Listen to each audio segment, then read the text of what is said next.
die kul van pluimvee nie die nuutste navorsing in ag neem nie en ook teenstrydig is. Daar moet duidelikheid kom oor die tipe toetse wat aanvaar word, oor die opskorting van kwarantyne, oor inentingstoestande waaronder dit toegelaat word en die implikasies op handel. Agbare minister, hoe gaan jy verseker dat die industrie herstel en herbou word? Ek dankie. Baie dankie. ANC. Thank you, Chair. The ANC condemns two heinous crimes that shocked the country. The ANC learns with shock the two barbaric incidents that happened recently, which left many citizens traumatized. On the first incident, a 30-year-old Ndembe Komvalo, who is a student at the University of Western Cape, entered the private residence of the neighboring institution, the Cape Peninsula University of Technology, armed with two knives, and stabbed his wife 11 times in full view of other students. We applaud the police for their swift action, which led to the arrest of Ndembe Komvalo, who, according to the video footage, was merciless and barbaric in committing the crime against his spouse. We welcome the bold step taken by the University of the Western Cape to suspend him from its premises. The second incident was that of an employee at Sibanye Stillwater, West Australia, who stabbed his colleague to death. Thereafter took a selfie next to his body with his stomach tore open and intestines left exposed.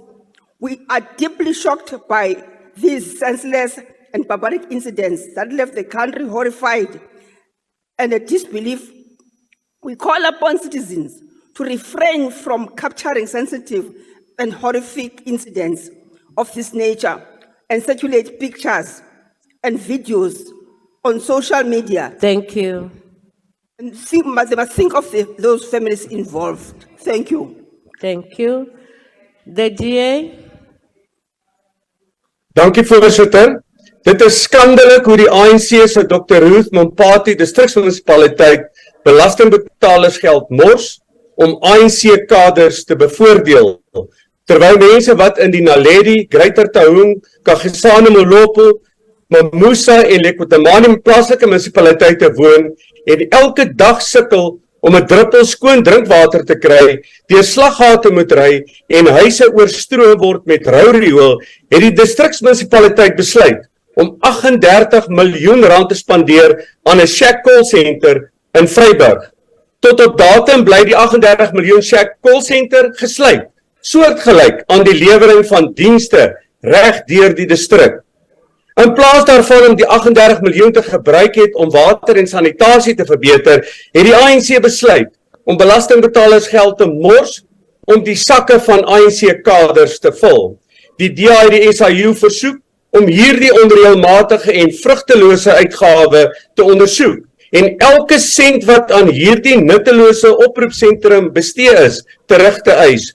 Ons word oorval met kiesers wat na die DA stroom om die ANC volgende jaar uit regering te stem en 'n DA-geleide regering te kies wat water en sanitasie sal lewer en nie geld sal mors nie. Dankie voorsitter. Baie dankie. UDM. UDM. Thank you, House Chair. Thank you. 1 second. Yesterday, we commemorated World Children's Day, a global initiative promoting children's rights, safety, education, health, and happiness. Unfortunately, it comes during a year where Israel's war on Gaza, which has turned Gaza into a graveyard for children, with a death toll of at least 5,500 children since October 7. World Children's Day is null and void in Gaza and many parts of the world where innocent children are being killed every day. Unfortunately, in every war around the world, children continue to pay a heavy price. In the Ukraine-Russia war, over 1,500 children were killed and injured. During the Tigray war in Ethiopia, at least 33,000 children were severely malnourished and faced imminent death without any help. In Sudan, armed conflict, more than 445 children were subjected to the most inhuman atrocities. Not to mention that 5,700 children killed and maimed in Afghanistan. Impunity for crimes against children must end as they undermine the UN Security Council 6 grave violations against children during armed conflict. We call on the international community in particular to make sure that all those who commit crimes against children are prosecuted and that sanctions are imposed on countries that mercilessly murder women during times of conflict, whether it's in Gaza, whether it's in Ukraine, and whether it happens in Tigray here in Thank Ethiopia. you. Thank you. The ANC. Thank you, House Chair. Banks accused of generating trillions in alleged rand manipulation. The ANC welcomes the decision by the Competition Commission to refer a collusion case by some of the banks to the Competition Tribunal for prosecution. It is believed that the 2013 cartel made a trillion rand a day due to price fixing and market allocation by the 28 local and international banks. They have been accused of contravening Section 41B of the Competition Act in that they have manipulated the US dollar and South African rand's currency pair, and that they have divided markets and allocated customers. 5 of the 28 banks have admitted to taking part in the alleged foreign exchange manipulation, and others prefer to appeal. UK headquartered Standard Chartered is the second bank to have entered into a settlement agreement with the Competition Commission. Citibank paid an administrative penalty of 69.5 million in March 2017, while Barclays Capital and ABSA were cooperating with the Commission to be granted leniency. Okay, so much too. Kensilim, Chapsek. Good. Good. ANC.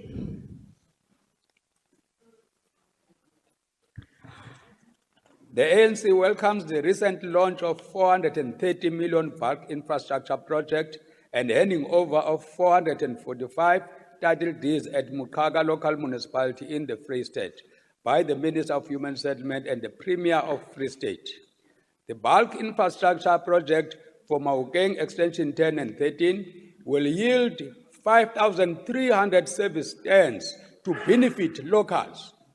This also includes sites for public amenities like schools and recreation facilities. The Minister and the Premier also interacted with communities on service delivery interventions, cautioning contractors who do not finish their work and leave project incomplete. Following the launch of the project, the delegation proceeded to Constantia Hall in Constadt, Maukeng Township, and handed over 435 title deeds to the rightful beneficiaries. This is part of the campaign by the Department of Human Settlement to give back dignity by fast-tracking the issuing of title deeds to the rightful owners. The ANC would like to remind citizens that title deeds are not licensed to sell government-subsidized houses. A title deed is a proof of ownership of an asset that must be handed over to future generations. Thank you. Thank you. GA. Thank you, Chairperson. We welcome the fact that yet again, the DA-run Western Cape has the lowest unemployment rate of all the provinces, according to the quarterly labour force survey for Q3 of 2023, released last week by Stats SA. At 20.2% on the strict definition, the Western Cape's unemployment rate is 11.7 percentage points lower than the national equivalent. On the expanded definition, the Western Cape's unemployment rate is half that of the ANC-run Northwest Province. Over the past year, the DA-run Western Cape contributed 305,000 jobs to the South African economy. That amounts to almost 1/3 of the nation's net employment gains. Truly, the DA-run Western Cape is the engine room of employment. It is the country's factory floor. That is because where the DA governs, we create an enabling environment that helps to grow the economy and allows businesses to create jobs. It's what distinguishes the DA governance from ANC misrule, DA opportunity and prosperity contrasting with ANC cronyism and collapse. In next year's elections, voters have a golden opportunity to make their mark for DA governance nationally and in other provinces. It's a chance to rescue South Africa from the ANC and to fire up the engine of job creation. Thank you. The EFF. Thank you, Chairperson. House Chairperson, today in the Standing Committee on Finance, we, the EFF, requested the committee to summon the Minister of Finance, not the acting minister, to account for the rand manipulation.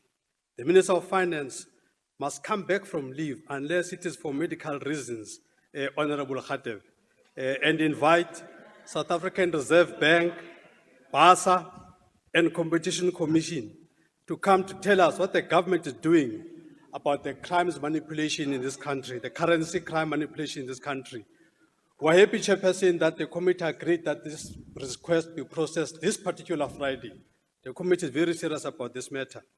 We will not accept a junior delegation from either National Treasury or the Reserve Bank. We don't want a mere technocrat. We want answers from executive authority and to account for this thievery. The reprehensible conduct of currency manipulation amounts to treason, and it is treacherous, Chairperson. It undermines our economy and forms part of a greater scourge of illicit financial flows.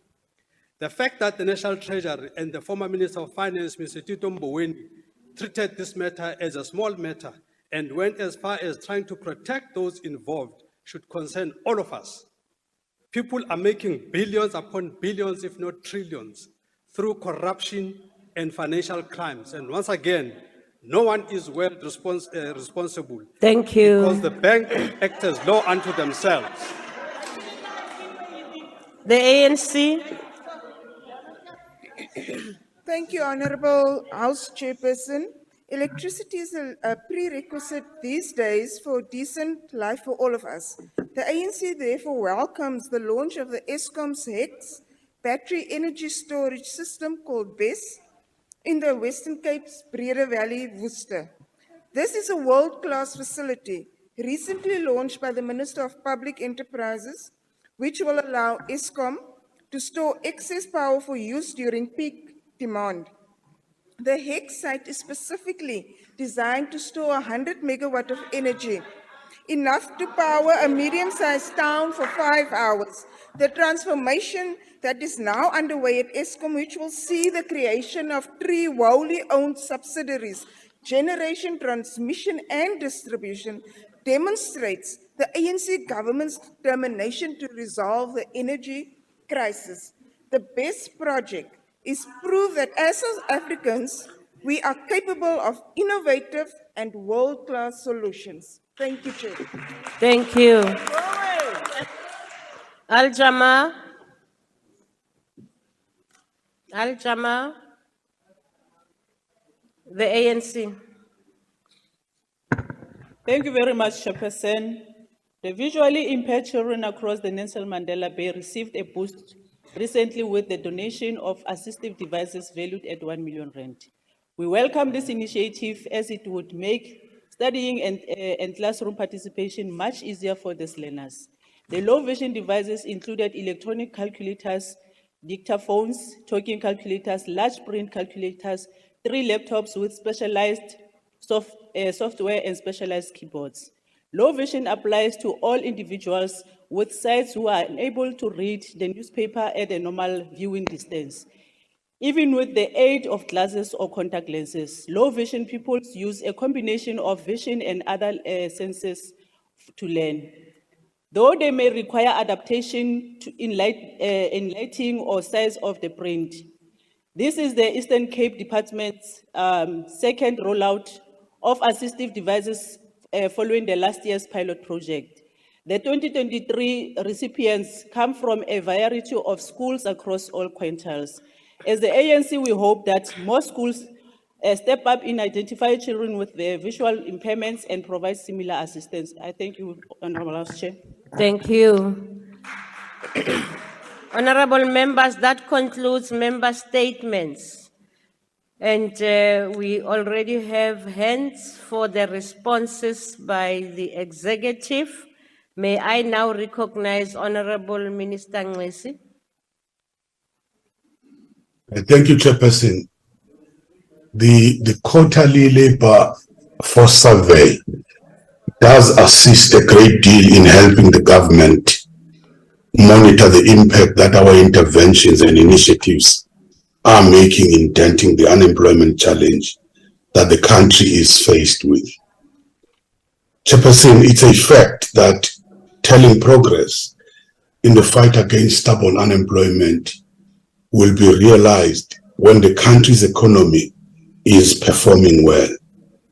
With all our programs, we are doing everything to ensure that we fight this stage. Thank you very much. Thank you. May we now recognize the Honorable Didiza? Thank you very much, House Chairperson, and thanks to the honorable members for their member statements. I would like to respond on the one by Honorable Briet on the avian flu, just to indicate that we have contained the disease. We are now busy with the cleaning of the facilities, working with the affected farmers. We will be reporting to the OIE, which is the Animal Health Standard Setting Body internationally, that we are now free so that it can allow for imports or export of those who are interested. With regards to the vaccine, we have indeed looked at the request that was made by the industry for the registration of the vaccine for the N7 and the N5. With regards to the evaluation that was done, there was not enough documentation for the registration of the NC vaccine, of the N7 vaccine rather. And it's a matter that with the industry we've been working on to look at the possibilities for vaccination and what are the possible risks in doing so. I want to assure Honorable Brett that in every step that government is taking in managing animal disease in this country, we've always worked with the farmers, with the agribusinesses that are involved, together with the private veterinary services that some of the farmers employ. Thank you very much. Thank you, ma'am. The Minister Patla. Thank you very much, Honorable Chairperson. Let me thank the Honorable Hlengwa for raising the issue of malaria. Just to clarify firstly that the recent reports about malaria were not necessarily in relation to recent outbreaks. It was a report from Gauteng province. They were merely highlighting the risk and they were detailing the incidents and the fatalities from malaria over a period of a number of years. As it is currently, we can say that South Africa, while we have in 3 provinces, that's Limpopo, Mpumalanga, and the northern part of KwaZulu-Natal, have endemic, districts in terms of malaria. We're not really in a very endangered situation. Nevertheless, we still take precautions. We are committed to the elimination of malaria, and we're working with our colleagues in the provinces, but also working with neighbors, because there is no way in which we can eradicate malaria when we only do the spraying against the venomous mosquitoes only in South Africa. So we're working with our neighbors, Zimbabwe, Mozambique, Botswana to some extent, but largely also with Eswatini in this regard. So we're very grateful for also the support which we receive from the World Health Organization, also from the Global Fund, in terms of making sure that we can eliminate. So our target, we remain on course that at the latest by 2030, but we also envisage that even as close by as 2025, we could be in a position to eradicate malaria. And we're very optimistic because some of the districts are very, very close in terms of the elimination of malaria. So when the advice to all South Africans is, especially when you travel during the holidays in the rainy season, into the eastern part of our country, the northern part of Limpopo, Mpumalanga, and the northern KwaZulu-Natal. And if you're traveling also to our neighboring countries in the east and in the north, please make sure that you take a precaution in terms of the prevention of malaria. But thanks to the Honourable Member for raising this matter. Thank you very much, Honourable Chairperson. Thank you, Honorable Minister. Minister Lamola. Thank you very much, Honorable Chairperson, for the opportunity. The ANC, as per the statement of Honorable Bredenbach, had withdrawn and also apologized unreservedly to the Deputy Chief Justice, which has restored the integrity and the dignity of the Deputy Chief Justice and the judiciary as a whole. And the ANC has demonstrated over years respect for the institutions of the rule of law, for the judiciary, and for all Chapter 9 institutions of the country. It cannot be judged on only one error of judgment that has since been corrected and been dispatched unreservedly as an apology to the people of South Africa. And the ANC has always anchored its programs, also its political posture, on the rule of law, respect for the Constitution, and all the institutions that support constitutional democracy. It is against this background, Honorable House Chair, that the ANC continues to support a program of constitutional democracy in a democratic South Africa. And it withdrew that statement. We therefore want to welcome that initiative by the ANC in this House to withdraw and unreservedly apologize, which is a sign of respecting and also its intentions that has been very clear to restore the integrity and the dignity of the judiciary and the trust that the people of South Africa have in the Constitution as the supreme law of the Republic of South Africa. Thank you very much, Honorable House Chairperson. Thank you. Deputy Minister Skwatsha.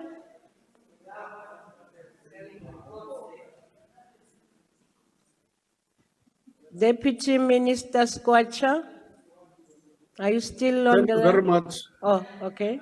Thank you very much, Chairperson.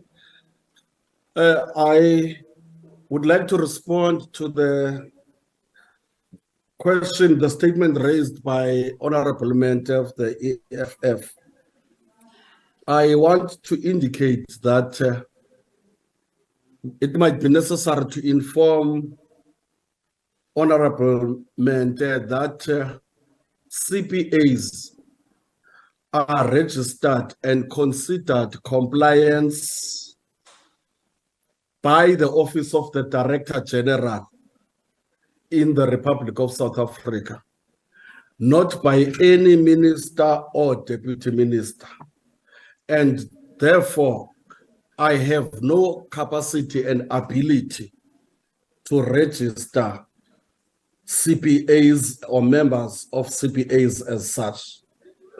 I therefore also want to indicate that the portion of land the Honorable Member is referring to is part of a restitution process that was launched by Mr. Zamayedwa Msefo on the 11th of December 1998, according to the prescribed laws.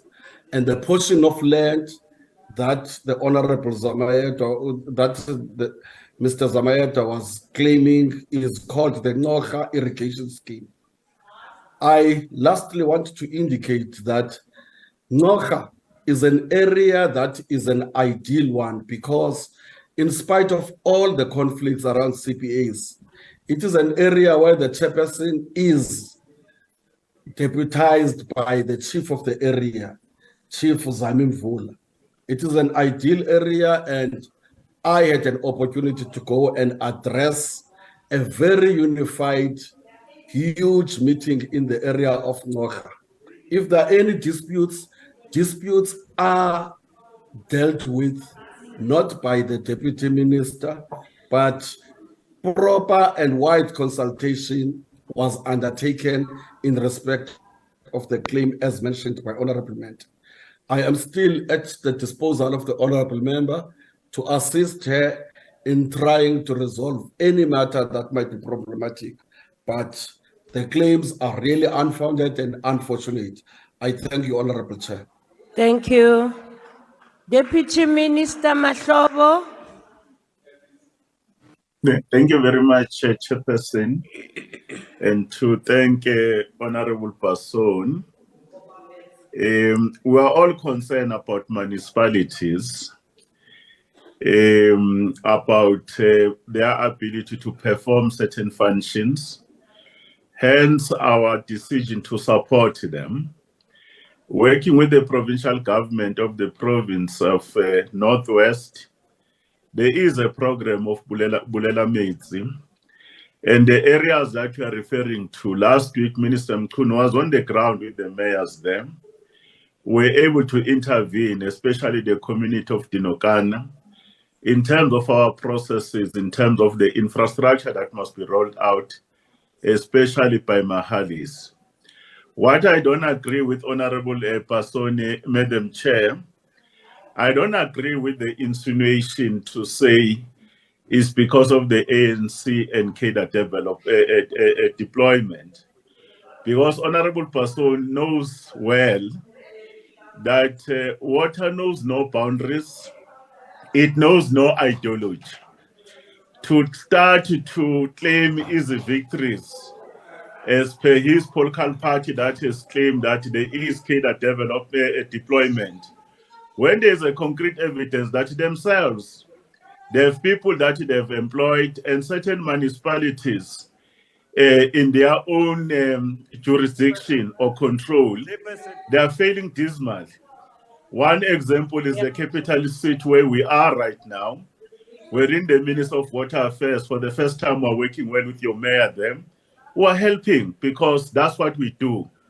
We know that politically there are elections around the country, and the provincial head of your party has chosen to make water an issue. But please don't throw stones when you live in a glass house. Ours will deliver water as directed by President and will leave nobody behind. I thank you. Honorable members, I want to hear the people on the platform. Please, you can't be shouting like that. Honorable member, yes, Nazir? Chairperson, I think you must get someone to go to that minister where he is now and do a breathalyzer test because he doesn't sound. Or the sound? Oh, he sounds drunk. What is it? He sounds. Yeah, now you He see, sounds you are drunk. getting out I of can't the- hear you. You are out of order. Wait. This one is Let absolutely me hear talking what the nonsense. honorable member is saying. What are you saying, honorable? He is talking nonsense, that minister's, honorable member. He doesn't need to be heard. His He's words are drunk himself. slurring. The deputy minister's words He are is the one slurring. who's drunk. So I think you must check whether he's Honorable sober. member in front of you. Your member is speaking. I can't hear him. What are you saying, honorable member? I was saying, his words are slurring and he doesn't sound very sober. Or it's because of the connections, you think? But we He did doesn't hear even him. drink for that It's matter. fine, You it's fine. stupid. No, don't worry about that. I think it's looks fixed. drunk. He looks no, drunk. it's fine. It's fine, I think he's honorable drunk. Mahlobo. Khoshiraj, your hand is up. Thank you very much, Honorable Chair. I rise in terms of Rule 84. Yes. Where Honorable Member used foul language against Deputy Minister to say he's drunk.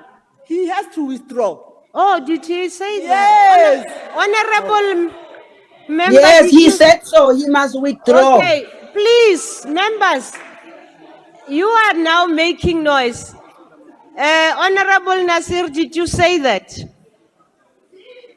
No, I wait. said he sounds drunk. No, I said he sounds Honorable drunk. Nasir, please Don't lie, withdraw. tell the I said he truth, sounds man. drunk. Yeah, please withdraw. Okay, he doesn't sound drunk. No, withdraw. Withdraw. Okay, I said I withdraw. He doesn't sound drunk. No, don't talk. Just say I withdraw, please. Okay, I withdraw. Thank you. And That's don't so- do that. That is not right, honorable members. Let's respect one another. Let's not make this a playground. Honorable Mohaule.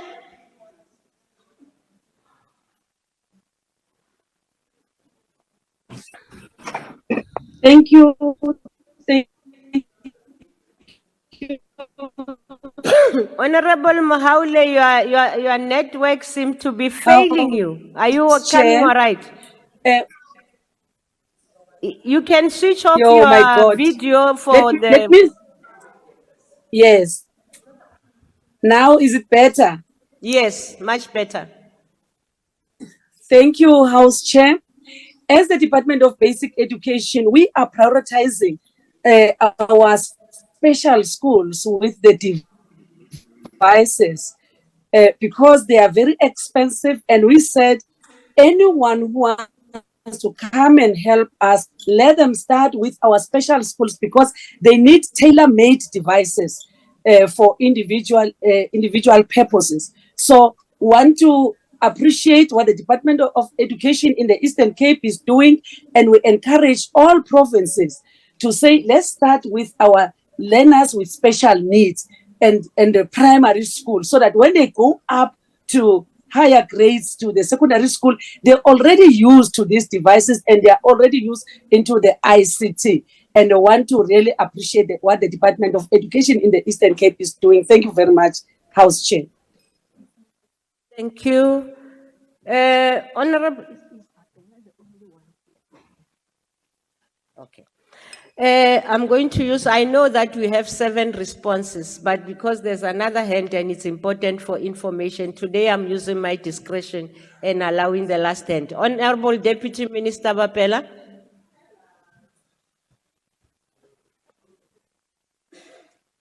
Deputy Minister Bapela. Oh, you realized 7 have spoken, you withdrawn. It's fine. I was going to allow you to respond because information is key. Thank you very much. Honorable members, all the 7 ministerial responses have been done, and now we proceed, and that concludes that process of ministerial responses. Honorable member, the second item on the order paper is the statement by the Minister in the Presidency on Census 2022 results. Angie, are you okay with them? Oh, okay, now. It's fine now. You are allowed, Honorable Minister.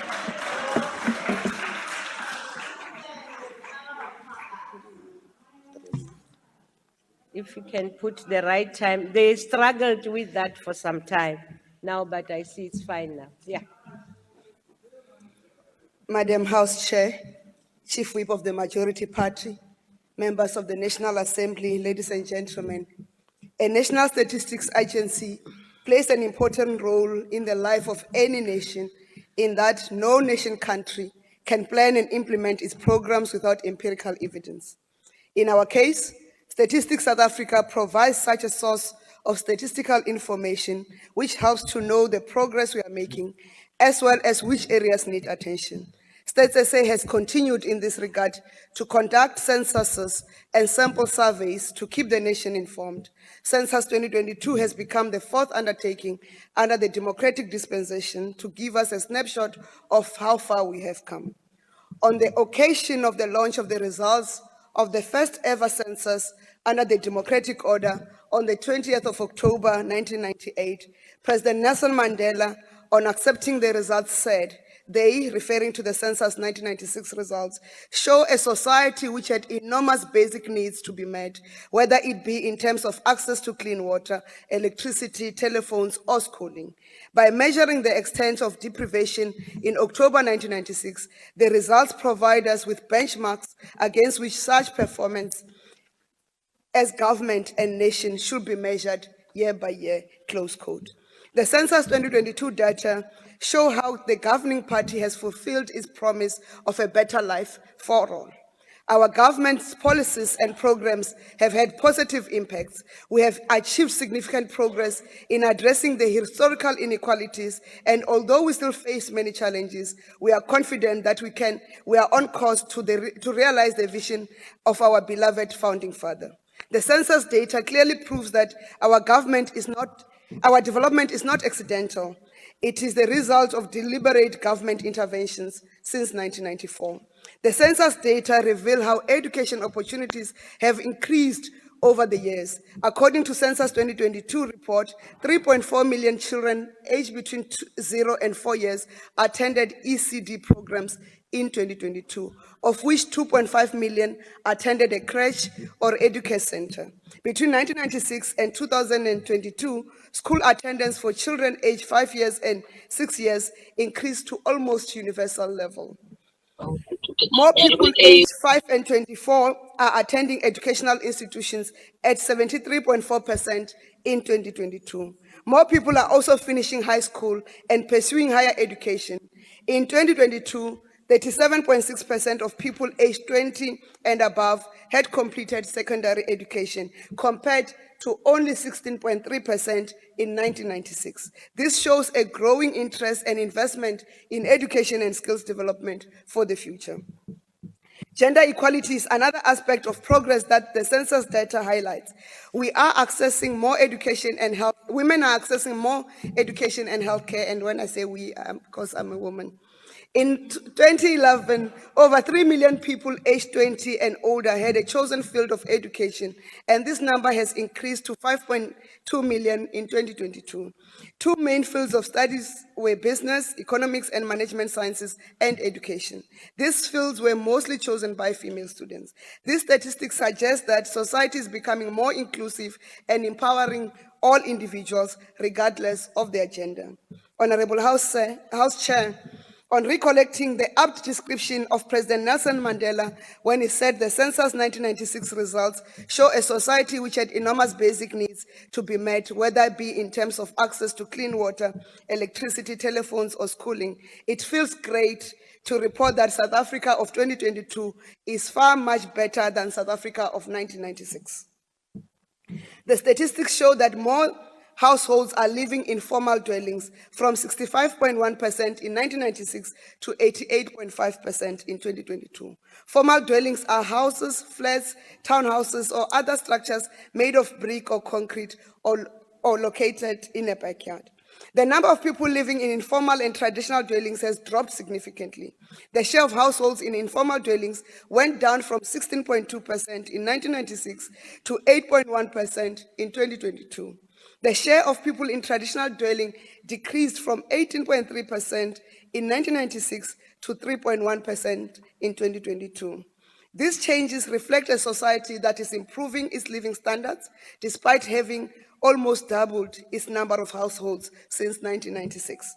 The statistics also reveal that nearly a third of households, or 29.9%, live in government-subsidized dwelling or RDP houses. It could only happen under the ANC.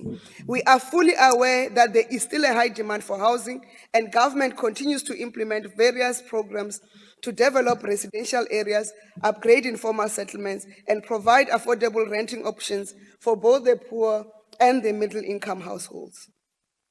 The delivery of basic services has been another priority for our government since 1994, and we have made huge strides in providing access to clean water, electricity, sanitation, and refuse removal.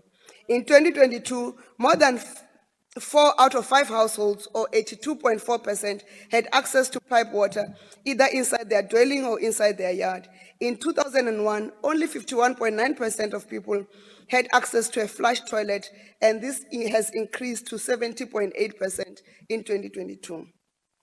The census also indicates that the proportion of households using electricity as the main source of energy for lighting rose sharply from 58.1% in 1996 to 94.7% in 2022. The use of paraffin and candles, which was common before 1994, has reduced to very low levels. Government remains hard at work to ensure electricity load shedding is a thing of the past, so that South Africans can go back to enjoying use of electricity, which access is at a universal level. There's also been a noticeable increase in the regular removal of refuse by local authority. In 2022, about 2/3, or 66.3% of households in the country had their refuse removed by a local authority once a week. compared to 52% in 1996. In this regard, we call upon South Africans to join the program to keep our country clean and free from litter by participating in the municipal cleaning and greening initiatives taking place across the country. These initiatives have already created more than 37,000 work opportunities, and they are aimed at clearing the 7,251 illegal dumping hotspots in communities across the country, including cleaning of the streets, cleaning of the coastal areas, and the revitalization of the parks. Honorable House Chair, in an economy that is moving to become digital, the census data also shows how technology and the internet has transformed society. The percentage of households without internet access has dropped dramatically from 64.8% in 2011 to 21.1% in 2022. More people can access the internet for learning, working, and creating. This technological change has also improved access to information and services, leading to more equality and inclusion.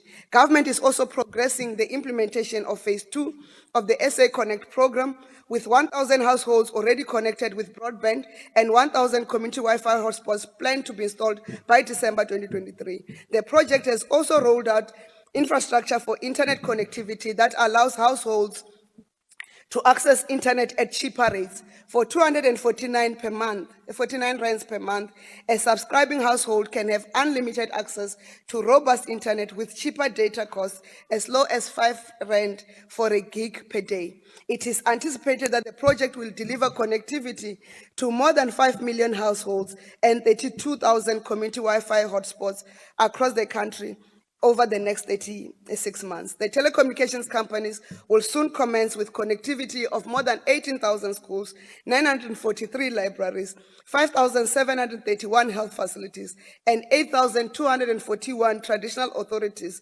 over the next month as part of the social obligations imposed by government during the high demand spectrum auction.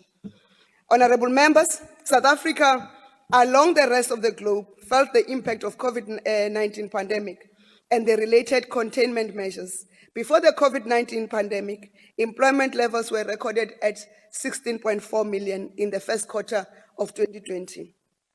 During the pandemic, the employment levels reached 14.1 million, which meant a reduction of almost 2 million jobs. According to quarterly labor force survey for the third quarter of 2023, the number of employed persons increased by 399,000 to 16.7 million as compared to the second quarter of 2022.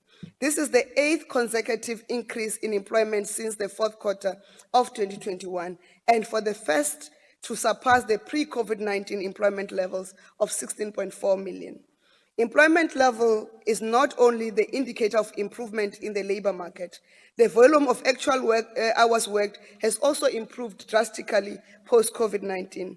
Despite being in employment, numerous workers had to decrease their working hours due to the repercussions of the COVID-19 pandemic, while many others faced job losses. According to the quarterly labor force surveys, total hours worked in the first quarter of 2020 were 1.1% less than in the fourth quarter of 2019 due to the COVID-19 pandemic. There was a significant drop of 28.5% in the number of hours worked between quarter 1 of 2020 and quarter 2 of 2020, equivalent to 2.2 million job losses. All industries showed a decrease in the number of hours worked, with the highest declines in the hours worked per week in private households, and private households sitting at 36.8%, construction 36.6%, community and social services at 33.3%, and mining at 30.5%. Since quarter 4 of 2021, actual hours worked have seen a significant recovery. Total number of hours actually worked per week have so far exceeded pre-COVID-19 levels by 0.8% between quarter 3 of 2019 and quarter 3 of 2023. I must report that all provinces but one have contributed to the 399,000 increases to the number of employed people. We are pleased to report that despite claims that are not supported by evidence, strong contributions to additional jobs comes from KwaZulu-Natal, up by 152,000 jobs, followed by Limpopo, up by 70,000 jobs, Northwest, up by 61,000 jobs and in Mpumalanga. It is not the Western Cape. And this indicates the gradual but steady realization of the goal of Economic Reconstruction and Recovery Program, the ERRP, of rebuilding better, stronger, and inclusively. This government has achieved these gains with 62 million people living in South Africa and about a quarter of them living in Gauteng, which, being an economic hub, happens to attract many people from within the country and other parts of the world. The Northern Cape, with its landmass, remains the least populated. We have faced many challenges and achievements since 1994, but we have always stayed focused on the goal of building a united, prosperous, and equal society that worked for a common good. We are committed to delivering services that build strong and sustainable communities so that we will keep working for the betterment of our country and our people.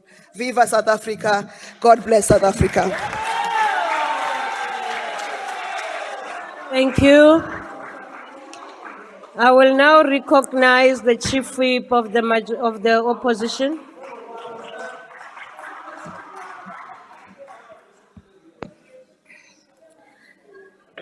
House Chair, the census of 2022 was met with massive challenges, both avoidable and unavoidable. The global pandemic was one such unforeseen obstacle. However, the consistent and, one may argue, deliberate underfunding of Statistics South Africa is something we have been lamenting in this House for many years. A census is a critical tool for government to take stock and to foreground government planning in the ever-evolving population. That is why the integrity of the data must be beyond reproach.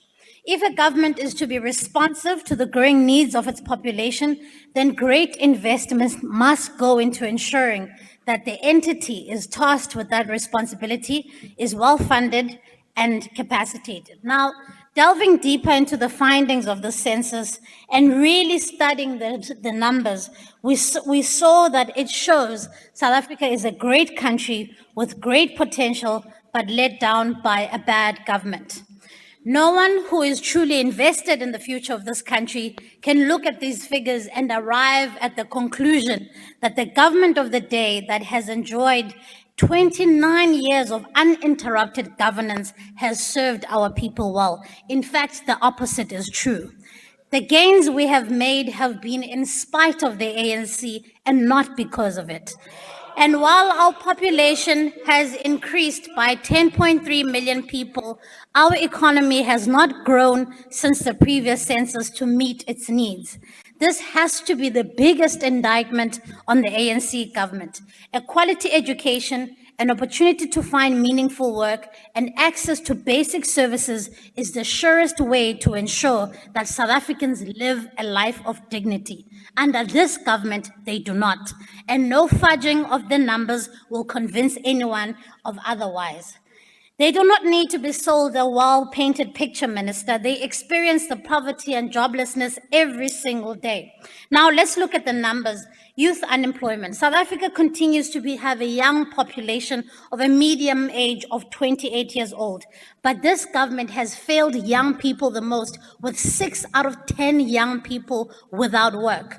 I often wonder if Lama Qabane of the oldest liberation movement on the continent even understand the indignity of ukungaphangeli komntu omtsha.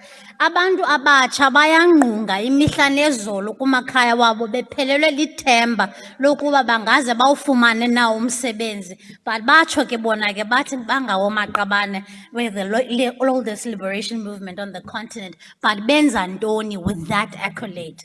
While the number of learners in schools have increased to 73.4, a commendable feat, Minister, it is completely undermined by the fact that over 80% of learners in grade 4 cannot read for meaning. Just the other day, the Basic Education Deputy Minister, Regina Mahaule, justified or tried to justify in this House that the reason why we are performing so poorly is because we are measuring ourselves against developed countries. What a devastating admission that this government does not believe that our children or the children in this country are deserving of the best education the world has to offer. The ANC is only content with shackling an entire group of children to an education that will never allow them any jobs in the market one day. This is another generation of poor black children who have to accept the scraps that this government is prepared to offer them. According to the census, 94% of South Africans have access to electricity. But once again, Minister, this is undermined, and it is the cruelest of form of punishment, because people may have access to the electricity, but they never have electricity at all. The corruption by this organization has meant that Eskom cannot deliver electricity as people need. In fact, this year, as of August, South Africans have sat in the dark for 1,300 hours, which is almost 2 months collectively. And this is not just about being able to switch the lights on and off. This is a crisis that has destroyed small businesses, that has plunged most South Africans deeper into poverty, and once again has made people join the unemployment queues. This inconvenience, this is not just an inconvenience, but it is a matter of life and death for many people. The ANC will also tell us about how much pipe water they've provided. According to the census, the percentage of households with access to pipe water have halved, which is again commendable, but again, a cruel, cruel, cruel indictment when people have access to pipe water, but the pipe water is dirty, the pipe water is undrinkable, or in some instances in the province where I come from, people share drinking water with animals. Instead of committing to building bulk water infrastructure that will be suitable and sustainable for years to come, Amakom akisana imali, like we saw in the Giyani water project, njengomzekelo. That project went into the millions because of greed, because of selfishness, and because of a criminal disregard for the community who have looked to this government for assistance. 94. Now, I want to turn my attention to the people who matter the most, the South Africans at home. I want to say that not all hope is lost. South Africa is a great country with great potential that is let down by a bad government. And that is why the Western Cape has leading in all of these indicators. It is not by accident. It is not by accident. It is because of a government that is committed to serving instead of stealing. It is because of a government that is committed to serving instead of stealing. The Western Cape has the lowest unemployment rate in South Africa. These are not just figures. These are brothers and sisters and mothers who are able to provide for their family. Over and above this, we have invested 1.2 billion rand on the basic education of young children, because we do not want to see another generation of young black children who are shackled in poverty like this government is only too happy to have. I want to say, South Africa, help is on the way. Thank you Change very your much. vote, Your time change is your up. government, and change Thank- your lives. Honorable members, heckle but don't shout, please. Yo, Mamente. Yo. Siyabulela, House Chairperson. House Chairperson, Masbulise, Commander-in-Chief, the commissars, the ground forces, and thank all the 1 million members of society who have registered to vote for the EFF. House Chairperson, the economic freedom fighters welcome the 2022 census results. And we want to take this opportunity to commend the excellent work done by the Statistician General. and in delivering the fourth census since the first one was conducted in 1996.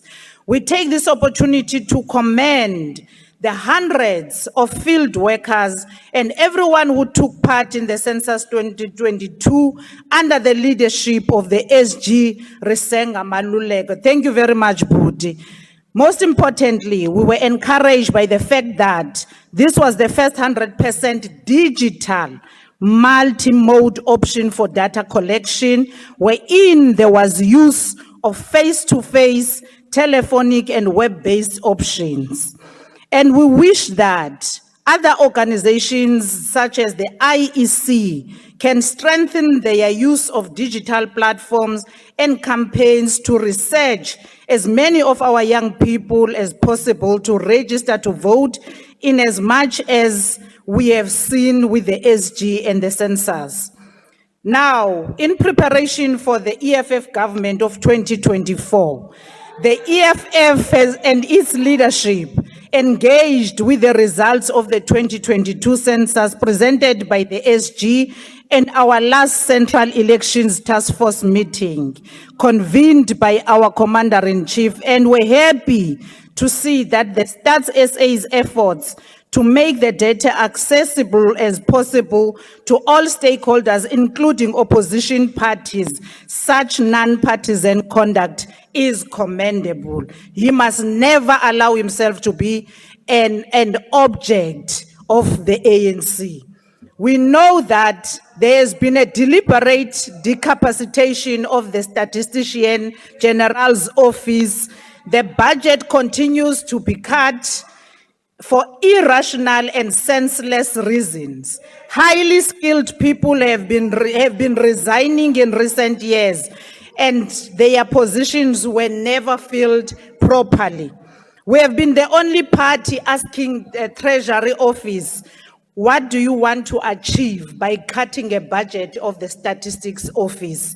Because only through science you can deliver a government properly and successfully. We have called on members of this House to reject any prospects of budget cuts at the office of the SG. House Chair, we know and have accepted that the government and the governing party has no appreciation of the value of officials in the statistician office.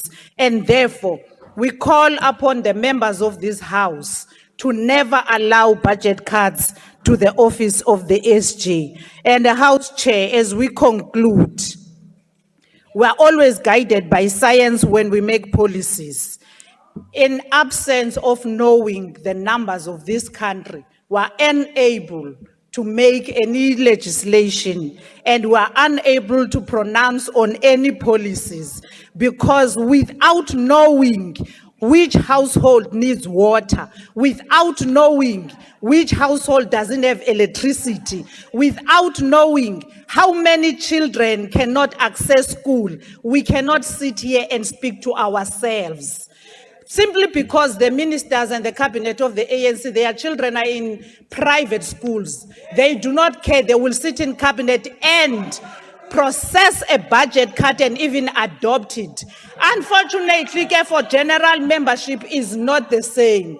Their children, they still cannot go to school. Their children go to bed hungry. And then unemployment is rising in South Africa. It's not me, it's the numbers. And unfortunately, the SG had to declare the census and its result just before election. South Africa, you must know, unemployment in South Africa is uncontrollable. Young people do not work in South Africa. Guyana still does not have water. And Guyana's water boreholes corruption is still not investigated to date. The ministers that are implicated in that corruption are still not arrested to date.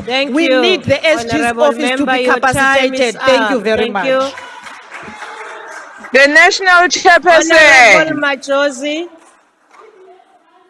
Thank you, Honorable House Chairperson. Don't do that. Proceed, Honorable Machozi. Thank you, Honorable House Chairperson. I rise today on behalf of the Inkatha Freedom Party to offer our response to the Minister in the Presidency statement on the results of the Census 2022. The census is not just a statistical exercise. It is a reflection of the heartbeat of our nation, and its findings shape the tragedy of our collective future. While we appreciate the efforts of the government in conducting the census, we cannot ignore the alarming revelation of more than 31% of our population was not accounted for in the 2022 count. This significant undercount is deeply troubling and demands our immediate attention. Every unaccounted individual represents a story untold, a voice unheard, and a potential need unaddressed. Of particular concern is the omission of farmers and farm workers, a substantial portion of our population that plays a vital role in sustaining our nation. The unrepresentation of these essential contributors raises questions about the accuracy of demographic data, which is crucial for informed policy making and resource allocation. The concentration of resources between KwaZulu-Natal and Gauteng, as revealed by the census, is also a matter that warrants scrutiny. While these provinces are populous, we must ensure that our nation resources are distributed equitably, addressing the unique needs of each region. Furthermore, the deadline in public participation is indicative of a broader issue. A growing lack of faith in government processes, high crime rates, as mentioned by the Honorable Minister, contribute to citizens' reluctance to engage with census field workers. As public representatives, it is our duty to address this crisis of confidence. In response to these challenges, the IFP advocates for a comprehensive review of census methodologies, embracing innovative approaches, leveraging technology, and fostering community engagement can enhance the accuracy and inclusivity of future counts. We also stress the importance of public-private participation to bolster outreach efforts and rebuild trust in the census process. While we acknowledge the valuable insights provided by the census, we must confront its limitations head-on. As a party, we remain committed to working collaboratively to address these challenges to ensure a more accurate representation of our diverse population in future censuses. Honorable Chair, the IFP reiterates that government cannot address the needs of a nation whose plight it does not understand, and you cannot understand a nation you do not know. Thank you. Thank you. Honorable Dana. Thank you, House Chair. Honourable Chair, no census is ever a full and accurate count of the number of people in a country. Rather, it is in itself an estimate of the size of the population at any moment in time. Especially in the case of any census undertaken in South Africa, with the sheer number of citizens and non-citizens, different living conditions, socio-economic circumstances, and other factors such as language, employment, and more. The Minister is of the opinion that the Census 2022 was a successful project that proves the fairy tale of a successful government that she told us here today. Maar kom ons bepaal ons eerder by die feite. The undercount of more than 30%, which is higher than the world average, is a worrying number, which leaves a bright red question mark about the accuracy and the implications of the Census 2022 data. With nearly 31% of the population and 30% of households not counted, this is the highest undercount of any post-apartheid census survey done to date.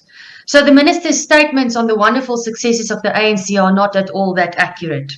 According to the post-enumeration survey, which is done immediately after any census with the goal of determining how many people were not counted and to enable Stats SA to make the necessary adjustments and basically manage the undercount, it is safe to say that adjusting for an undercount of more than 30% may yield some confounding results, just as confounding as the claims made during the opening of this debate.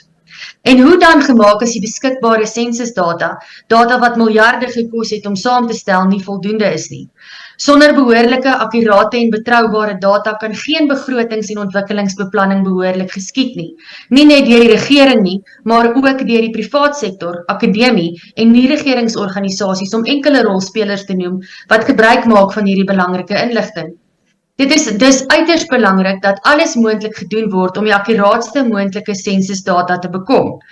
Behalwe vir verskeie probleme wat gedurende die 2022 opname ondervind is, wat insluit maar nie beperk is nie tot foutiewe toestelle, dataprobleme, veldwerkers wat nie betaal is nie, veldwerkers wat hulle mandaat verkeerd verstaan het of oorskry het, ontoeganklikheid van woonhuise se erwe, asook woonstel- en meentuiskomplekse, onwilligheid van sekere burgers om aan die proses deel te neem en legio ander redes, bestaan daar ook wêreldwyd 'n tendens van mense wat nie meer aan massa meningsopnames wil deelneem nie. Dit beteken dat die wyse waarop sensusdata versamel word in die toekoms heroorweeg sal moet word. 'n Sensus behels egter nie net populasiesyfers nie. Verskeie ander datastelle word ook gedurende hierdie opname ingewin, wat so stukkies van 'n legkaart die prentjie van die Suid-Afrikaanse samelewing, sy sosio-ekonomiese omstandighede en uitdagings, huislike omstandighede, migrasie en indiensnamepatrone, as ook verbruikerspatrone belig. The language section, for instance, highlights the importance of mother tongue language use in our communities. According to the 2022 survey results, the most spoken languages in South Africa are isiZulu, isiXhosa, and Afrikaans as the top 3 in that order.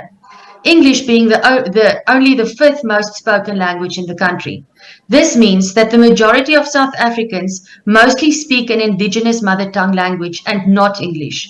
This highlights the importance and need for mother tongue education, something that the ANC government has been failing to institute and promote for 30 years, regardless of what the minister advertised here on behalf of the ANC. Why do we go through the trouble of doing the research if we are not going to heed the results? Thus, House Chair, it is not only of great importance that census data is accurately collected and presented. The way in which this data will be collected in the future must also be reconsidered. En die belangrikste van alles is dat beplanning, besteding, regering en bestuur by die Suid-Afrikaanse samelewing moet aanpas en nie andersom nie. Ek dankie. Dankie. Honorable Frank.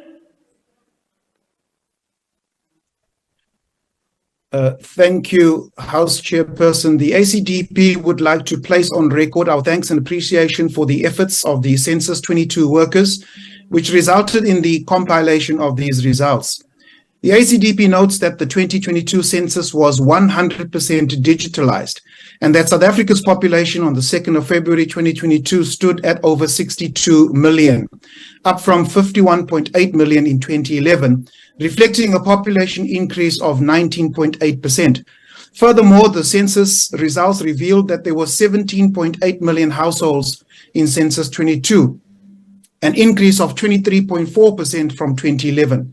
The ACDP also notes that access to electricity for lighting in South Africa went from 58.1% in 1996 to 94.7% in 2022, and over 4/5 of households in the country had access to pipe water either inside their dwelling or inside their yard. And while these statistics are welcomed, what the ACDP indicates is that it is sad that the many great strides made in increasing access to water and electricity have been eroded by high unemployment, poverty, inequality, corruption, and crime, with a declining quality of education and a crumbling infrastructure. It is equally disconcerting that almost 30 years after the dawn of our democracy, this government continues to perpetuate a focus on racial classification, much like the previous apartheid regime. The ACDP positions that the outcomes of this census must be used to improve the lives, livelihoods, and socio-economic standing of all South Africans, irrespective of race, color, language, religion, or ethnicity. The 19.8% increase in population and resultant increase in households should sound alarm bells to this ANC-led government, who have failed to grow our economy sufficiently over the last decade. They have failed to provide decent housing to growing households. They have failed to provide jobs to our millions of unemployed, particularly the youth. The increase in population means that more schools, hospitals, clinics, houses, roads, dams, power stations need to be built to accommodate the growing population. For this to happen, we need leaders capable of steering our economy on an upward trajectory, leaders who are ethical, moral, trustworthy, and certainly not corrupt. The ACDP has such leaders, which is why 2024 will see a shift towards the ACDP. I thank you. Thank you. UDM.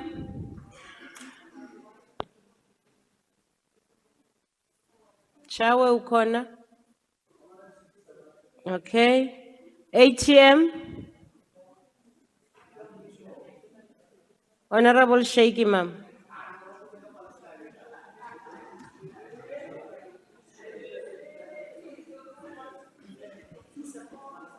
Thank you, House Chairperson. Maybe we should do a census 2023 on what is happening in Palestine and how many children have been massacred, how many women have been massacred, how many of those in the hospital were massacred in cold blood by the barbaric state of Zionist Israel. And then it begs to ask the question, do we have, or is every human being really human? Because some people feel nothing, not touched, nothing, absolutely no movement in them, despite the fact that they see women and children and many others point of being order. massacred. Chairperson, on the issue of the census 2022, should I sit? I saw a hand. Yes, I saw, sorry.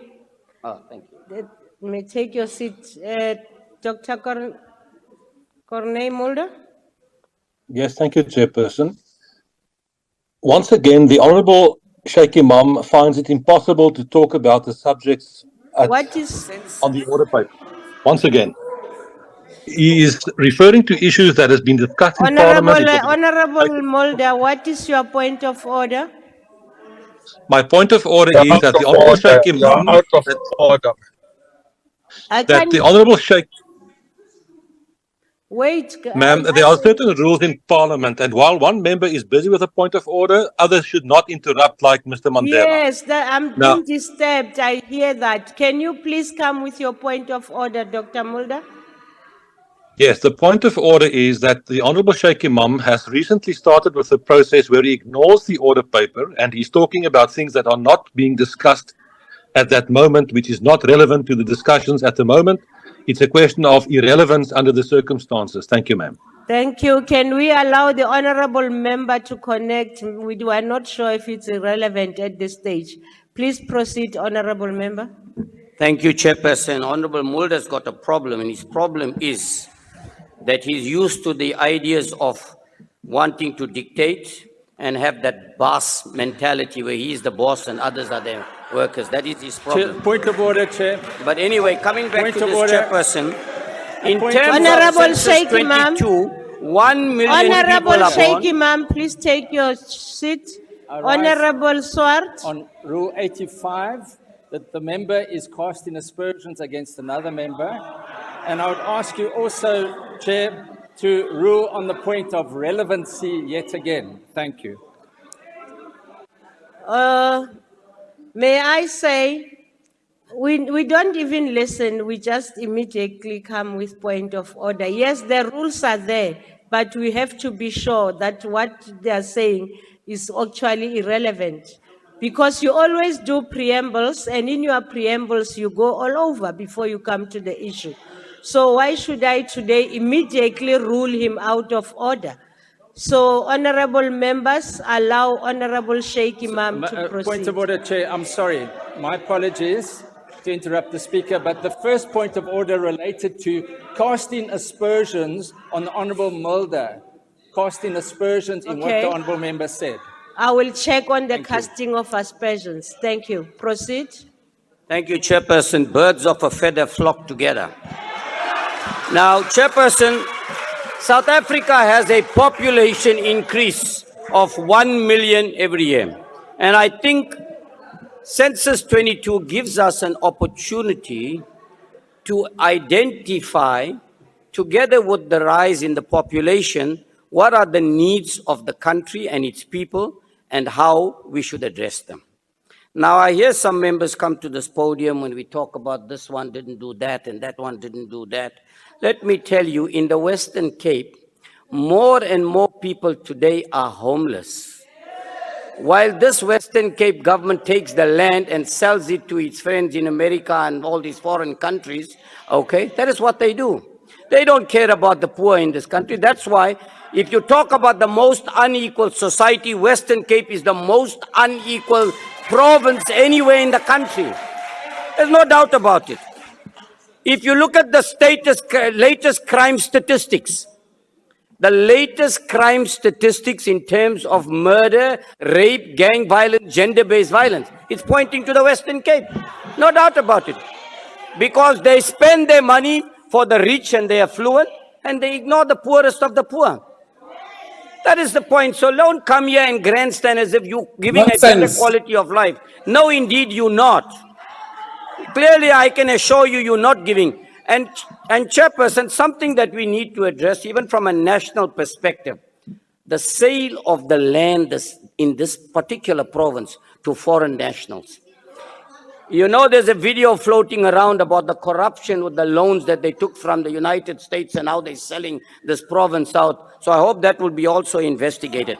But be that as it may, Census 22 gives us an opportunity to address the needs of this country, find solutions, and uplift the living conditions of our people, the national freedom. Thanks the statement that has been made by the Minister. Thank you. Thank you. Can we proceed to Honorable Jafta? Thank you, Chairperson.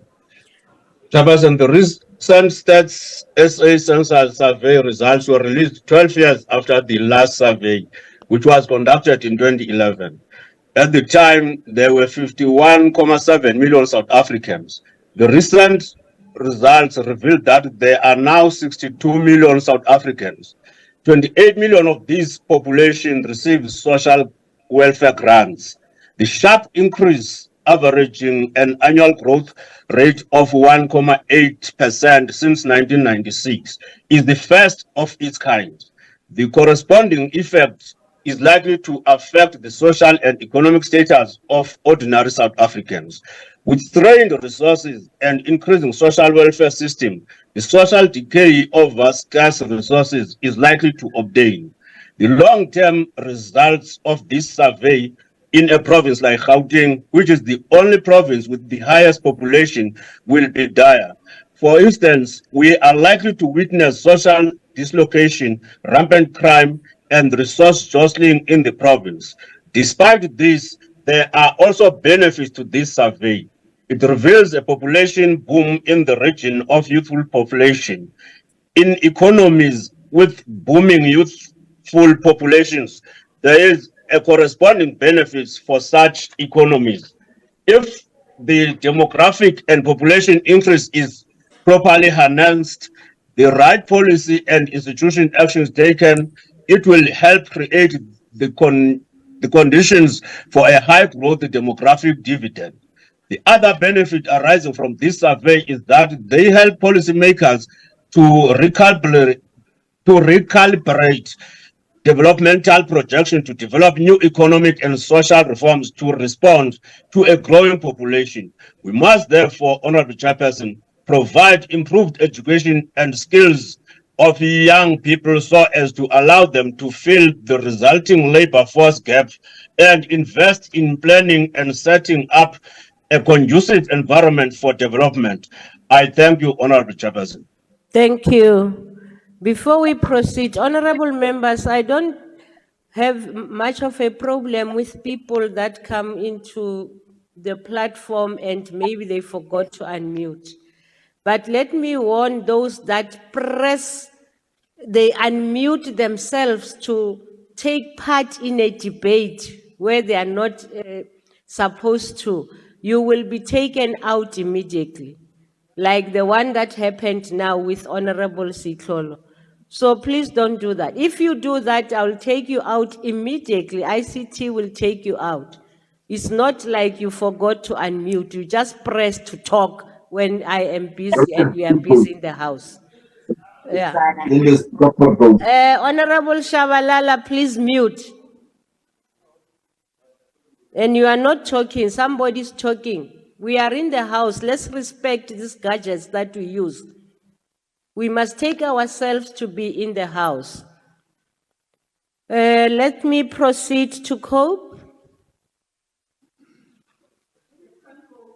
PAC? No statement, Honorable Chair. Thank you. Al-Jama? Thank you very much, Honorable House Chair.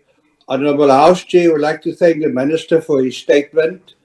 A lot of work must have gone into it, and we thank him for his leadership and the leaders of the Cabinet, so that South Africa now has a good idea of the census statistics. These statistics will help us with the next budget, Honorable House Chair. It will also help political parties to formulate their manifesto promises in the next election. And for Al-Jamaa, we are going to use the information to go to our constituencies and then push for full employment with decent work in terms of the ILO Convention on Decent Work. And then we're also going to look at the problems we have with water. And we want to change the constitution that there must be a right to water and not only access to water. You can't give people access to water as a constitutional right and they must walk 10 kilometers for the water. They must have a right to water whenever they need it. So that will be an early heads up on Al-Jamaa's manifesto, full employment, and also coupled with decent work. And also we're going to change the constitution and we're going to use the census information. And that's why we thank the Minister for the statement. The census statistics will help us a lot to improve our position and to win more seats in Parliament and the different provinces. Thank you very much, Honourable House Chair. Thank you. The Honourable Danji.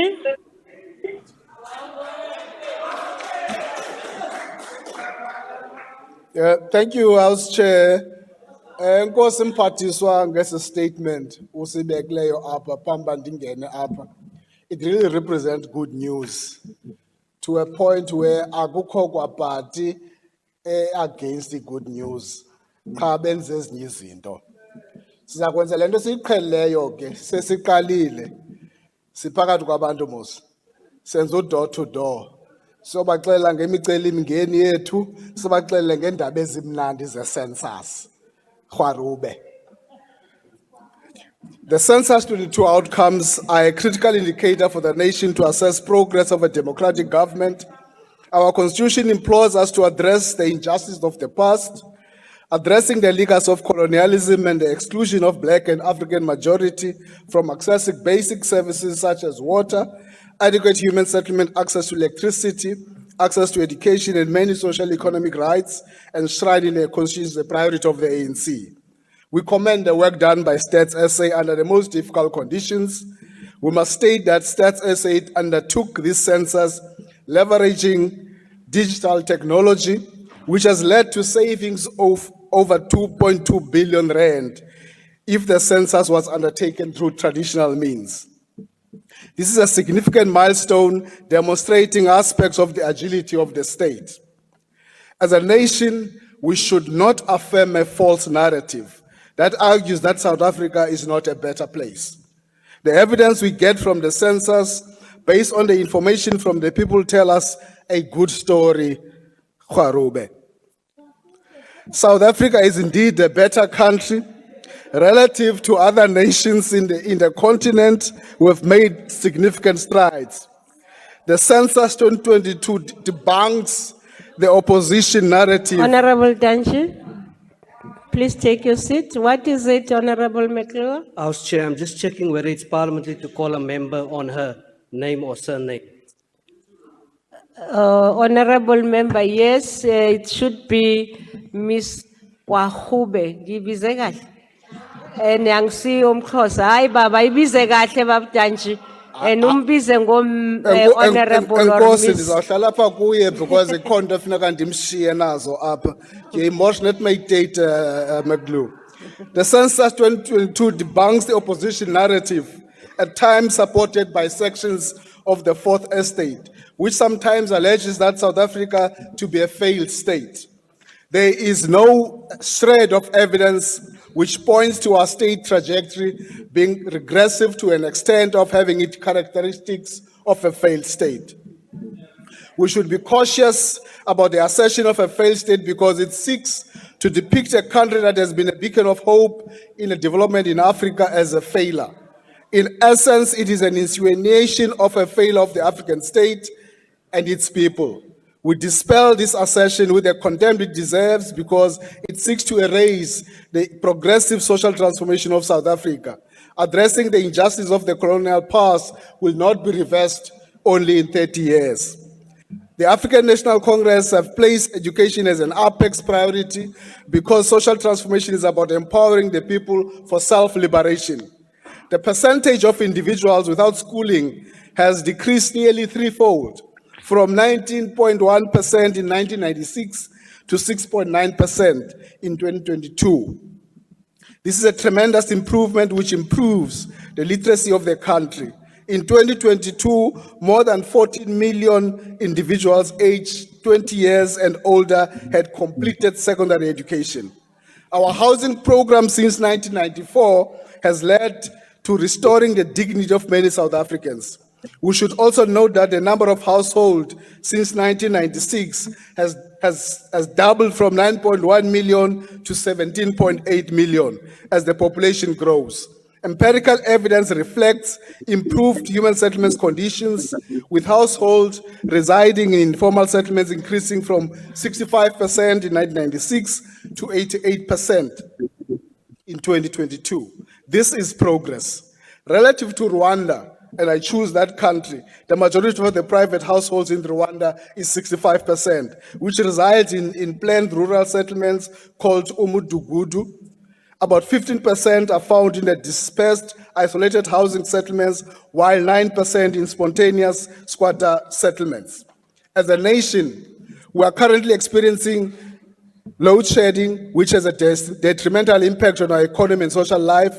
The current problems have taught us a particular lesson related to planning for additional generation of capacity as electricity demand grows and ensuring sufficient maintenance is done consistently.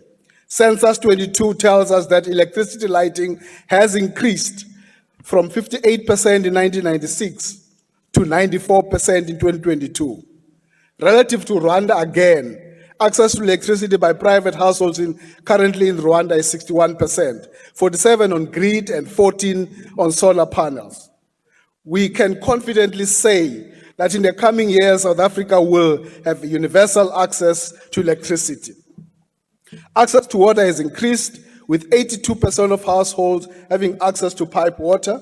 The government has prioritized the Eastern Cape and Limpopo through mega projects, infrastructure development projects for bulk water and bulk reticulation developments.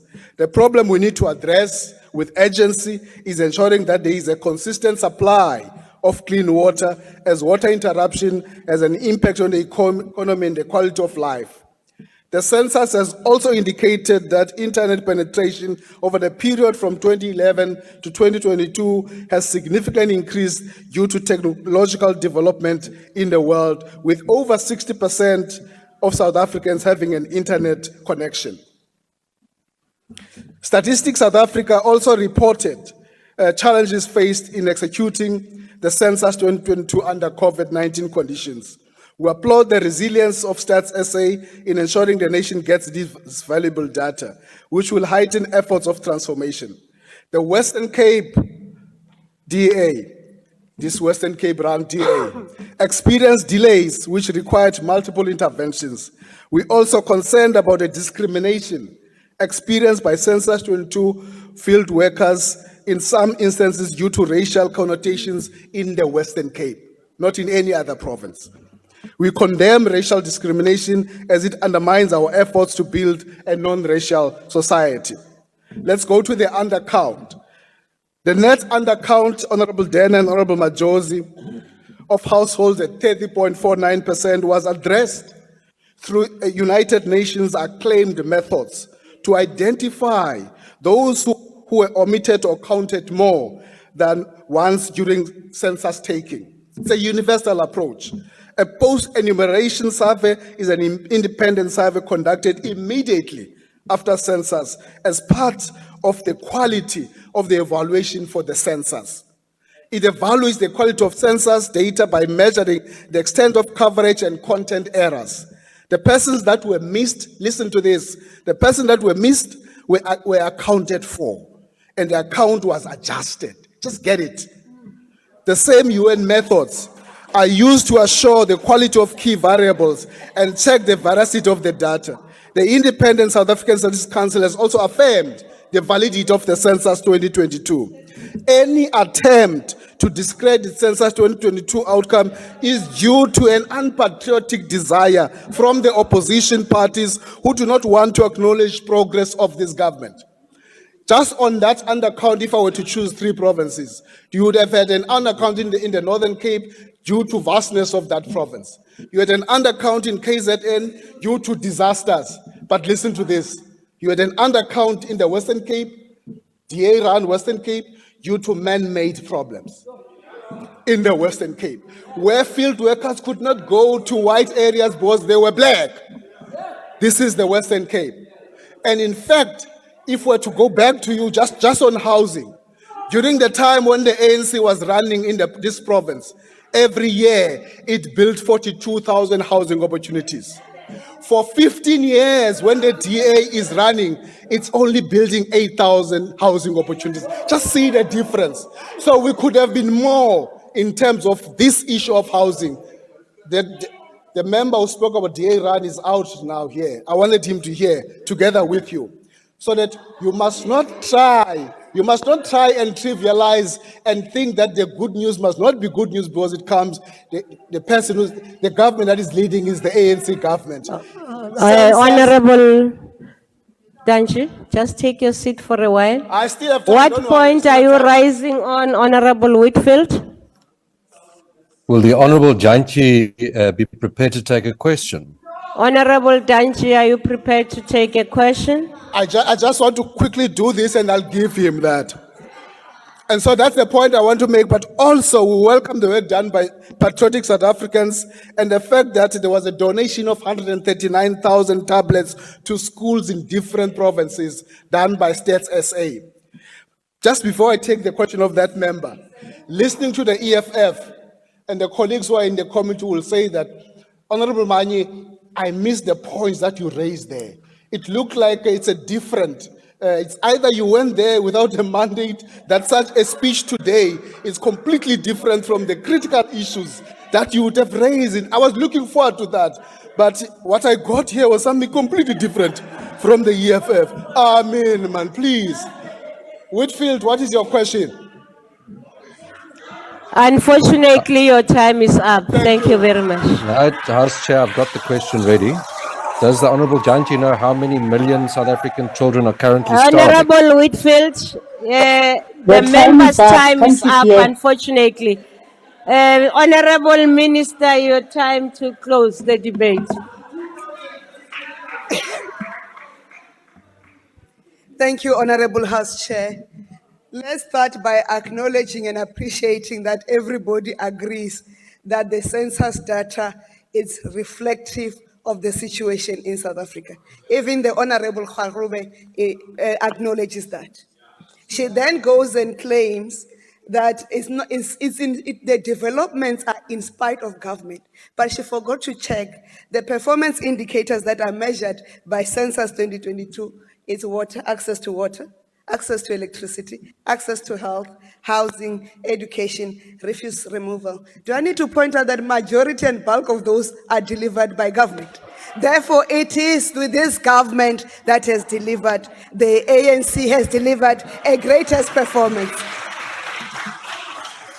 And I also need to appreciate that we are all in agreement and the opposition parties have joined us, and the message that has been led strongly by our Deputy Minister Morolo of the increased funding of Stats SA, because we have been saying there are other indicators that are not being funded, like the performance and contributions of SMME into the economy, which is mostly undercounted and undervalued. And we have said it's only if there can be an increase in funding that Census Statistics SA will be able to conduct such surveys and therefore fully account for the contribution of the majority of Black South Africans into the economy when you quantify the work done by the informal sector and small medium sector, which is predominantly dominated by women, youth, and Black people in general. So, Honorable House Chair, let me also deal with the story that youth unemployment, there's nothing that's happening with it. I don't think I need to organize through the Minister of Basic Education a retraining about reading, because it's not only the grade 4s that are not reading for meaning, it's also some honorable members of the House, and we'll come and talk about this. And then youth unemployment in quarter 4 alone, in quarter 3 alone, saw a decrease in by 1.9% from the previous quarter. And the previous quarter had also registered a decrease in youth unemployment by 1.5%. And then in the third quarter, we have received a 237,000, can I repeat the number? 237,000 young people have gained employment. And that rose the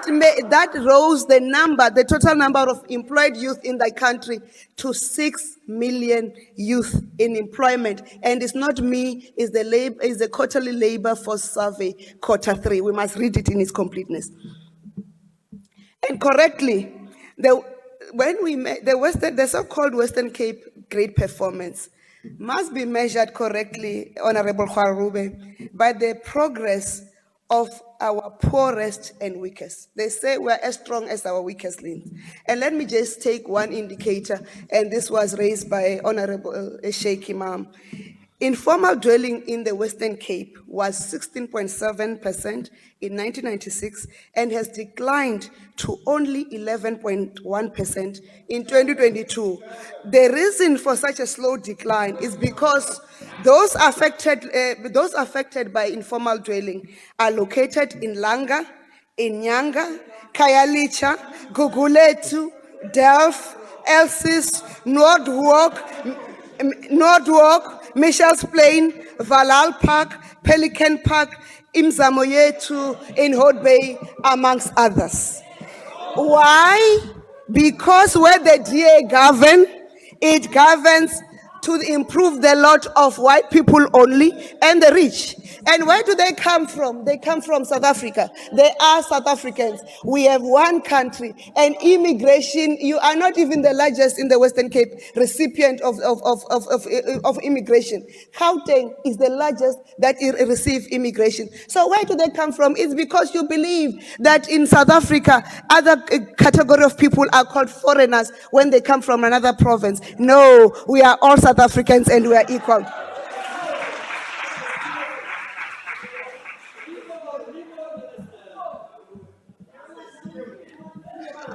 We are not dreaming on, and I don't think we understood why we do and it's not bad. We must be commended as South Africa and the government for pegging ourselves amongst the best in the world.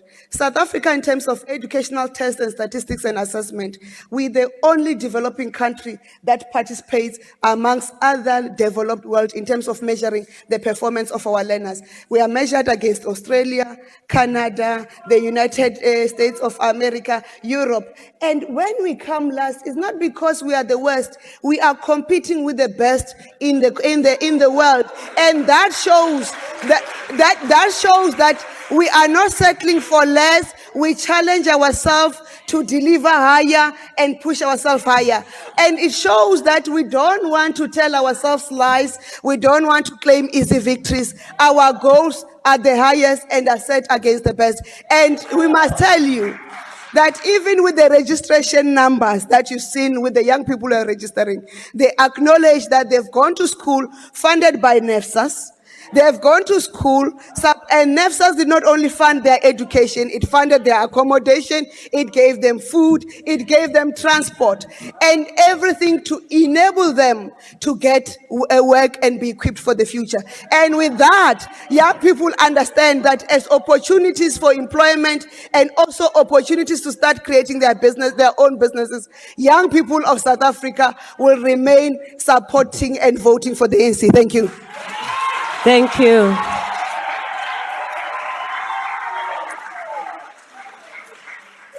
Honorable members, there is a convention in this house that members in the gallery cannot clap.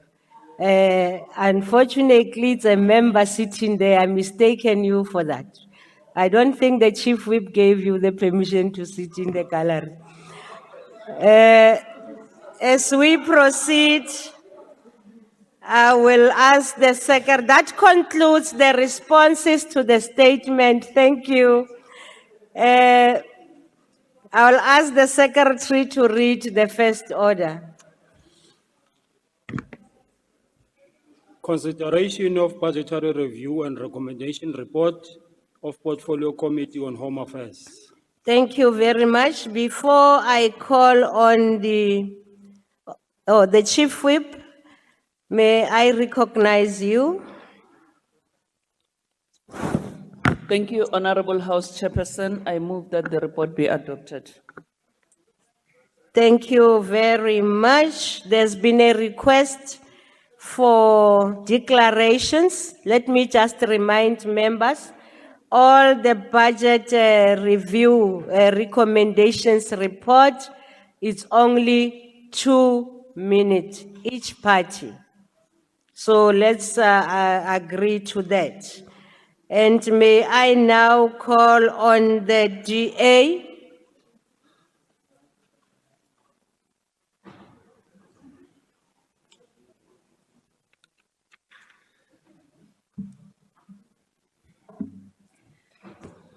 Chairperson, appearing before this House in the year 2023 to raise the issue of Home Affairs network that is often offline demonstrates a lack of commitment from the Minister and his department. It was very embarrassing to receive calls on Friday, the 17th of November from frantic residents from various parts of our country advising that the system was offline just the day before the IEC registration weekend. This caused panic to a lot of citizens who wanted to get their documentation to be able to vote the ANC government out. What is more concerning is that 4 years after the Minister Motsoaledi made a commitment on the 17th of July 2019 that, I quote, the department will improve system functionality through the introduction of an offline mode facility, which will continue rendering services to clients even if the system is offline, close quote. The minister has failed to deliver on his promise. His term of office is nearing its end and we're still talking about system offline, and there is no tangible solution in place. Citizens lose hours of work because of the system that is always offline. Minister, your department has failed dismally to address the issue of people who are charging applicants for a spot in the front of the queue at various Home Affairs offices.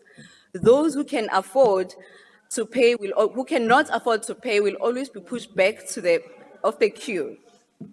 Chairperson, this very same department boasts about purchasing 100 mobile units, and to date we have not been furnished with a schedule to be able to conduct oversight, and all our requests have been ignored. The big question is, Minister, what are you hiding? Chairperson, we also call on the IEC to urgently deal with the issue of demarcation. During the first IEC registration weekend, we learned that some residents have been registered to vote in a VT that is between 3 and 5 kilometers away from their area of residence. The majority of people from our communities won't be able to reach those VTs. This is also disconcerting. Honourable Member, your time has expired. Thank you. We call on all voters to vote for the DA. The EFF.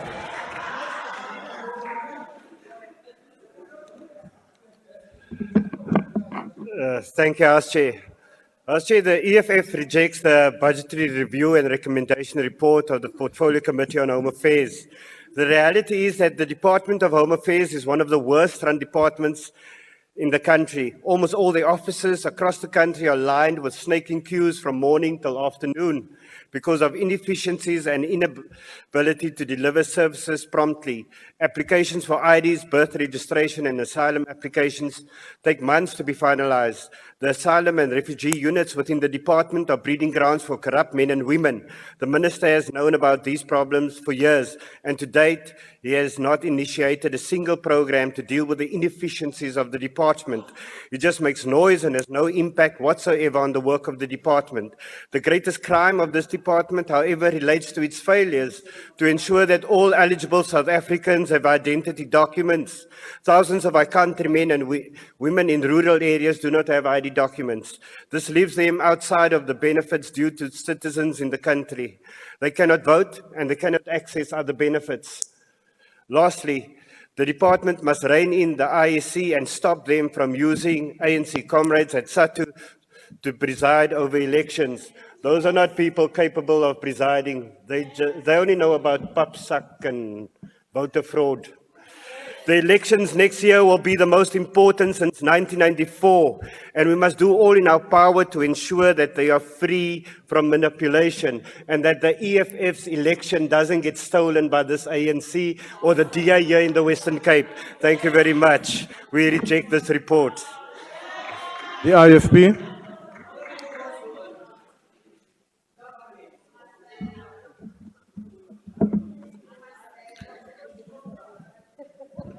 Thank you very much, Honourable House Chairperson. House Chairperson, this BRRR simply underscores what we already know, that the Department of Home Affairs is broken.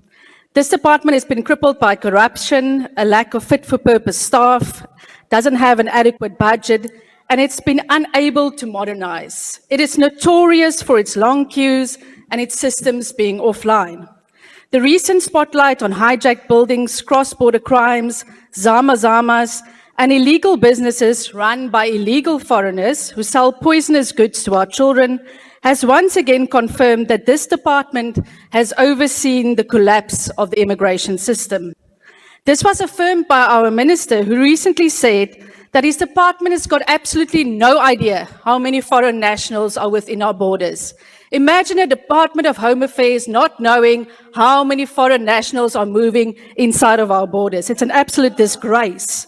As the IFP now approaches 2024, this IFP stands ready to govern in KZN and beyond. The IFP will put South Africans first by ensuring that no-skill and low-skill job opportunities are reserved for South Africans, as well as the spaza shop industry. We will provide sufficient funding for the Border Management Authority. We will fund a standalone immigration inspectorate with staff, and we will call for harsh sentences for Department of Home Affairs staff who sell our documents. We will call for a freeze on all visas obtained by foreign nationals and allow for a 6-month review period to ensure that the fraudulent visas are cleared out of the system. Simply put, we will pick up the baton to modernize and fix the Department of Home Affairs, just like its former minister, the late Prince Mangosuthu Buthelezi, tried to do before the ANC-led government broke this department and so many other state institutions. Thank you. Chairperson, can I ask the member a question, please? Honourable members already left the podium and the time has expired. Thank you. The FF Plus. Thank you, Honourable Chair. In the review process of the department's budget, one should consider the mission of the department, namely to ensure the efficient determination and safeguarding of the identity and status of citizens, and the regulation of migration to ensure security and fulfill the South Africa's international obligations. But Chair, while digging into the mission of the department, images of long queues at Home Affairs offices, challenges with the issuing of travel documents, work permits, and birth certificates comes to mind, as well as open borders, illegal immigration, and an underfunded Border Management Authority. With the staffing level of approximately 36%, no proper services could be rendered, in the result that the department is failing its mandate. Chair, the Independent Electoral Commission should be capacitated to ensure a free and fair election in 2024. Voorsitter, die verslag voor die huis vandag lig nie al die werklike omvang van die onvermoë van die departement uit om te voldoen aan sy grondwetlike mandaat nie. Hierdie toedrag van sake beklemtoon die noodsaak vir 'n regimeverandering na die 2024 verkiesing en daarom kan die VF+ vandag nie hierdie verslag vir die huis steun nie. Dankie voorsitter. Thank you. The ACDP. Thank you, House Chair. House Chair, the ACDP has read the report and appreciates the work that went into it. However, we are all aware, long queues, service delivery challenges, officers offline, and ID books not being issued. One of the most serious indictments against the Department of Home Affairs is the recent Constitutional Court judgment relating to the Immigration Act. Here the court expressed its deep satisfaction what it said was appalling conduct of the department after it took 6 years for remedial legislation to be tabled. The department had attempted to blame the delay on the COVID pandemic and the fired parliament, but the court said this was not acceptable as that took place long after the 24-month deadline. As a sign of the court's displeasure, it ordered both the minister and the DG to pay part of the legal costs personally. The court did accept the minister's explanation that he was totally in the dark about the litigation and the shoddy manner in which it was conducted, this leading the court to order that the legal representatives involved should not charge any fee. I think, again, the chairperson, the ACDP, believes that this is a sad indictment again and illustrates the need for Parliament to closely monitor Constitutional Court deadlines for remedial action. The ACDP would like to commend the Electoral Commission on the relatively successful first voter registration weekend, where over 2 million people visited registration stations and 1 million new registrations took place. The ACDP looks forward to the 2024 elections, when it will field honest, trustworthy, hard-working candidates who understand servant leadership and stewardship of state resources, as opposed to the looting and stealing we have seen so far. There will indeed be a shift to the ACDP. I thank you. Thank you. The UDM. ATM. Good. NFP.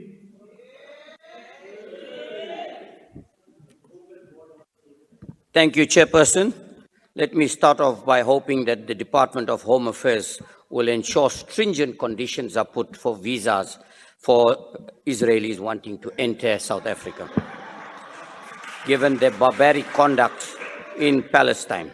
Now, Chairperson, I hear people complaining about Home Affairs, and I must admit that there's been significant progress at Home Affairs. Let us not deny that. But the question I want to ask my colleagues, if Home Affairs only has 42% of human resource capacity and 25% on immigration, how do you expect them to do justice and provide the service? So what is our responsibility is to ensure that they have this capacity, provide them with the budgets, and then you can demand that they provide better services. But you can't not give them the budget. They don't have the staff, in both in immigration, and the entire department is at a 42% capacity. But you're expecting miracles from them. At the same time, I can tell you, if you take the Amgeni Road branch, where I frequently, because you people don't go to this department, you'll only want to talk here. Come with me and I'll show you. Amgeni Road, I'll give you names of Bonga, Mkize, Zandile, Dlamini, I've mentioned them, Estella. Go there and see how you can get, despite the long queues, and yes, is it their fault that the IT system, Chairperson, is not working most of the time? It's not their fault. They want it to work. It's not working. We are not doing enough. We are not doing enough to support these departments so that they can provide a better service. So we need to do a lot more. So let us not come here and keep complaining about it. Let's help them by sorting that out. Now,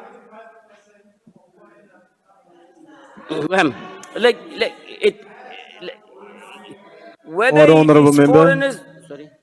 Continue, we have a few seconds left. Thank you very much, Chairperson. The National Freedom Party supports this and calls on government to provide adequate resources to the Department of Home Affairs so that they would have the necessary human resource and things to provide a better service. Thank you, Honourable very Member. much. The AIC. Thank you, Honourable Chair. The Budget Review and Recommendation Report of the Portfolio Committee on Home Affairs contains a number of recommendations insofar as the work of the Department of Home Affairs and its entities is concerned. It is common cause that given the imminence of the 2024 general elections, a lot of emphasis would go to the Independent Electoral Commission. The IEC is a creature of statute. Its legislative obligation includes managing elections at national, provincial, and municipal levels, ensuring elections are free and fair, and declaring electoral outcomes of results within a period prescribed by national legislation. Other important functions of the Commission includes, amongst others, ensuring free and fair elections, as well as promoting conditions conducive to free and fair elections, including maintaining a register of parties and compiling and maintaining a voter's roll. In terms of the BRRR report of the committee, part of the core mandate of the IEC relates to its electoral operations, which is a core function accounting for 3.5 billion over the medium-term expenditure framework. Electoral operations, which involves the procurement, printing, distribution, and warehousing of registration and election material. The procurement of electoral material, such as an additional ballot type, the appointment and training of an estimated 350,000 electoral and expansion staff, the maintenance of the voters' roll, technological improvements such as rewriting candidate nomination, ballot generation, and election result system, and the procurement of a building for the IEC national office are important markers in running organized general elections. This performance indicator of the IEC must be underpinned by. We support the report, Honorable Chair. Thank you. The PAC. Al-Jama. No declaration, Chair. No declaration, Chair, from PAC. Thank you. Al-Jama.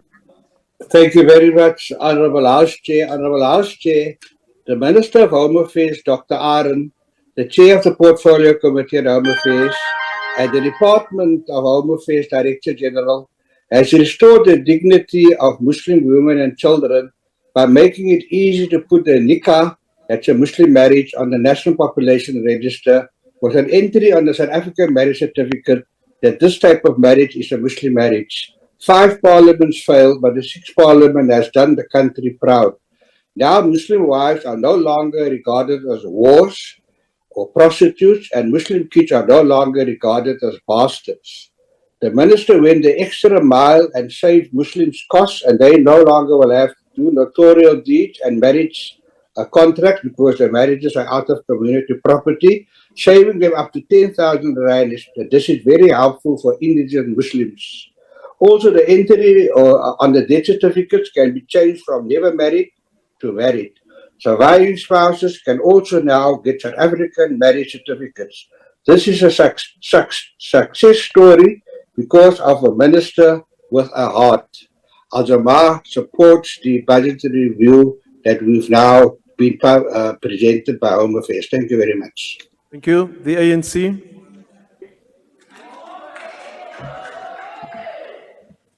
Thank you very much, House Chair. I want to start by commending the Department of Home Affairs for taking the initiative to open their offices during the voter registration weekend for the collection of ID and registration of temporary IDs. This is a demonstration of their understanding of the importance of facilitating voter registration and ensuring that everyone has an equal opportunity to exercise their right to vote. We applaud the IEC also for conducting a successful incident-free voter registration over the weekend.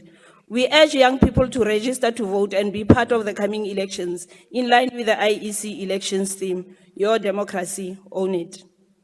We want to urge all political parties to allow the IEC to undertake its recruitment freely without any duress. If political parties has reservations about some of the staff recruited in the IEC, I think they know they should do it so within the agreed procedures outlined in the party liaison committees. The ANC supports the BRRR of the portfolio committees upon considering the annual reports of the Department of Home Affairs, the GPW, and the IEC, which we received on the 10th of October 2023, and also received a report of the Auditor General on the audit report of the Home Affairs, the IEC, and GPW. We noted that the Department of Home Affairs has received 71% of its annual target for the 2023 financial year, as compared to the 69% achievement of 2021-2022 financial year. We urge the BMA to roll out the 46 port of entries by incorporating frontline immigration, port health, agriculture, environmental functions into the BMA. We recommend that the BMA should be better funded for the improvement of border control and management, thus address the border challenges, including the undocumented migrants. The IEC must address the weaknesses raised by the Auditor General in the internal controls around process of compiling and collating performance information reported in the performance report. We know the GPW has a challenge of loss of data. However, the GPW needs to work proactively to ensure that it finalizes its already 2022-2023 annual report as soon as possible, and after receiving its audited report back from the Auditor General's office. Thank you very much. Thank you, Honourable Member. I now put the motion. Are there any objections? Chairperson, please note the objection of the DA. Chairperson, can you note the objection of the EFF? On the ACDP, thank you. Thank you. And with those objections, the report is agreed to. The Secretary will read the second order.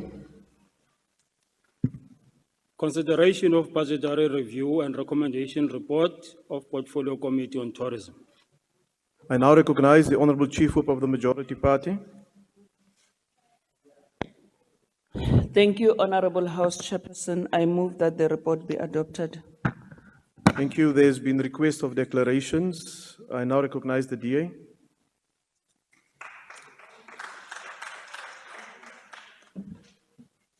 Thank you, Chair. This government decimated tourism during and since the pandemic, resulting in over 450,000 tourism jobs lost.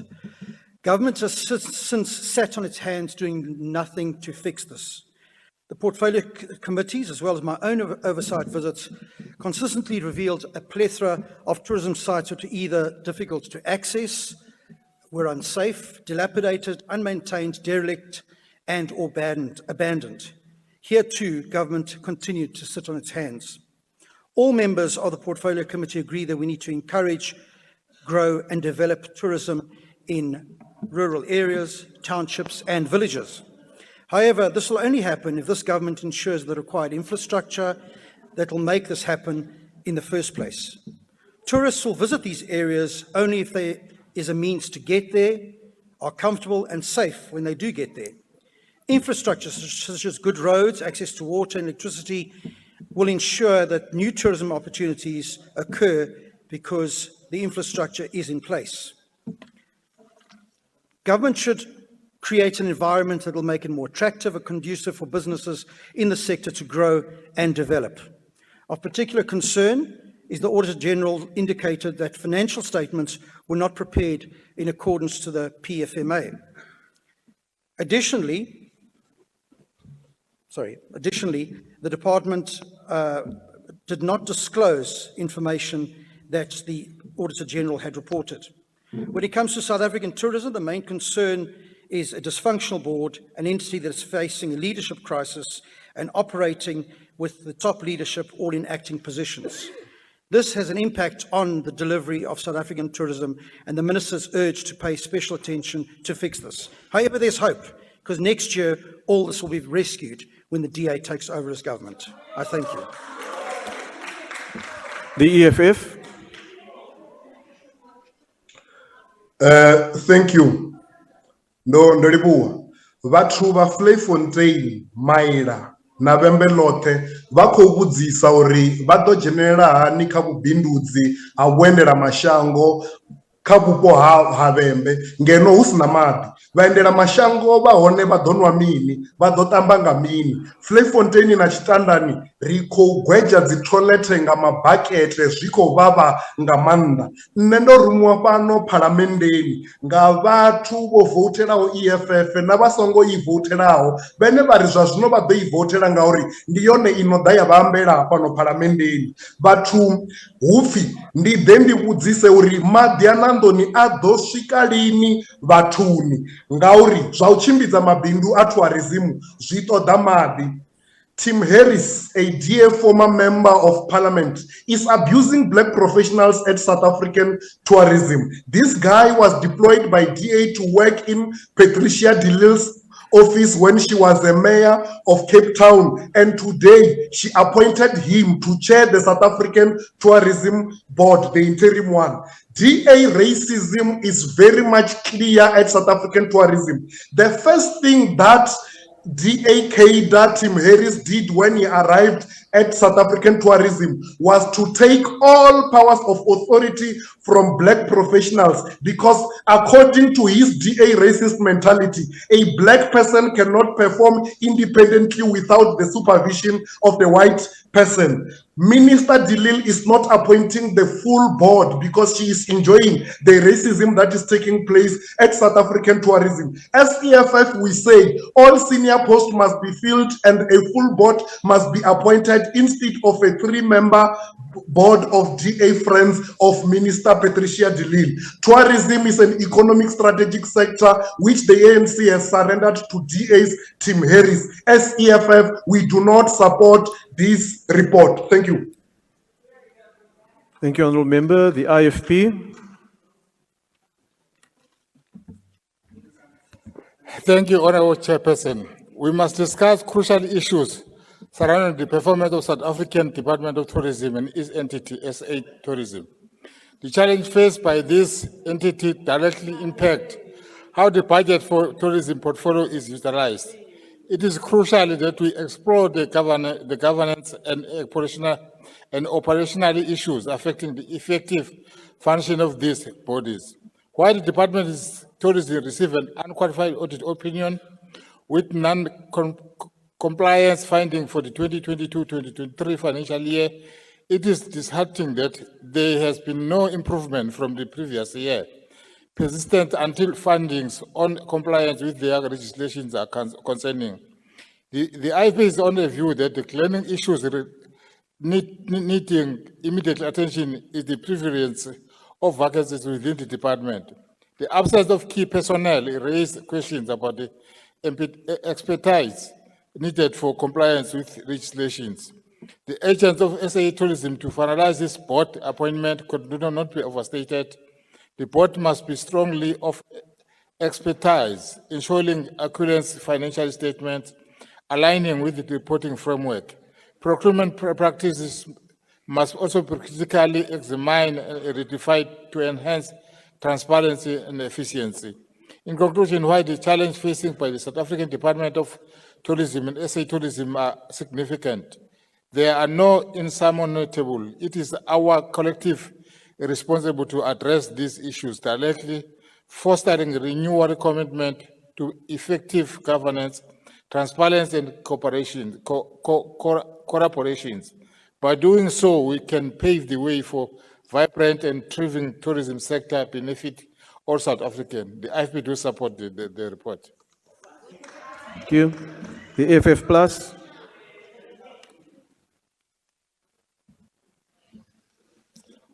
Honourable Chair, South Africa has a countryside to be proud of. The country has all the ingredients for a great vacation recipe, but the recipe keeps on spoiling. The ANC is the reason for the failure of a great recipe where taxpayers cannot enjoy a well-deserved break. The ANC government failed to keep safe and suitable travelling environment. The ANC government failed to keeping the lights on for businesses to operate in.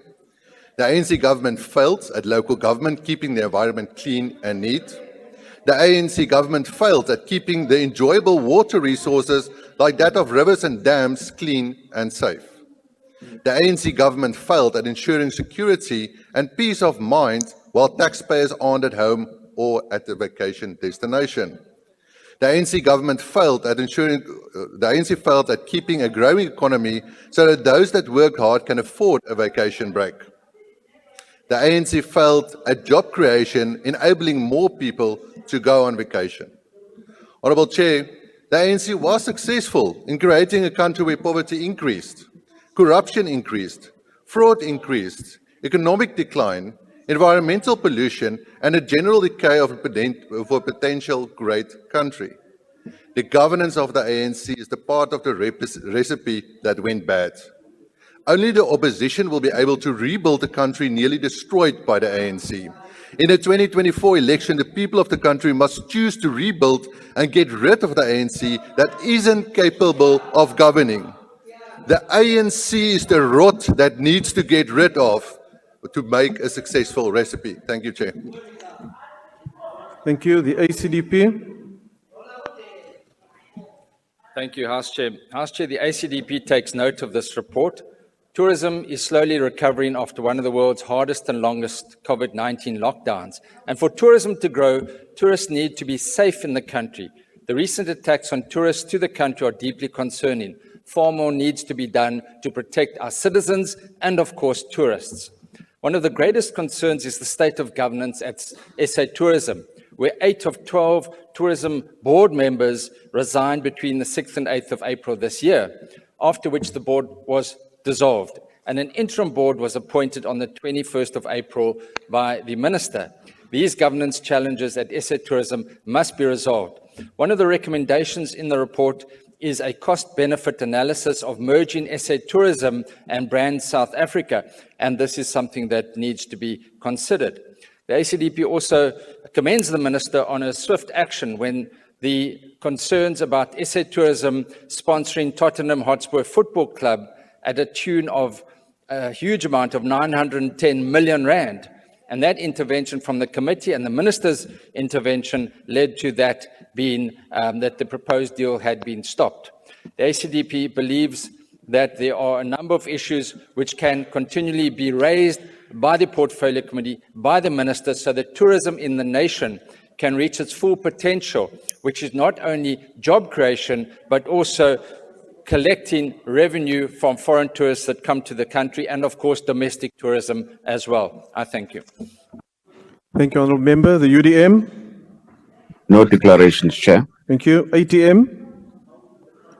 Good. NFP.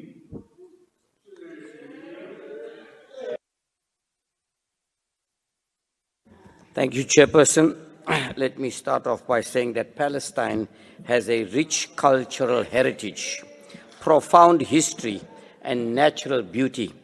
However, tourism in Palestine is currently at a standstill because of the barbaric actions of Zionist State of Israel, supported by some of my colleagues in this very House. Now, Chairperson, I think a lot has been done in the country in this particular tourism sector to promote tourism in South Africa.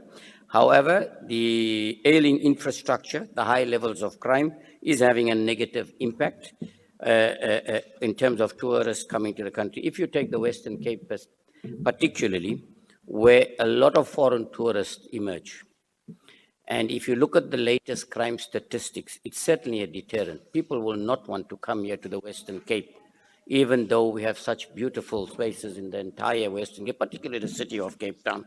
And if you've seen the number of those that have visited, Chairperson, particularly the Western Cape, and have died because of the high levels of crime. But again, that goes down to the socio-economic conditions of how funds are directed to the rich and the affluent and not to the poor communities. And that is why there is such high levels of crime in this particular province.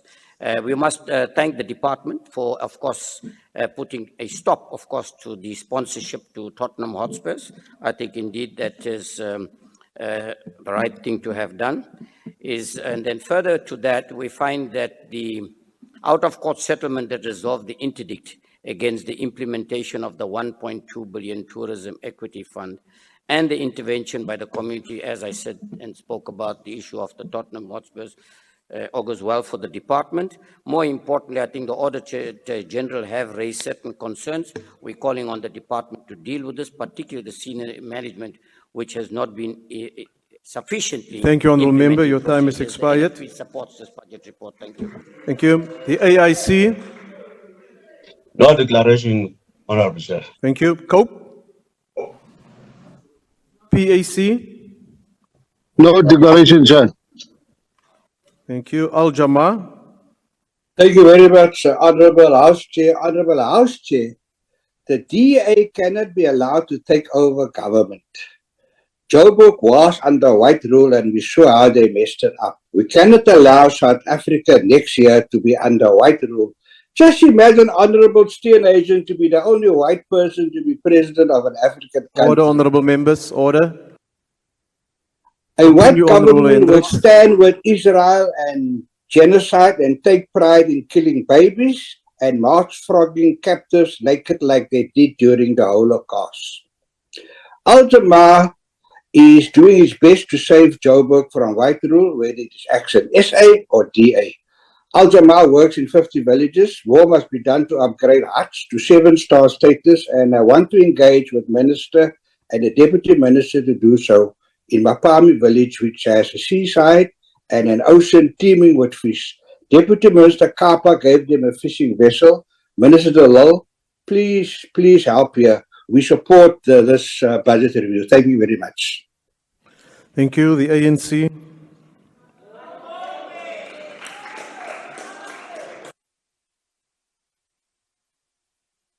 Thank you, House Chair. Greetings to the Chief Whip of the Majority Party. As a Portfolio Committee on Tourism, we deliberated on the annual and quarterly performance reports of both the Department of Tourism and South African Tourism. The budget recommendations and review report for Vote 38 was adopted by the Portfolio Committee on Tourism on the 20th of October, 2023. The report considered the financial and non-financial performance of both the department and its entity, South African Tourism. Several governance and operational challenges faced both institutions during the period reviewed, resulting in specific recommendations by the Portfolio Committee on Tourism to the Minister of Tourism to ensure that these are addressed timelessly. I will highlight a few issues that have emerged during the period under review that the tourism sector faces. The Portfolio Committee commends the department on its efforts to create employment opportunities in the sector during the 2022-2023 financial year. The department implemented youth skills development, and the committee notes that transformation remains a major challenge in the tourism industry. The department had a setback when the Tourism Equity Fund was interdicted. The minister reported to the committee that an out-of-court settlement has been reached with the litigants following the cabinet approval in September 2023 for the revised TEF to be implemented. Applications to fund were opened on the 6th of November 2023. 1.2 billion fund offers an immense opportunity for transformation and inclusive participation in the sector. Madam Chairperson, the ANC supports the review. Madam Chair, Chairperson of the House, thank you very much. Thank you, the ANC supports the report. Thank you, Honourable Member. Honourable Members, I now put order. I put the motion. Are there any objections? The EFF rejects the report. It's noted. Are there any further objections? If not, with those objections, the report is agreed to. The Secretary will read the third order.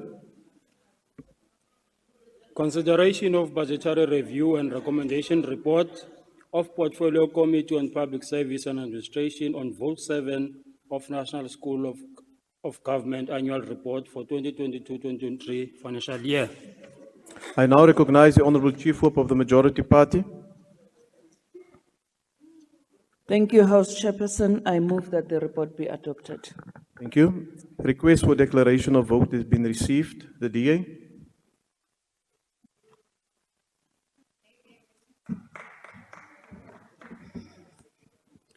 House Chairperson, the two simple yet fundamental questions we should be asking ourselves when it comes to the NSG is whether the NSG has been able to, firstly, build an ethical and capable public service, and secondly, empower public servants to be responsive to the needs of citizens.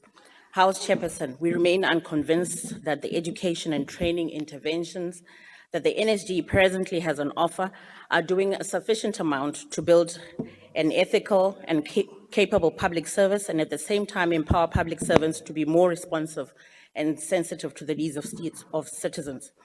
House Chairperson, in order for the NSG to, for example, really assist in internalizing ethics and integrity in the public service, it will need to offer more than just one generic or standard ethics program. Put differently, House Chairperson, if the NSG is to have a concrete and felt impact on the current state of our public service, then it will need to tailor and offer a much broader range of education and training interventions which are aimed at internalizing ethics and integrity in the public service. The NSG House Chairperson will also need to ensure that such training and education interventions are not aimed exclusively or solely at public servants, but also at politicians too, because more often than not, House Chairperson, public servants that engage in unethical and corrupt behavior are acting at the behest or on the instructions of unethical and corrupt politicians.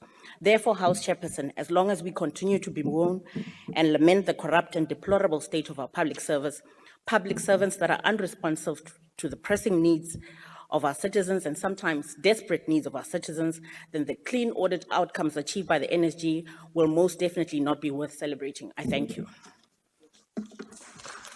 The EFF. Chairperson, thank you very much. Let us greet the Commander-in-Chief and the President of the Economic Freedom Fighters, Commissars and the Ground Forces of the EFF. Chairperson, today we are debating Vote 11 of the NSG, yet the NSG has failed to implement the quality management plan due to capacity constraints, yet we expect the same school to issue public servants and other people with capacity. The school has to offer accredited training programs and actual delivery and facilitation, but as of now, they can't. The question then remains, why is NSG not prioritizing the policy directive? South Africa is amongst the countries with the highest unemployment rate, yet the NSG that has increasing rate of vacancy from 10.9% in 2021-22 to 17.5% by the end of 2022-23, which is a call for concern while there are capable people and particularly the youth. The school hasn't met regulated representation of youth at 30%, while our country is reeling of high youth unemployment. It still holds on to older people, and until the school meets its representation of youth who roams the streets and opt to alcohol and drugs, then we can engage. Chair, why did NSG not sign two crucial memorandums of agreement with professional bodies like Chartered Institute and the Institute for Internal Auditors as it was targeted, and how will they address this delay and unmet targets? Chair, the accreditation of qualification is the core mandate of the school, but because the ANC-led government is so obsessed with the tenders, the school has outsourced their services and the process has been unsuccessful. It has been unsuccessful even when there are so many higher education institutions who should have been targeted, but because, as usual, Chairperson, their friends were not selected. Chairperson, the Auditor General has made a recommendation that the inclusion of key performance indicators and strategic targets to implementation Honourable Member, your time is now expired. Of the public sector be implemented, but this all fell on deaf ears. The EFF rejects this report. Thank you. The IFP. Thank you very much, Honourable Chairperson. I present this report on behalf of Honourable Nkosi Tebekulu, who will join us in the next few minutes. Firstly, may I take this opportunity to wish Honourable Ma MD Hlengwa a very happy birthday for today, and may you have many, many more years of good health. And Minister Lamula, yeah. Honourable Chairperson, institutional failures are at the heart of many of the socio-economic challenges we face in South Africa. And these are born not primarily of the personalities and characters that run them, but of how they have been designed and structured. South African public administrations have been heavily politicized by the government, and we have witnessed the effects of things such as cadre deployment, often at the expense of skilled and qualified candidates. Therefore, the professionalization of the public service is of utmost importance, as we need to ensure that those appointed to serve the people of South Africa have the necessary skills and qualifications to do so, and in a manner that prioritizes the people and not personal and political agendas. It is with this in mind that the IFP urges the National School of Government to start actioning the proposed plans to professionalize the public service sector through signing memoranda of agreement with professional bodies and developing implementation plans to ensure that all public servants are registered with their respective bodies. To ensure that the proposal of this project is not just lip service to silence our critique, we want to emphasize the committee's recommendation that the National School of Government, in collaboration with the Department of Public Service and Administration, should ensure that the provisions of the national framework towards professionalizing the public service are brought into operation. The IFP accepts the report. Thank you. Thank you, Honourable Member. The FF Plus. Thank you, House Chair. House Chair, the National School of Government derives its mandate from Section 195 of the Constitution. This section stipulates the basic values and principles governing the public administration. A few of these values and principles include, but are not limited to, a high standard of professional ethics, efficient, economic and effective use of resources, accountability, transparency, and the proper response to people's needs. These principles, of course, apply to every sphere of government, organs of state and public enterprises. The National School of Government has to ensure that all these basic values and principles are instilled into the value system and performance of all public servants through education, training and development initiatives.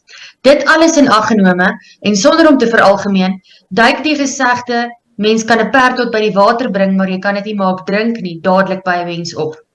The NSG's plan to legislate all mandatory training programs for all public servants is a step in the right direction, which will encourage enrollment and retention in these very important courses. Maar hoewel artikel 195 soos baie ander wetgewing fantasties lyk op papier, is dit in die praktyk ongelukkig nie so maklik om die waardes en beginsels soos hier uiteengesit in die staatsdiens te kweek nie. Dit maak nie saak hoeveel kursusse, klasse, lesse of programme aangebied word nie, as die kultuur van straffeloosheid en swak standaarde in die openbare sektor nie aangespreek word nie, sal die nasionale regeringsskool nie hond daar afmaak nie.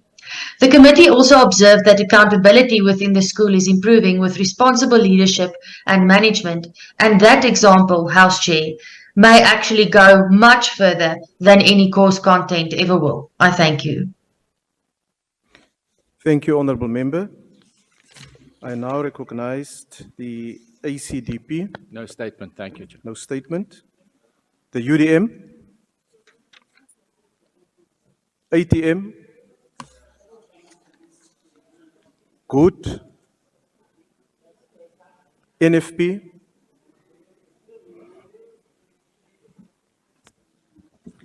Thank you, House Chairperson. The National Freedom Party will support the budget report on public service and vote 7 here today. I hear some of my colleagues once again talking about ethics in governance, morals and values, but yet we support somebody, and Netanyahu, who has been charged for bribery, accepting bribes, corruption, breach of trust, and not on one occasion, on 3 different scandals. But yet, my colleagues want to support him. So we talk about ethics here, but it's ethical for them to support Netanyahu with all his corruption, that his own people are turning against him by the hundreds of thousands, but be that as it may. Now, the National School of Government spent 222 million or 96.1% of its available budget. What does it tell us? That one thing we are good at, we must spend our budget. So let's look at whether we're getting value for money. I think that is what is very, very important. But some of the problems that this department faces is there's 42 vacancies alone. And I think that must be dealt with. 23 out of the 27 performance targets were met, which is acceptable in terms of my understanding. But very importantly, I think when it comes to ethics and governance, Chairperson, I think we need to look at the corruption that is taking place between these officials that we are employing. Particularly, KZN is now rotten to the core. I will say it like it is. The corruption in the KZN municipalities, you don't want to know how bad it is.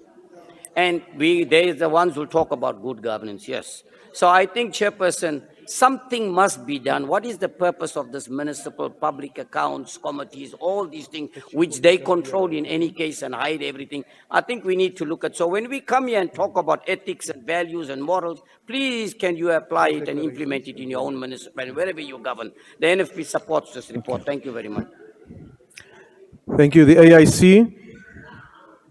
No declaration, Chair. Order, Honorable Maglua. The AIC. No declaration, Chair. Thank you. Cope. The PAC.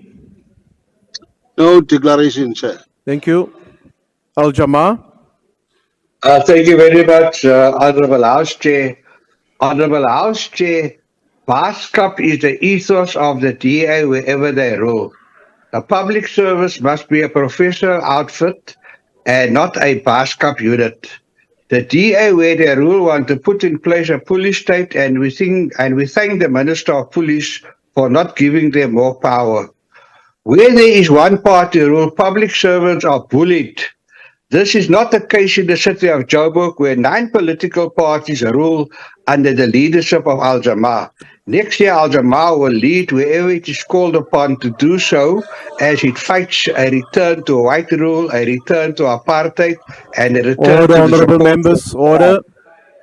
The deployment of BASA will make the deployment look like a teddy bear party. We support the report. Thank you very much. The ANC.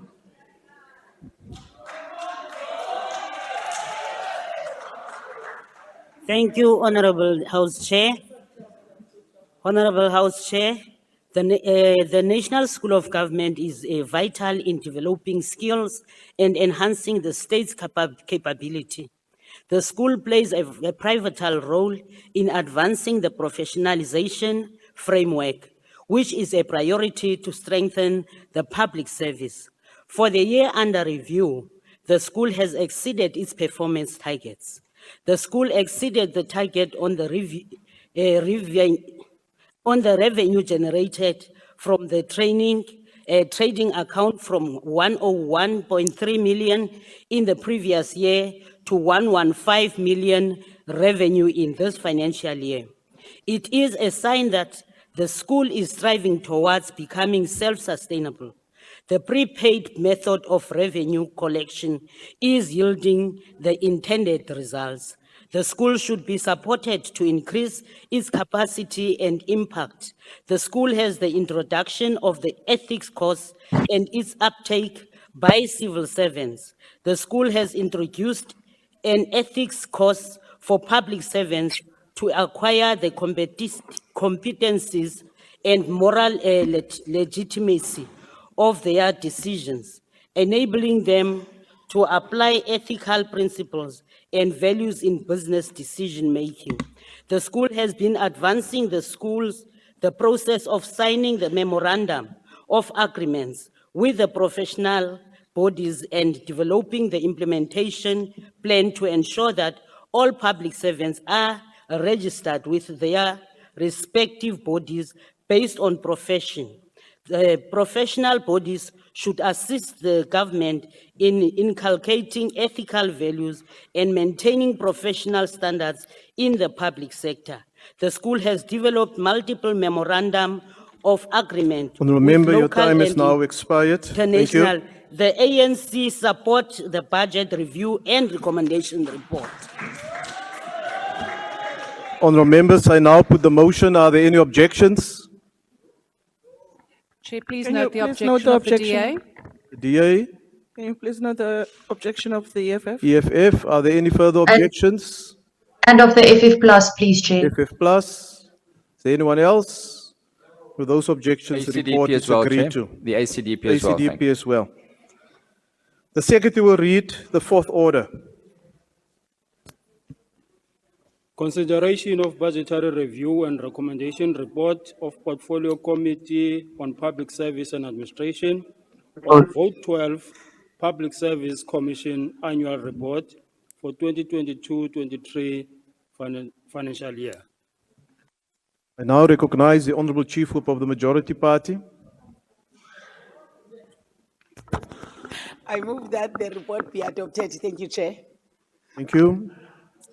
There is request for declarations of vote. I recognize the DA.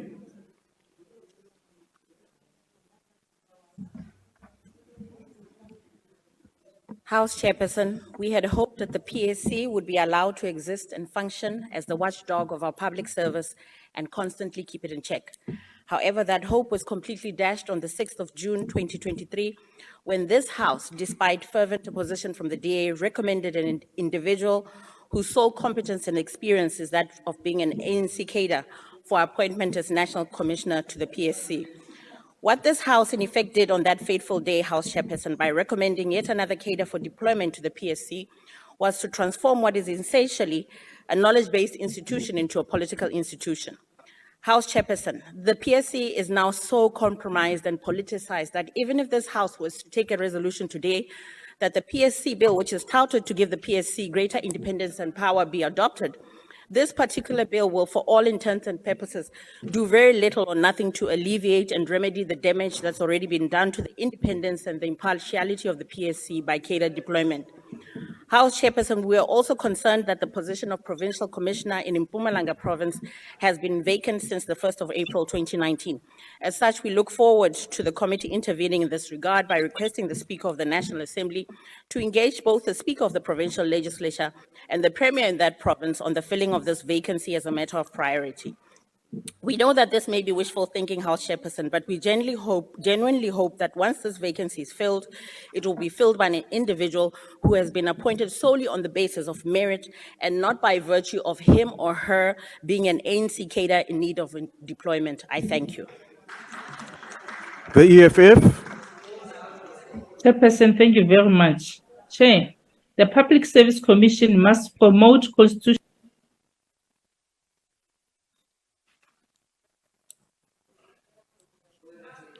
Honourable Member, just unmute your microphone. Chairperson, thank you very much. The PSC must promote constitutional values and principles of public administration in the public service. Therefore, it is important for the Northwest Province and Mpumalanga to fill in vacancies which has occurred over a period of time. It is very concerning, Chair, for the PSC to discontinue the target and reducing the number of grievances just because they only have delivered 4%. The Public Service Commission Chairperson should improve on the turnaround time and dealing with the grievances and public administration investigation. Finally, Chairperson, the Public Service Commission should not only recommend, but it must have tooth to bite. Where there is no improvement, that is that when they recommended to the DPSA, that the representation of women in particular is not met in senior management positions. Therefore, we cannot support this report. Thanks. Thank you. The IFP. Thank you, House Chair. First and foremost, I want to commend the Public Service Commission on receiving a clean audit and for achieving 24 of the 25 targets that also align with the 94.34% of the budgetary allocation for the year 2022-23.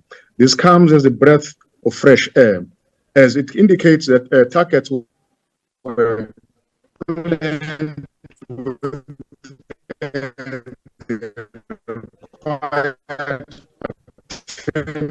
The Honourable Member is no longer audible. Honourable Singh.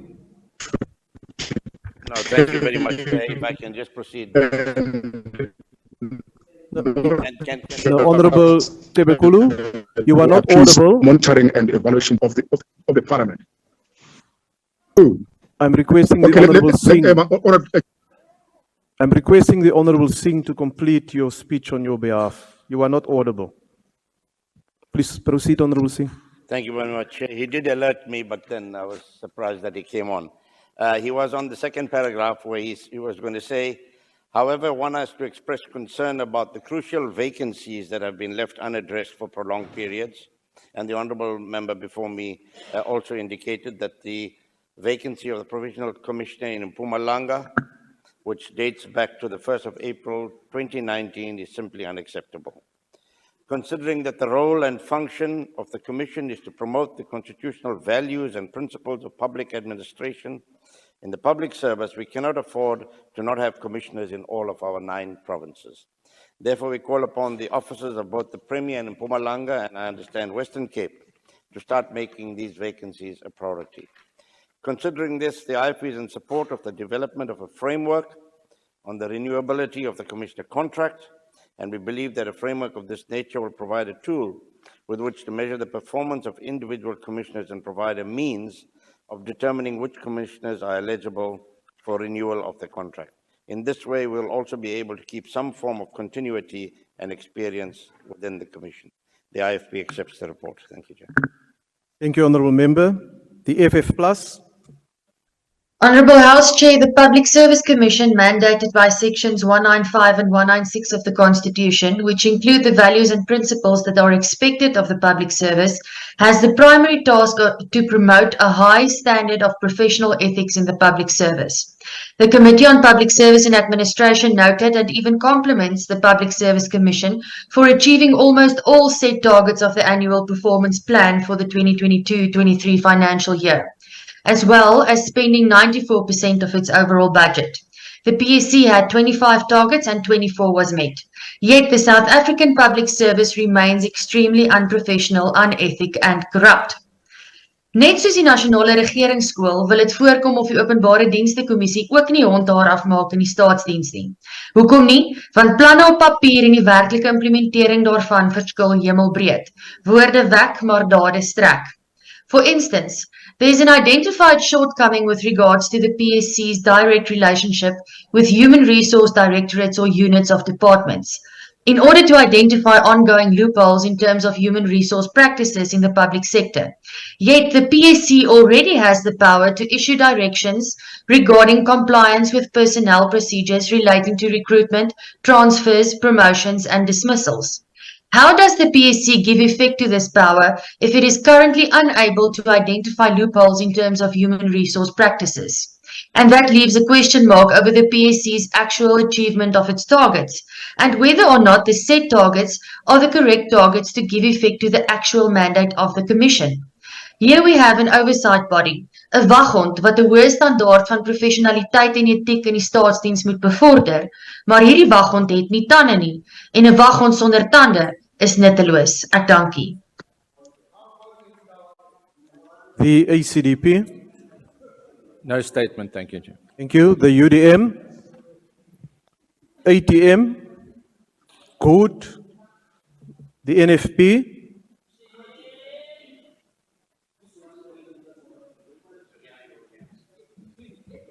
Thank you, Chairperson. The National Freedom Party will support the report on vote 12 here today. Allow me also to draw the attention to this House on the plight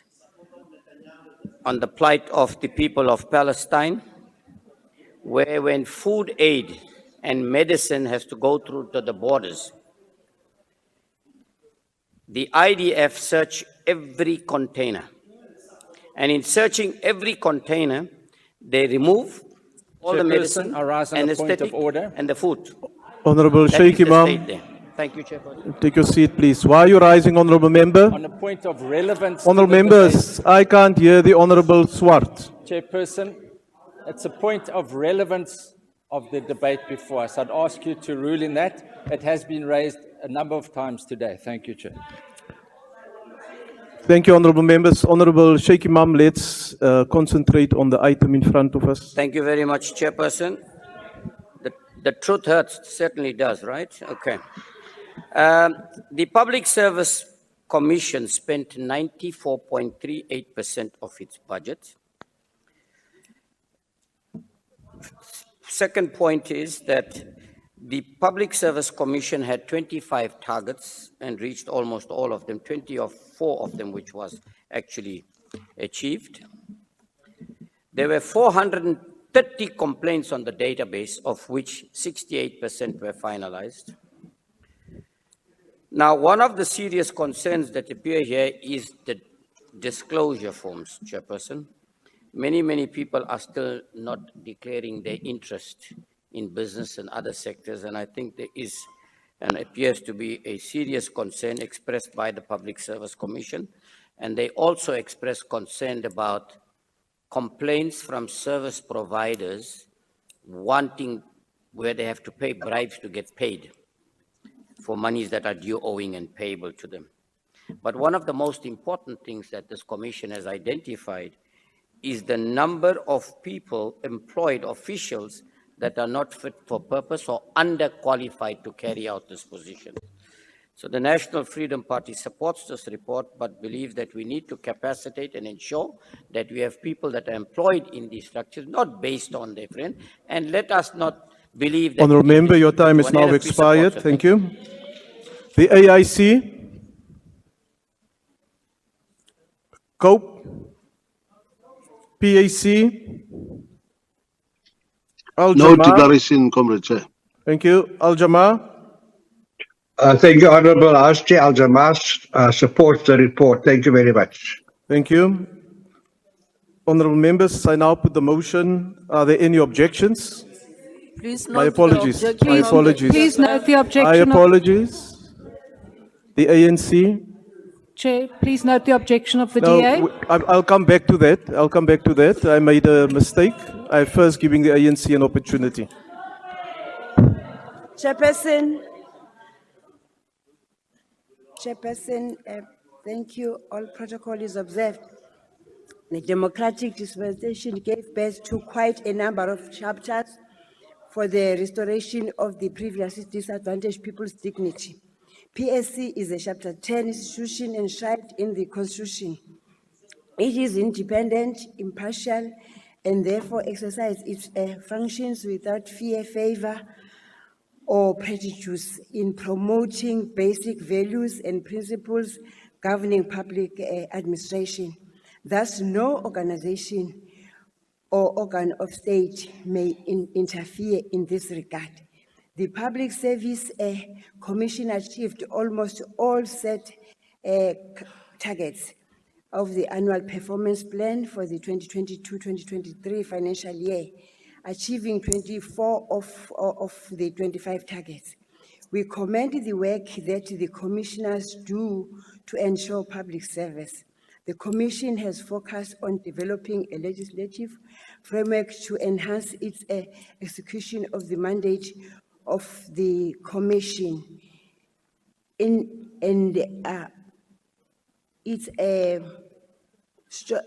to afford its stronger teeth to bite.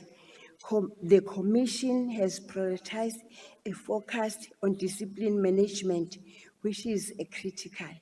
We support the efforts of the Commission to continue providing updates to the committee regarding the review of the organizational structure to beef up capacity in the provincial offices. An effective public service commission will improve the public service to be effective in providing the service required.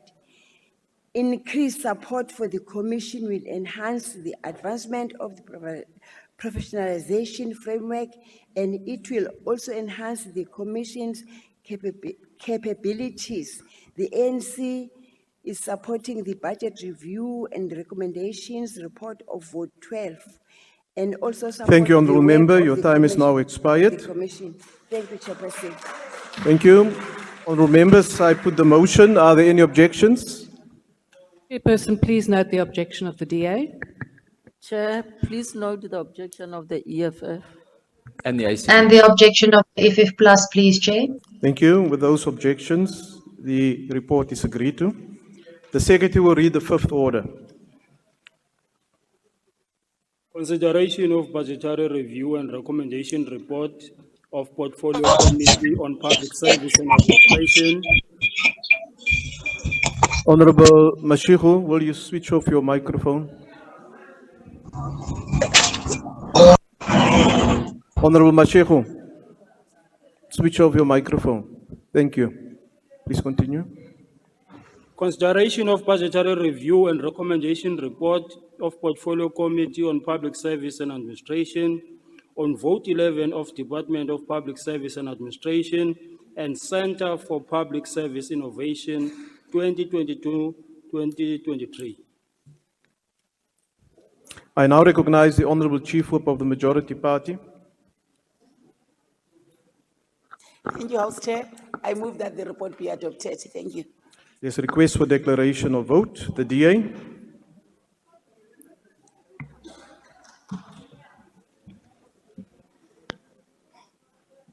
House Chairperson, the war against malfeasance and misconduct in the public service has been lost, all thanks to the ineffectiveness of the department. The department, as the primary custodian of norms and standards in the public service, has failed our public service on two major fronts. Firstly, House Chairperson, the department has failed to monitor and exercise oversight over the norms and standards in the public service. Secondly, House Chairperson, the department has failed to support individual government departments in relation to the enforcement of these norms and standards. These failures by the department have also significantly contributed towards the consequence management and accountability deficit in the public service. House Chairperson, to put things into context, the state lost a staggering 1.5 billion to financial misconduct on the part of public servants and paid close to 70 million in salaries for 417 public servants who are currently on suspension with full pay, and the department and the Minister of Public Service and Administration have done nothing quantifiable to address these issues. We call on the department, together with its technical assistance unit, to immediately intervene in the two ongoing crises in the public service, namely the financial misconduct crisis and the discipline management crisis. The two crises, House Chairperson, are costing the state billions and millions of rands on an annual basis and could have been circumvented had the department been consistently assisting government departments to enforce norms and standards. We further call on the department to take the lead in relation to the implementation of the framework towards the professionalization of the public sector. Despite the framework receiving cabinet approval in October last year, the department, House Chairperson, has still not published directives on the implementation of the framework, and neither has it provided clarity on how the framework will be implemented and whether it will be responsible for the enforcement of the framework. I thank you. Thank you. The EFF.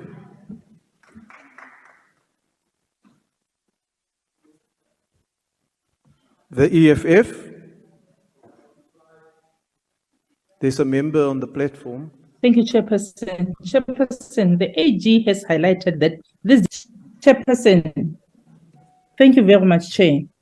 Chairperson, the Auditor General has highlighted that this department is failing in its duties to play an oversight.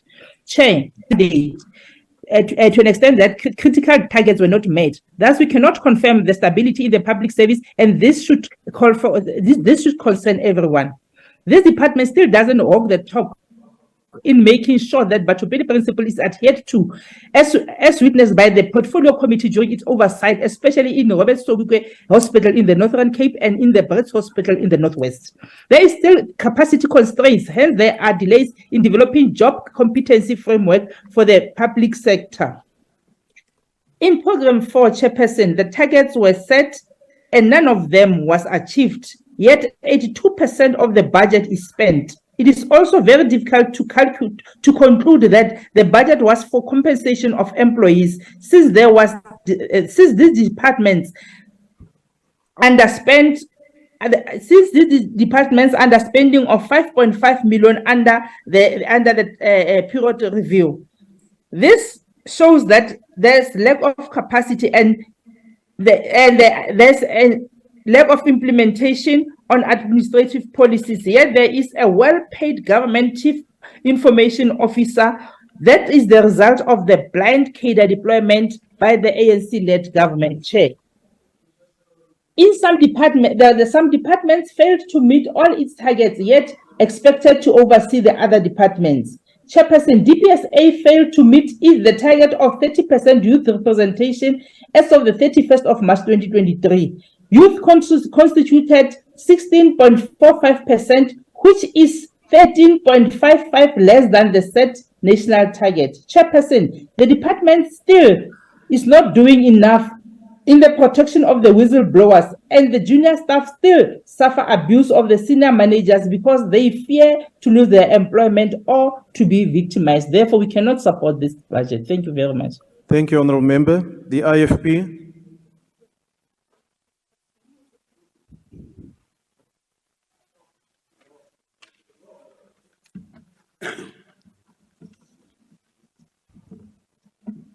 Thank you, Honorable House Chair. I'm presenting this on behalf of Inkosi R.N. Kabekulu, MP. South Africans are unfortunately no strangers to inefficiency from the government when it comes to matters of service delivery. While we know theft and corruption are mostly the root cause, we also have to question the material systems that are in place. There seems to be still a reliance on paper-driven processes in some of our government departments, which has often resulted in delayed or no service delivery due to documents having been lost or misplaced. Think of those who applied for RDP houses years or even decades ago, but are still waiting, likely because the lost documents, or those who have lost jobs and are looking to get financial support through an unemployment insurance fund. Honorable Chairperson, the Center for Public Service Innovation is at the head of minimizing the service delivery inefficiencies our people are facing, therefore regressing on maintaining a clean audit further exacerbates the challenges faced by South Africans. Achieving only 17 of the 26 annual targets indicates a clear lack of proper planning from the CPSI, which is of great concern to us as it leads to questions how we can trust this entity to come up with more efficient ways Honourable of Member, services your time is now to expired. be delivered. And the IFP accepts the report. I thank you, Honourable House. Thank you, Honourable Member. The FF Plus. House Chair, one of the strategic priorities of this department is intensifying the fight against corruption. And in its undertaking to promote anti-corruption efforts in the public service, a database on public service employees appointed as board members to entities was developed to track the activities of board members in their governance roles of public entities. Secondly, adherence to policy prohibiting public service employees conducting business with the state and to monitor the performance of other remunerative work by public service employees is done. And lastly, in line with the PSR, the e-disclosure system enables members of senior management to disclose their financial interests. Yet, nearly not a week goes by in this country without some or other corruption scandal involving the public service making headlines. The Tuja Capital Fund scandal involving the Department of Employment and Labour is one of the latest headlines that created quite a stir. Not only is the director of this company, which was not registered with the CIPC, the chair of the board of an entity of the Department of Labour, but also did the Director General and Commissioner of the UIF apparently push through the 5 billion rand payment for a tender that did not meet the muster of the tender process. But the real story is that the Minister of Employment and Labour and several other prominent politicians apparently stood to make about 500 million rand from this deal. And as he said in the media, this is a developing story. The fact of the matter is, Chair, that the DPSA can set all the targets in the world. If there is no political will to promote an ethical, honest and professional public administration, it won't happen. 'n vis vrot van sy kop af. Kap korrupsie se kop af deur die ANC te verwyder en slegs dan sal die openbare sektor gered kan word. Dankie voorsitter. The ACDP, No statement, thank you. UDM, ATM, good, NFP, Thank you, Chairperson. The National Freedom Party will support Budget Vote 11 tabled here today. And I think I want to address this, Chairperson, through you to remind the Chief Whip when Chief Whip raised the other day when we came back from our tour of Ireland and Kenya on what people were being paid, particularly members of parliament. A level 3 in South Africa official earns 1,147,000 and level 16 earns 2,130,000. And when members of parliament earn a mere just over 1 million or so a month, unions and many others are raising serious concern and attacking members of parliament. But this is, South African officials are some of the highest paid in the world in terms of a latest report that has been released. But on talking about public sector and salaries, I want to say once again, Chairperson, that the people of Gaza and Palestine are not able to get paid at the moment because their monies have been cut by the Israeli government. Now, let me go on further to say that this department had only achieved 17 out of its 26 targets. Okay, and more importantly, I think the public servant received unqualified audit with findings in 22-23 financial year. The department regressed from maintaining a clean audit, which is a concern to the committee. Further to that is the committee noted that the contribution of Center for Public Service Innovation maintaining a clean audit must be welcomed, but very importantly, Chairperson, and again we're talking about 24 out of 71 24 national and 71 provincial departments indicated that they performed lifestyle reviews or were in the process of finalizing them. That's one of the serious concerns, and the committee also called on greater collaboration between with the memorandum of agreement that they've entered it with the Department and of Communication, Digital Technologies, as well as with CETA. The National Freedom Party supports this report. Thank you. Thank you. The AIC, Cope, PAC. No statement, Chair, from PAC. Thank you. Al-Jamaa. Al-Jamaa supports the report. Thank you very much. Thank you. The ANC.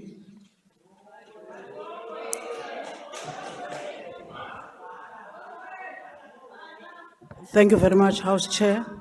Honorable members, the professionalization of the public service is a critical focus the department has been leading as part of implementing priority number 1 of the 6th administration of building an ethical and capable developmental state.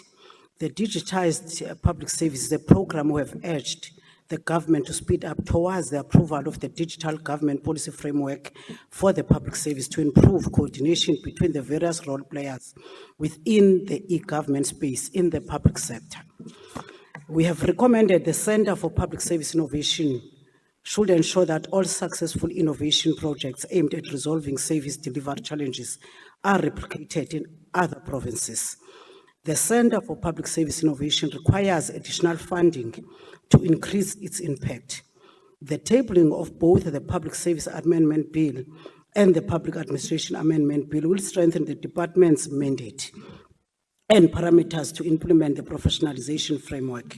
We are concerned with the level of non-compliance with legislation in the public service and require that the department ensures consequence management and improved discipline management in the public service. We further recognize progress pertaining to the implementation of the guide to implement lifestyle audits aimed at preventing the detecting fraud and corruption in the public service by the Public Administration Ethics, Integrity and Disciplinary Technical Assistant Unit. We support this budget review and recommendation report. I thank you, Honorable House Chair. Thank you, Honourable Member. Honourable Members, I now put the motion. Are there any objections? Please note the objection of the Chair. Chair, please note the objection of the EFF. Please note the objection of the Freedom Front Plus. And the ACDP, thank you. Thank you. And with those objections, the report is agreed to. Honourable members, the next item on the order paper is a decision of question on the draft resolution in the name of the Honourable Mr. J.S. Malema. Honourable members, I wish to remind you that this draft resolution was debated in a virtual mini-plenary on Thursday, the 16th of November, but that the decision thereon can only be taken in a full plenary. Honourable members, I now put the motion. The Chief Whip of the Majority Party.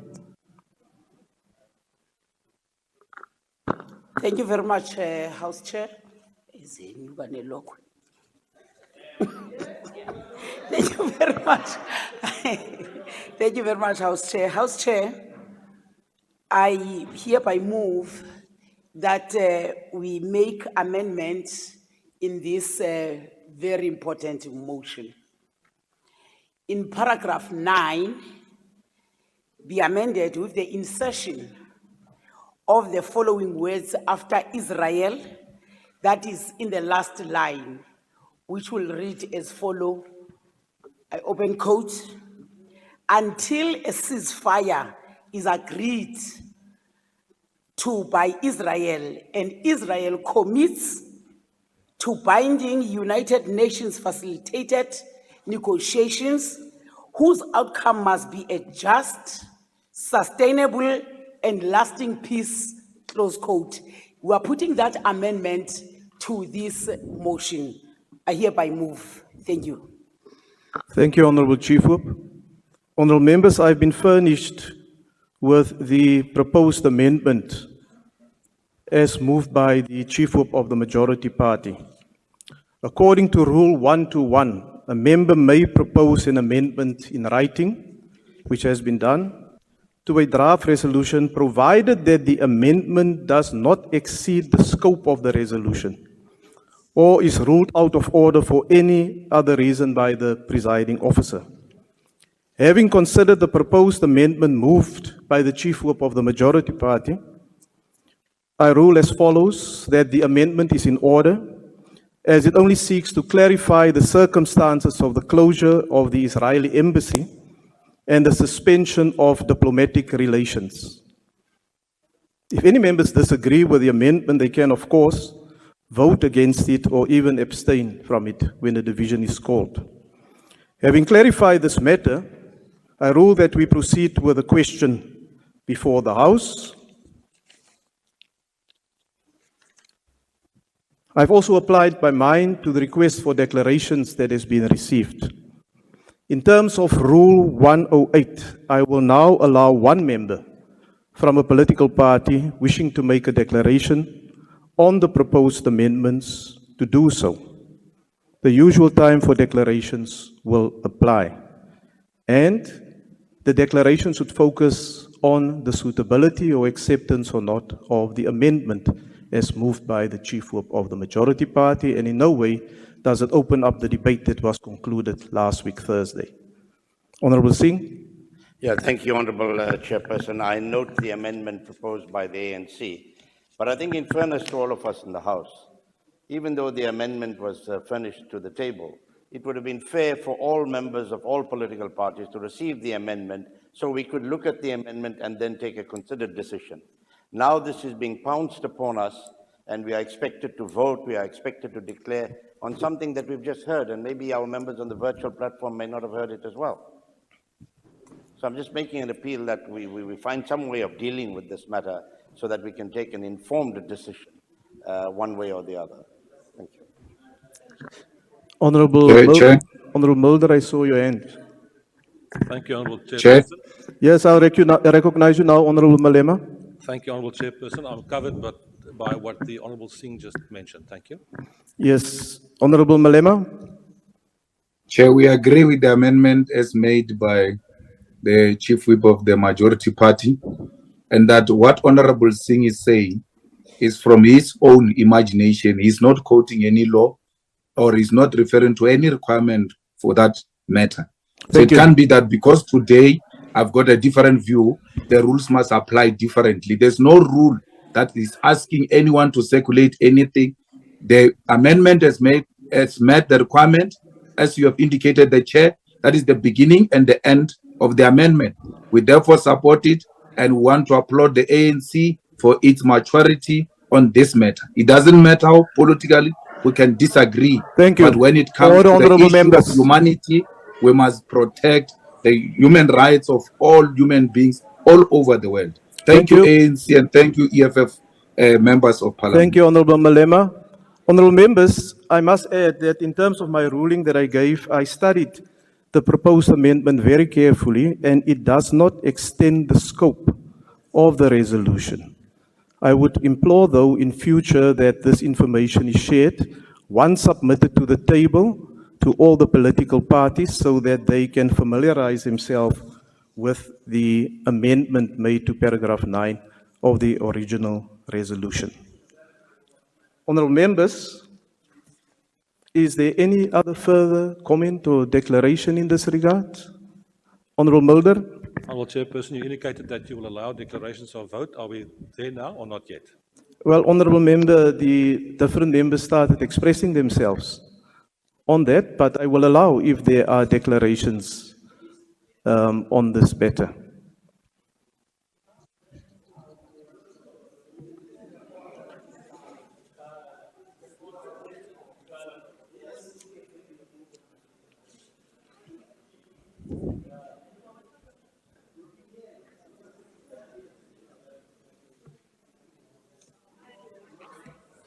Thank you, Honourable Chairperson. I think your ruling is correct that there should be declarations. The Parliament and the committee did not have the opportunity to discuss or debate the amendment. The amendment was only moved today. The amendment is different from the original motion in the sense that the original motion did ask for the suspension of all diplomatic relations with Israel. Now, the amendment is something different, and it creates certain conditions. The first condition that it creates says there should be a ceasefire in this that Israel agrees to. That's the first precondition that the ANC now sets. The second one that the ANC now sets is that they are now instructing Israel to commit themselves to binding United Nations facilitated negotiations. But it goes even beyond that. We are now binding the United Nations process by also saying the outcome. We are dictating what the outcome should be. The outcome must be just, must be sustainable, and lasting peace. So it's a different motion altogether. The fact of the matter is that once again, the EFF took the lead, and the ANC follows. That is quite clear. No, it's quite clear. Order, honourable members. Order. Now, Honourable Chairperson. Order, honourable members. Honourable Chairperson, if there was ever a time to keep negotiations and discussions open, it was now. You may not be aware of that, but at this moment there are negotiations going on in Israel, between Israel and Palestine. You will not know that. And the first of those negotiations will probably lead to the release of 50 hostages, women and children. And it will not lead necessarily to a ceasefire, but it will lead to a suspension of hostilities for approximately 5 days. So that process is now going on. But the South African government, with this position of yours, have decided Order, honourable members. South Africa wants to opt out. We don't want to have anything to do. We don't want to have anything to say in that regard. South Africa will be absent. South Africa will be absent. Now, you have decided to take this responsibility and to take this decision, and you must understand that it will have consequences all for South Africa. It will have consequences for the role that we play, and it will have consequences for the role that we play in the international community. Order, honourable members. Order, honourable members. Honourable Tobias, will you switch off your microphone? Thank you, Chairperson. The motion that you want to adopt will have consequences for the standing of South Africa in the international world. I think it's a mistake, and I think we should not proceed with this. But be that as it may, the ANC has now followed the EFF. We will vote against this motion. I think we are making a big mistake. Thank you, sir. Thank you, honourable members. Honourable members. Honourable members. Just calm down. Calm down. Each party will get the opportunity to make a declaration. But let us not drown the speaker at the podium. He's got a right to say what he wants to say. And you will have the opportunity to also make your remarks. Are there any further declarations? Point of order, Chair. What is the point of order, Honourable Member? Now, Chair, we cannot allow people to make points of irrelevance. They must talk to the amendment and not talk to the general issues that were debated already. They are wasting our time now. Thank you. Now I listened to the Honourable Mulder. He made a point why he's got certain views around the amendments to the motion. The DA?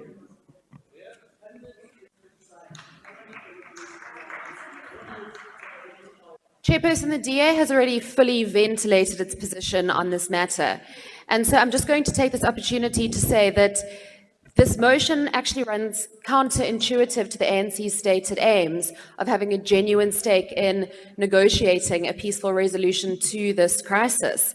Because by withdrawing diplomatic representation from Israel and expelling or demarching the Israeli embassy in South Africa, we are severing diplomatic ties, and therefore we have no genuine stake in playing a meaningful role in negotiating a peaceful resolution. And may I also just say that there are 25,000 South African citizens in Israel that will now not have any access to consular services. But more so, the South African embassy in Tel Aviv works in tandem with the embassy in Ramallah. And so the embassy in Ramallah will now not be able to function and serve people in that territory. So it's having unintended consequences. And essentially, citizens living in both Ramallah and in Israel will now have to go to Jordan and to Egypt for consular services. So the DA absolutely does not support the amendments that have been brought on the floor. Order, honourable members, order. And the ANC is essentially scoring an own goal here by having made these proposed amendments. So the DA's position is it's a firm no from us. We need to have a stake in mediating a peaceful resolution to this conflict that culminates in a two-state solution where a free Palestine and a secure Israel can coexist in peace. Thank you, Chair.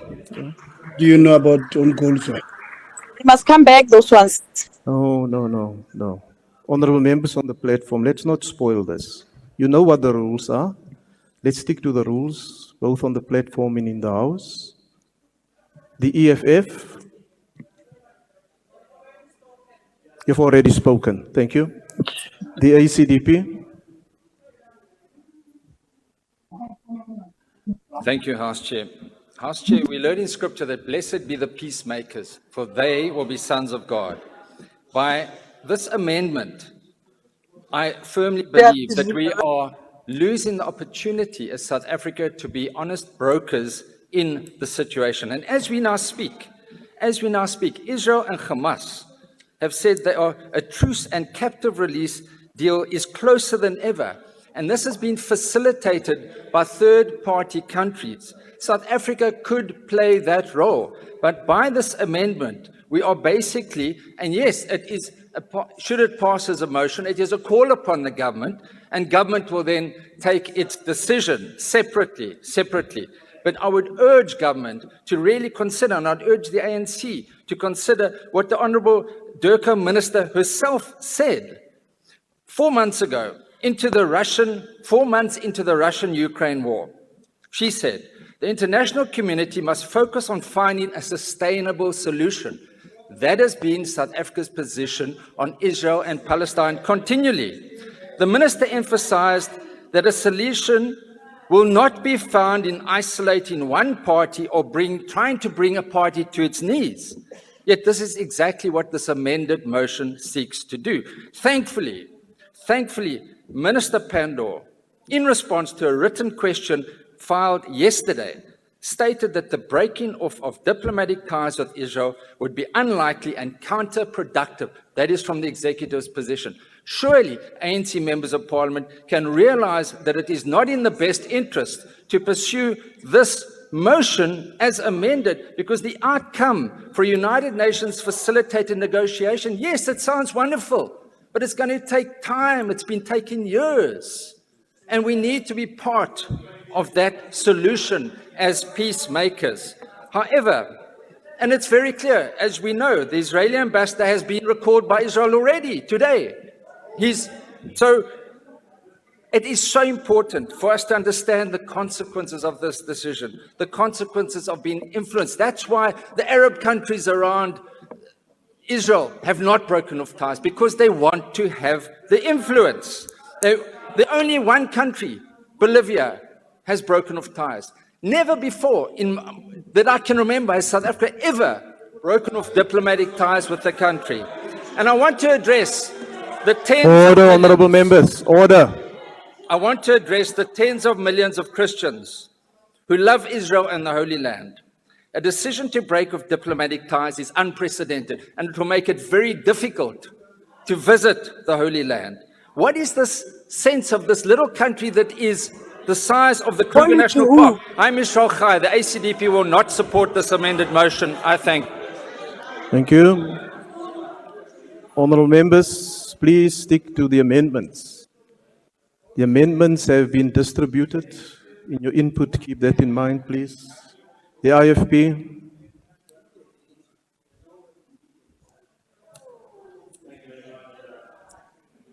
Thank you very much, Honourable Chair. I take it that members who were in the mini plenary last week did hear Honourable Slangwa express the view of our party on this matter. And unfortunately, not all of us could be in that mini plenary because we had other commitments. But however, Honourable Chairperson, what we would like to say to the ANC, this hard-fought democracy in South Africa, where thousands of people lost their lives through armed conflict, through an onslaught by the apartheid government because they had a defense force that was capable of destroying us at that time. Our forefathers and our founding fathers considered that the only way for us to achieve what we have today is through peaceful negotiation. Now, one would understand that the circumstances in Israel and Palestine are different, somewhat different from what we went through here. The loss of lives is unacceptable on both sides, where women and children are suffering as a result of the fact that leaders can't come together, and even the United Nations cannot come together to arbitrate in this matter. We would like to say that we still support a two-state solution, and we feel that we should not play ourselves out of this game as South Africa. As we speak, the Honorable President of our country is leading a delegation, a BRICS delegation, talking about finding a peaceful solution. And I believe we should not play ourselves out of the game by not being involved in a peace process through a diplomat that we have in that country. Thank you very much. Thank you.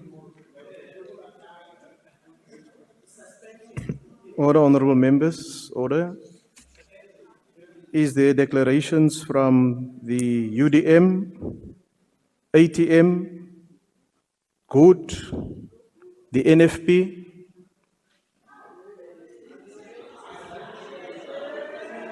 Order, honorable members, order. Thank you, Chairperson. And first of all, allow me to thank the EFF and the ANC for agreeing on this amended motion. Indeed, this compromise between the two political parties indeed shows that they are focusing on wanting a peaceful solution, putting pressure on the Israeli government, something that nobody on this left did, other than the EFF. None of these political parties made a single statement directly condemning and asking Israel to stop blowing up these children and these hospitals. 75 years negotiations, Chairperson, have been taking place. Nothing has been achieved. So what negotiations are we talking about? What do you want to negotiate? The only way you can negotiate is by putting pressure on them to come to the negotiating table, and that is what we are doing. We are now putting pressure to say, let's have a ceasefire. Why is there this thing about going on killing and killing and killing? Why can't we stop it and say, let's sit down and talk about it? But if you didn't achieve it, Chairperson, for 75 years, are we going to achieve it now because the DA or the ACDP or the Freedom Front said we must do it. They could have played a pivotal role, Chairperson. They could have, in bringing pressure to the Israelis, together with all of us, and saying, let's find a peaceful solution. They're not interested in that. Do you know why? It's all about the money that they get. This is what it is. They've sold their souls. That is basically what it's so. This is giving us an opportunity. Now remember the EFF motion, and that is what I would have agreed on originally. Shut it down and shut it down now. And the IFP, I want you to remember what happened during the days of apartheid. If you say negotiations or negotiations only, what about the tens of thousands of black brothers and sisters of mine that died? Maybe not of the IFP, but of mine that died. Where did it come from? It's the violence that created it. What have you done to stand up the IFP and say to the Israeli government, with the relationship you've got and the monies you'll receive, can you please stop? Let's save these children's lives. Let's stop and Honorable negotiate. Sheikh Imam, will you take your seats? Order, honorable members, I want to hear the Honorable Singh. Yeah, I want to rise on a point of order. The honourable member is entitled to his point of view, but he must not make spurious allegations here that we get money from any source. Which, Honorable, no, it's not a political. order, honorable members, He has order. made a direct statement that the IFP receives money from these sources, and that's why we are taking the decision. And that is wrong. It has to be withdrawn. Honorable member, order. I will check Ansat because I heard it a bit differently. The member made the remark of money, but he did not mention any political party. It's only now later that he is addressing a matter that the NFP have with the IFP, and that is normal in the course of debate. Please proceed, Honorable Sheikh Imam. Now, Chairperson, the question I want to ask, we say let's negotiate, and yes, I agree. But how many more children must die? How many more houses must be demolished? How many more people must die of starvation, Chairperson, before we decide we must do something? So I want to say, I am so proud today to stand here and be a member of parliament of this National Assembly of this beautiful country in the stand that we are taking.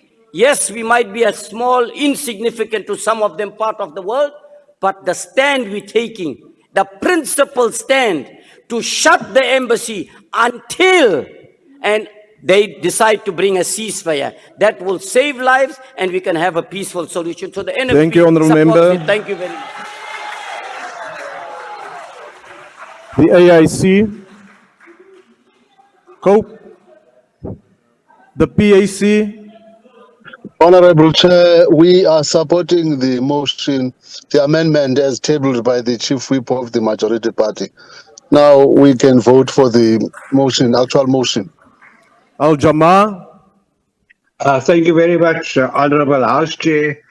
Honorable House Chair, we've heard about the release of over 100 Hamas Palestinian children hostages that is imminent.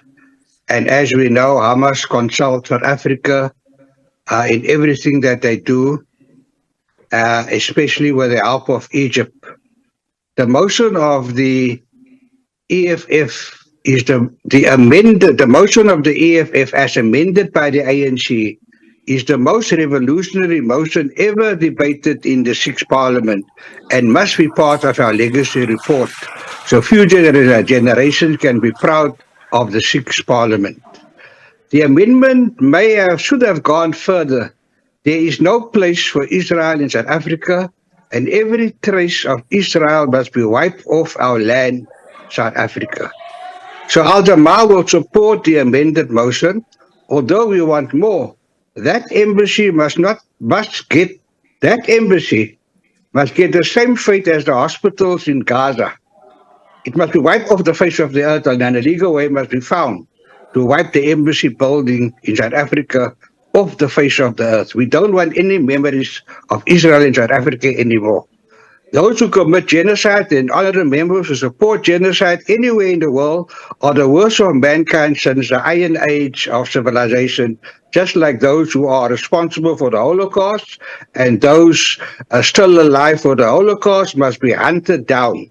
The same for those responsible for the genocide and their supporters and there are some in this house. I would like to apologize to Christians in Gaza for the support of South African Christians for Israel in South Africa. Myself and Imam Sheikh tried to soften their hearts, but we failed. 700 of the most prominent Jews in South Africa has called for an immediate unconditional ceasefire.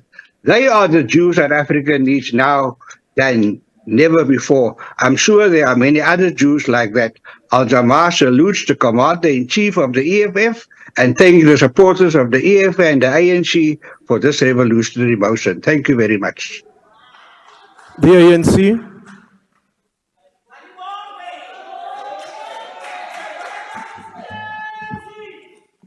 Thank you very much, House Chair. House Chair, it is not surprising that the DA, ACDP, FF Plus were not going to support the motion and the amendment. That is not surprising. We, the people of South Africa, who knows exactly what it means when you are killed, when women are killed, when children are killed, we know we have gone through that. We are victims of that, and therefore we're not ashamed to support Palestine fully. The hypocrisy that has been shown here, you think that if you quote that the president is doing 1, 2, and 3, we are aware of that. We are an arm of state. We have a right as this parliament today to express our view on the unfolding genocide that is happening in Palestine. And therefore, olugonyamelo lokubulawa kwabantu ngokungenalo usizi, how do you rush to negotiations when there is no ceasefire? You have to level the playing field, ceasefire for you to be able to negotiate. The entire world is faced with the responsibility of bringing an end to genocide, killings, and untold human sufferings that is happening in Palestine. As we speak now, the president of the Republic of South Africa, indeed, is chairing an extended meeting of BRICS, whose objective is to bring about ceasefire. You don't want to go to ceasefire, ninqamela negotiations. Maqala kuyekwe izixhobo ezikungabulawa abantu. As we speak, we have lodged this country 17th November through our ambassador to the Netherlands, to the ICC Chief Prosecutor Karim Khan, a request to investigate and establish all the facts, because we do believe that in the case of Israel, it is their head of state whom we say needs to have an arrest warrant used against him, because, as we believe, the evidence required is overwhelming. 75% of women and children have been killed, displaced, homeless, not allowed to access health care facilities. In Gaza, more than 12,000 people killed. Today, we're supposed to speak in one voice as parties to say, ceasefire, free Palestine. But because you benefit out of whatever feels you good, you don't want to support anything. Asothuki ke thina nto ezaziyo.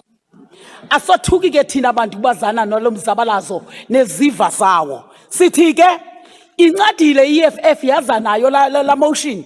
Si supporter kuni makrestu zeningavumi ukulahlekiswa. Let us be clear that this is not a religious war, as some have tried to tell us in this afternoon, in this declaration. Ayiyo la Israel yasebhayibhileni le Kuyabulawa kule Israel, yile kaNetanyahu le.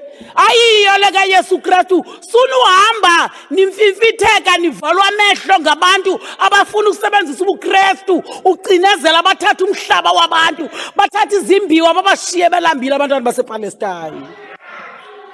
Our government has withdrawn its diplomats from Israel for the consultation, and we note ubemele kakade la ambassador pakisha goduke bongasekho kwakhe apha kukhalwa ngayo uhlala njani abantu bakokwani bebulala abantu ihlabathi lonke liyakhala ingathi ningake nizama ulunga niqonde into basithetha ngabantu apha. When we talk these numbers, we're talking human beings that have been killed. Others are still under the rubbles. Abagaziwa into babaphina nizoma kule ndawo nithi no masingathethi nge-ceasefire, masingathethi nge-negotiations. Our amendment to the EFF motion calls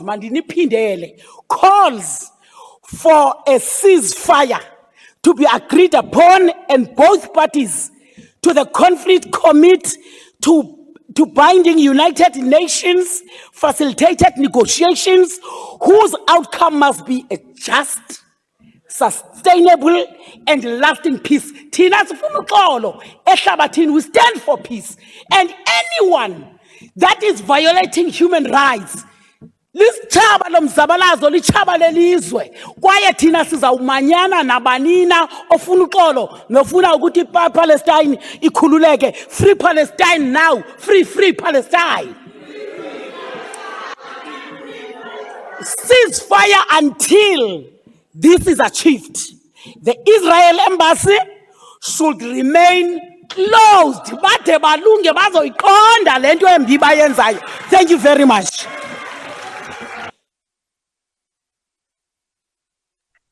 Free Palestine! Order, honorable members. Order, honorable members. Order. Honorable members, before I put the question, I wish to respond to some direct or indirect comments made on the competence of the Assembly to deal with this motion and its amendment. The scope of a resolution must be understood to mean its intent. That is what it seeks to achieve. The specific question before the House today is whether, based on the grounds advanced, the House should call on government to close the Israeli embassy and suspend all diplomatic relations with Israel. The Constitution provides not only for the legislative role of Parliament, but also for its oversight and accountability functions, the facilitation of public involvement, cooperative government, and international participation. Members of Parliament represent the interest of people in government in all these processes. Members are well within their rights to bring such a motion to the House for consideration. The opportunity was given last week and today for all political parties to express their views during this debate. The draft resolution and its amendment takes into account the separation of powers and the role of government in foreign policy formulation. Should members of the House adopt the resolution, it will be conveyed as a formal resolution of the National Assembly to the Executive. Such a resolution will be political persuasive rather than instructive, as would be the case with legislation. If members disagree with the motion, they can, of course, when the question is put, vote against it or even abstain from voting. Their views will also be recorded in the minutes of proceedings, which will be conveyed together with the motion. The motion is thus in order, as well as its amendment, and I now want the Assembly to consider it. I now put the motion. Are there any objections? Chairperson, on a point of order. First, I have to put the amendment. Yeah, the amendment to the motion. That's what I was speaking to. Honorable members, I want to put the amendment to the motion of the Honorable Mr. J.S. Malema as moved by the Chief Whip of the Majority Party. Are there any objections? Yes.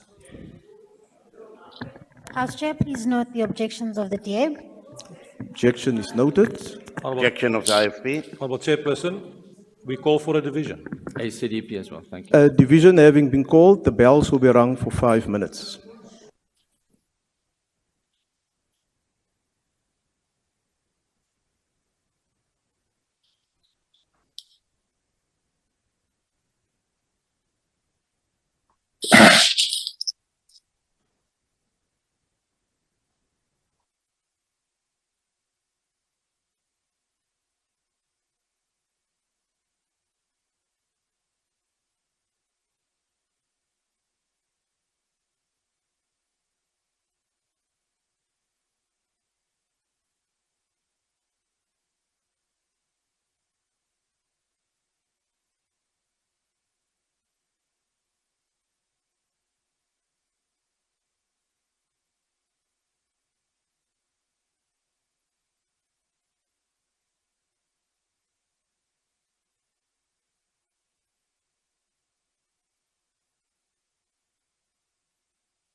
Voto.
Order, honourable members.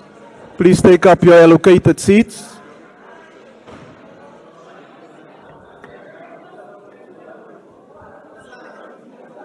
Order, honourable members. Will you take up your seats so that we can proceed with the voting on this item?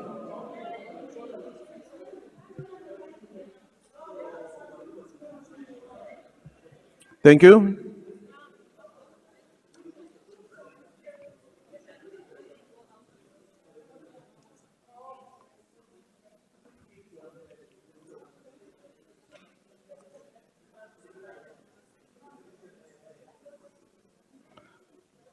Honourable members, the Speaker has determined that in accordance with the rules, a manual voting procedure will be used for this division.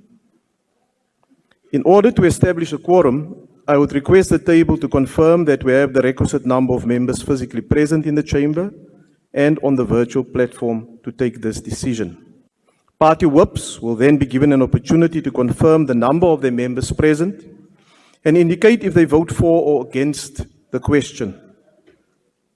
Order, honourable members. There's members who's not paying attention. They're simply continuing with their discussions. A member who wishes to abstain or vote against the party vote may do so by informing the chairperson. Having confirmed that we have the requisite quorum, we will now proceed. The question before the House is that the amendment to the motion on the order paper, as moved by the Chief Whip of the Majority Party, be agreed to. Voting will now commence and the chamber doors will remain locked and members are not allowed to enter the virtual platform until voting is concluded. I'll now call on the whips to confirm the number of members in their parties present in the chamber and on the virtual platform and indicate if they vote for or against the question. I now recognize the Chief Whip of the Majority Party. Thank you very much, House Chair. House Chair, the ANC in physical attendance here were 43. On the virtual platform, we are 157, which totals up to 190 voting in full support. Thank you. No, I think the total is 200. No, total is 200. Yes. Thank you. Thank you. The DA? House Chair, in the House, we have 10 members. Online, we've got 57 members, totaling to 67 voting against the amended motion. Again, the amendments. The EFF? Asbonge Chair, 30 on the platform, 13 in the House, 43 in total, voting in favor. Thank you. The FF Plus? Sorry, the IFP. My apologies. Thank you very Honourable much, Singh. Chair. We are 7 on virtual, and I'd just like to bring to the attention of the table that Honourable Sabisa is registered as Sabisa and not under IFP. So that makes it 7, 4 in the House voting no. 11 total. The FF Plus. Thank you, Honourable Chairperson. We are 2 members in the House, 7 on the platform, 9 votes voting against. The ACDP. Thank you, House Chair. We 3 on the platform, 1 in the House, voting against. I'm Israel Chai. The UDM. ATM. Thank you, House Chair. We are 2 on the virtual. We are voting for. Thank you. Thank you. Good. The NFP. 1 in the House in support. Thank you, Chairperson. AIC. COPE. PAC. 1 in virtual platform voting in favor. Al Jama. House Chair, we are 1 on the virtual platform and we vote in favor, and we want to know whether you were informed. Thank you, that Honourable Muslim Member. members of the DA voted differently. Thank you, Honourable Member. Order, Honourable Members. Order, Honourable Members. Is there any member that wishes to abstain or vote differently to their party? Is there any member? None? Thank you. The voting session is now closed. You want to correct? I've corrected it for you. Thank you.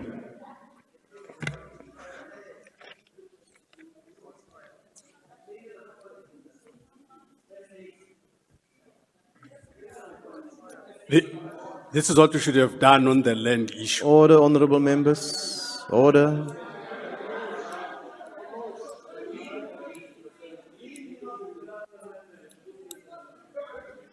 Honorable members, the outcome of the division is as follows. There's no abstentions.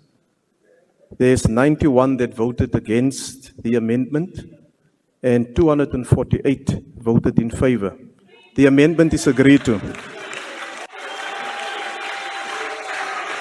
Order, honorable members. Order. We're not done yet. We're not done yet. Order. I now put the motion as amended. Are there any objections? Yes. Yes. Yes, honorable member. Yes, Chairperson. Objection. We also call for a division again. Thank you.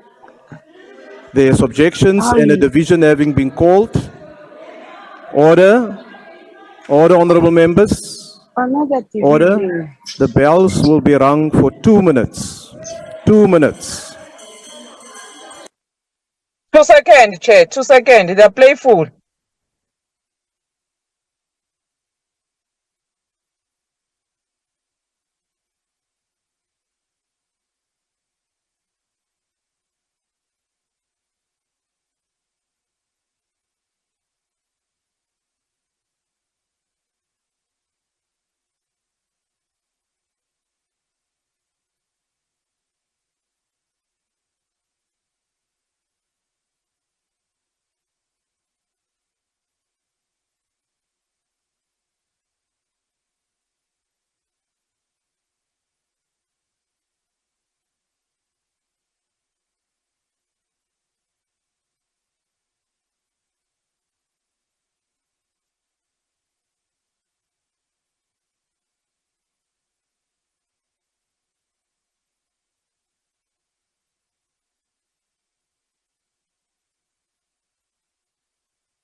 I think we should start a song.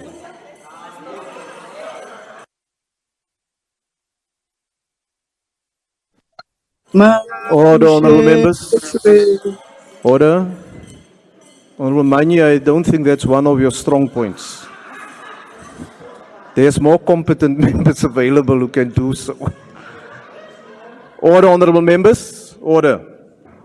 Honorable members, as previously indicated, the manual voting procedure will be used for the division. I have established that we do have a quorum, and I will request the party whips to confirm the number of the members present and how they wish to vote. And once again, a member that wish to abstain or vote against the party vote may do so by informing me when the question is asked. Honorable members, the question before the House is that the motion on the order paper as amended be agreed to. Voting will now commence. The doors will remain locked, and no members are allowed to enter the virtual platform until voting is completed. The whips will now confirm the number of the members present in the chamber and on the virtual platform, and also indicate if they vote for or against the question. The ANC. Thank you, House Chair. The ANC in the chamber, 43. The ANC on the virtual platform, 157. Total 200. We vote in full support. Thank you. Thank you. The DA. There are 10 members on the House Chair, and there are 57 online, 67 in total voting against. The EFF. Thank you, House Chair. 30 on the virtual platform, 13 inside the House.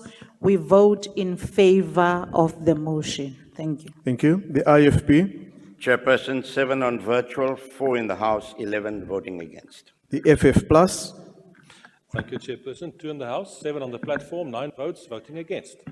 the ACDP, Thank you, House Chair. 3 on the platform, 1 in the House, voting against. I'm the UDM, the ATM, Thank you, House Chair. 2 on the virtual platform. We vote in favor of the motion. Good, the NFP, Thank you, Chairperson. 1 in the House and in support. Thank you. the AIC, COPE, the PAC, PAC Chair 1 and voting in favor. Al Jama. 1 on virtual, we vote in favor. Thank you. Honourable members, is there any member in the House or on the virtual platform that wish to abstain or vote differently to their party? There's none. Thank you. The voting session is now closed.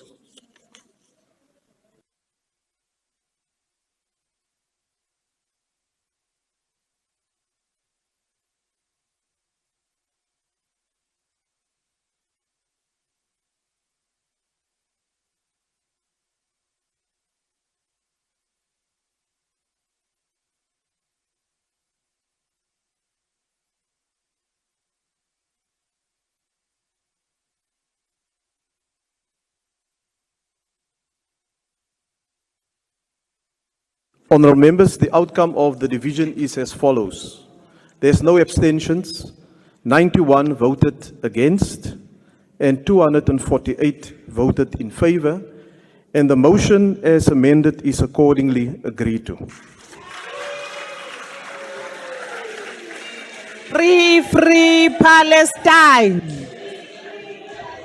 Free Palestine! Honourable members, Free Palestine! From the river to the sea, Palestine will be free. Free Palestine! Order. Thank you. Thank you, honourable members. Order. Palestine. Now we now move on to the next item. Free Can we just Palestine. mute the platform, please? From the river to the sea. Order, honourable members. We now come to motions without Free notice. Palestine. We come to motions without notice. Does any member of the ANC wish to give a motion without notice? Thank you, House Chair. from the river to the sea. Order, honourable members. Order. Proceed, honourable member. The African National Congress moves without Free notice Palestine. that Please the House proceed. congratulates Professor Dai Cladi of the University of Pretoria on his election by the United Nations as a judge of the International Court of Justice. It remembers that the court's role is to settle by international law legal disputes submitted to it by its states and to give advisory opinions on legal questions referred to it by authorized United Nations organs and specialized agencies. Recognizes that Professor Cladi is a leading international law scholar whose accomplishments span different areas of the field, including academic, government service, diplomatic, and practice. Recalls that he has served as chair of the International Law Commission, an organ of the UN generally regarded as a feeder body for the International Court of Justice. Further recalls that he served as legal advisor of the South African Mission in New York and special advisor to South African ministers of international relations, and wishes Professor Cladi well as he prepares to contribute to the court and its jurisprudence from the Palace of Peace in The Hague, Netherlands. I thank you. Thank you, Honourable Member. Are there any objections? I put the motion before the House. No objections. The motion is agreed to. DA. Thank you, House Chair. I hereby move on behalf of the Democratic Alliance that this House Notes that Ricardo Malichiga, a professional boxer who hails from South Hills in Johannesburg, made the south of Johannesburg and the Republic proud when he won the International Boxing Organization world title after defeating Kevin Louis Munoz from Argentina on 2nd September 2023. Remembers that Malichiga won the title after being awarded a unanimous point decision at the Golden Gloves promotion tournament held at the Emperor's Palace in Kempton Park. Acknowledges that the south of Johannesburg is an area with a rich sporting history, particularly in the boxing rings. Recalls that Malichiga is also a former amateur South African multiple weight division champion. Congratulates Malichiga on his achievements and wishes him well on his journey as a new world champion. I so move. Thank you. Are there any objections? I put the motion before the House. No objection. The motion is agreed to. EFF?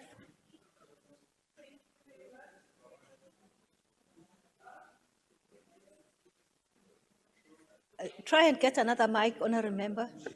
Thank you very much, Chairperson. The EFF move without notice that the House notes that Heineken, together with the Premier of Gauteng, Paniyasa Lesufi, announced that they are going to roll out more taverns in Gauteng Township. Further note that these taverns have been rolled out with the endorsement of the ANC government in Gauteng. Acknowledge that alcohol and substance is a big contributor. Crime in South Africa, particularly gender-based violence, alcohol and substance abuse in South Africa is a major contributor to the majority of fatal accidents that happen on our roads, killing thousands of people every year. Further acknowledge that the external costs associated with alcohol abuse far exceed the revenue collected by the state in all forms, and as a result, the country pays the price for a few alcohol companies to make profit. Calls on society to participate in all campaigns against alcohol abuse. Further, calls on the House to condemn the popularization of alcohol by the government when the consequences of alcohol and substance abuse are known. I put the motion before the House. Any objections? Yeah, thank you, House Chair. The ANC object Order, this, honorable members. the ANC object this frivolous motion because their president is a drunkard. Thank you. And no, don't go any further. The motion is not agreed to. Honorable members. Order, honorable members. ANC. Thank you, House Chair. The African National Congress moves without notice that the House notes that South Africa's Mamelodi Sundowns Football Club were crowned the first South African Football League's competition after they beat Wydad Casablanca of Morocco 2-0 at Loftus Versfeld Stadium in Pretoria on the 12th of November. It acknowledges that goals by Peter Shalulule and Aubrey Modiba ensued, that Sundowns become the first team to lift the trophy of the inaugural competition. Understands that this was the first edition of Africa's effort at launching a Super League with a 6-week and 8-team knockout tournament. Recalls that the Super League for Africa was originally suggested by FIFA President Gianni Infantino, who argued that it could transform the game of soccer in Africa. Acknowledges that Sundowns also pocketed 75 million for winning the title, and congratulates Sundowns on flying the country's flag high in the continent. We so move. I put the motion before the House. Any objections? No objections. The motion is agreed to. IFP? Thank you, Honourable Chairperson. On behalf of the IFP, I move that the House, 1, celebrates the outstanding achievement of the South African national rugby team, the Springboks, in securing victory at the Rugby World Cup. Notes that their triumph in the Rugby World Cup serves as a powerful reminder of the values that bind us as a nation and the potential that exists when we unite with common purpose, acknowledges that our nation's collective heart swelled with pride as we witnessed the exceptional team's determination, dedication, and prowess on the rugby field, recognizes that the Springboks' success is not only measured by the championship title, but also by the unifying spirit they have ignited across our diverse nation, expresses our gratitude to the fans whose unwavering support served as a powerful source of inspiration for the team, and finally calls upon this House to join us in expressing our heartfelt congratulations to the Springboks and in extending our best wishes for their continued success in their future. I so move. Thank you. I put the motion before the House. Any objections? No objections. Motion is agreed to. EFF plus, FF plus. Thank you, Chair. No motion from us. Thank you. ANC.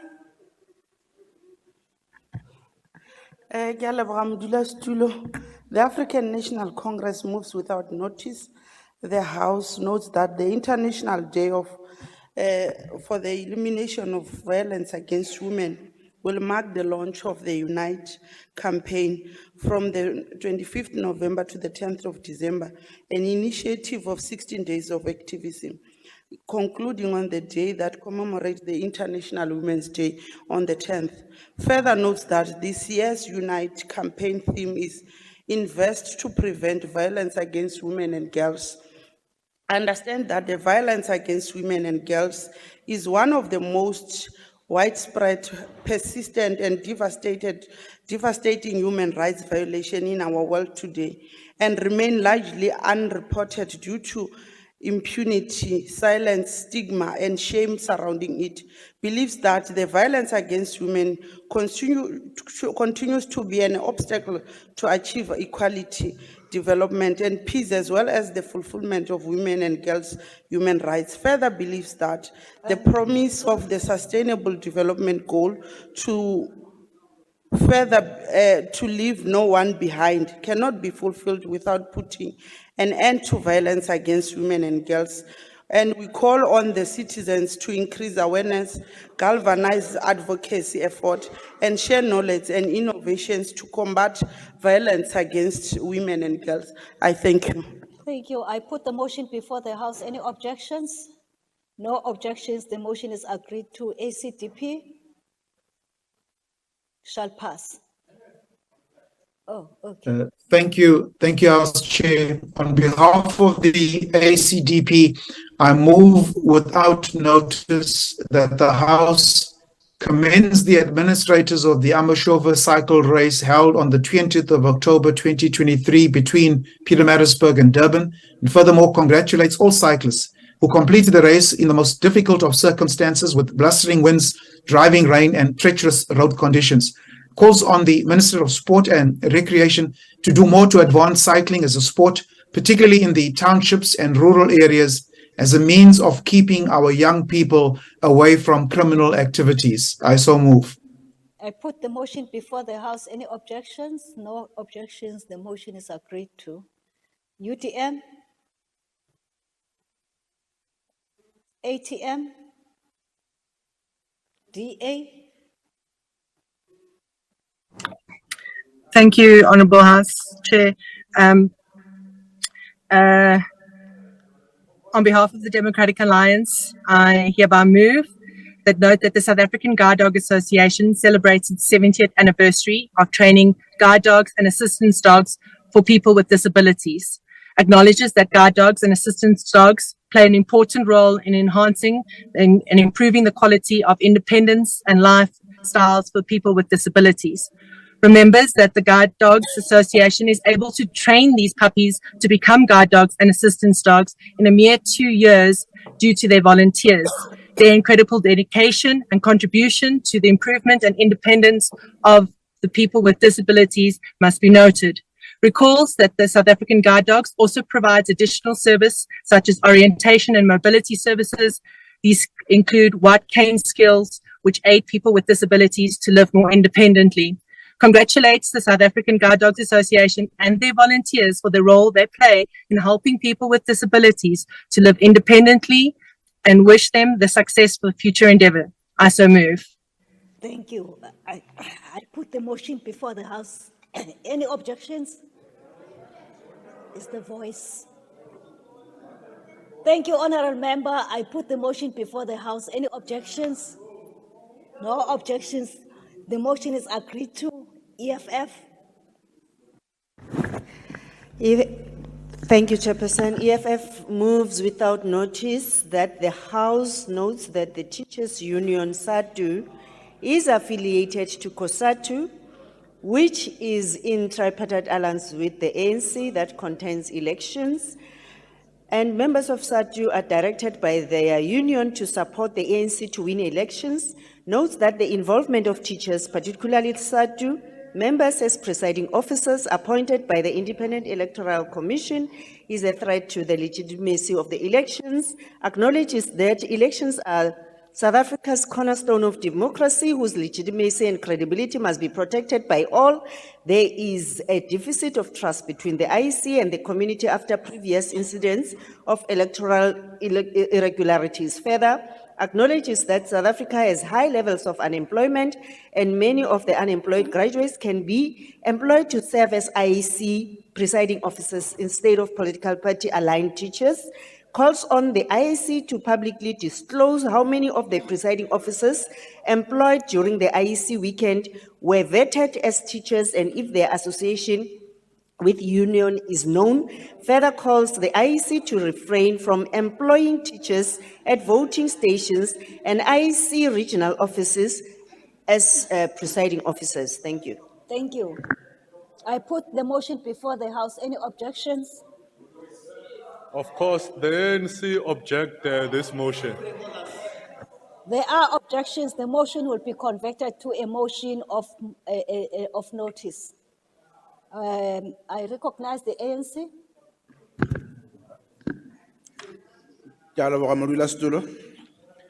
The African National Congress moves without notice that the House notes with sadness the passing of the gift of the giver's regional head in Gaza, Ahmed Abbas, and his brother in a rocket strike as they returned from morning prayers on Thursday, the 16th of November, 2023. Remembers that Abbas was appointed head of the gift of the giver's office in the region in 2013, and he served the people of Gaza with distinction. Further remembers that he was responsible for implementing multiple projects, including the care of orphans, widows, the elderly, and the ill. Recalls that he delivered water through desalination plants, distributed food parcels, provided hot meals, and upgraded damaged homes, and conveys heartfelt condolences to his family, friends, and the gift of the Givers Foundation. I so move, Chair. I put the motion before the House. Any objections? No objections. The motion is agreed to. Good. NFP. Thank you, Chairperson. On behalf of the National Freedom Party, I move without notice that this House notes that there's been an amendment, Chairperson, to it. I said previously 2 police officers, but now a third one has died. 3 police officers were brutally gunned down in the last few days, while 2 of them on duty and 1 off duty. Also note that 1 was gunned down in Tembisa, the 2nd officer was gunned down in Durban, outside the pavilion, and the 3rd in Dunoon in the Western Cape. Also note that these police officers have served the South African Police Service in different capacities. Also note that police officers are vulnerable as a result of them living in informal settlement and traveling to and from on public transport.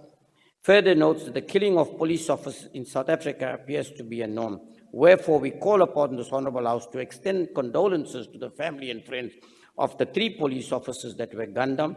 Further calls on the South African Police Services to ensure that police officers live closer to where they work and that are provided added protection. I so move. I put the motion before the House. Any objections? No objections. The motion is agreed to. ANC. Chair, thanks. The ANC moves without notice that the House notes that World AIDS Day is celebrated around the world on December 1 each year.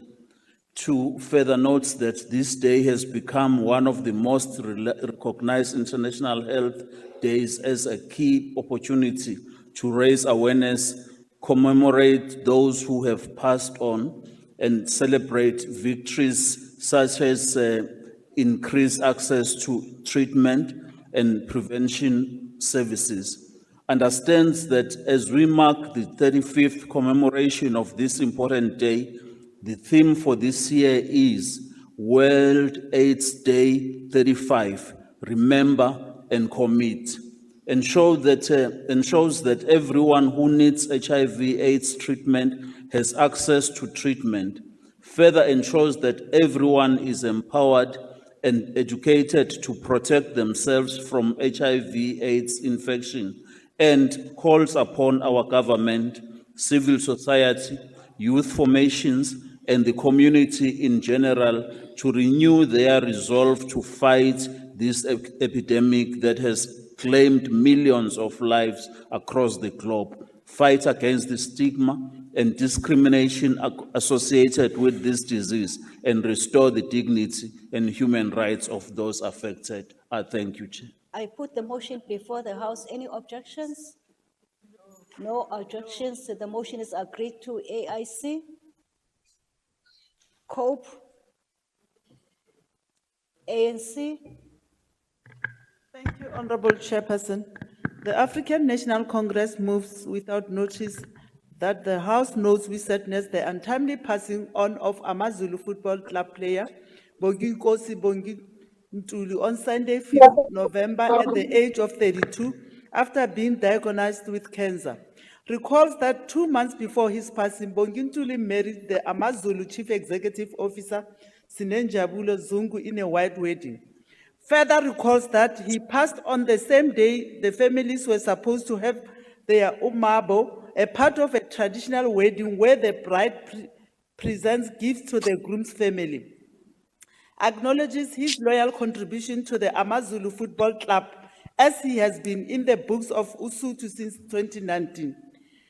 Remembers that Ntuli's best season was in 2019-20 when he contributed to 70% of AmaZulu's 20 league goals, scoring 13 and assisting once, and conveys his condolences to the Zungu and Ntuli families as well as the entire football team.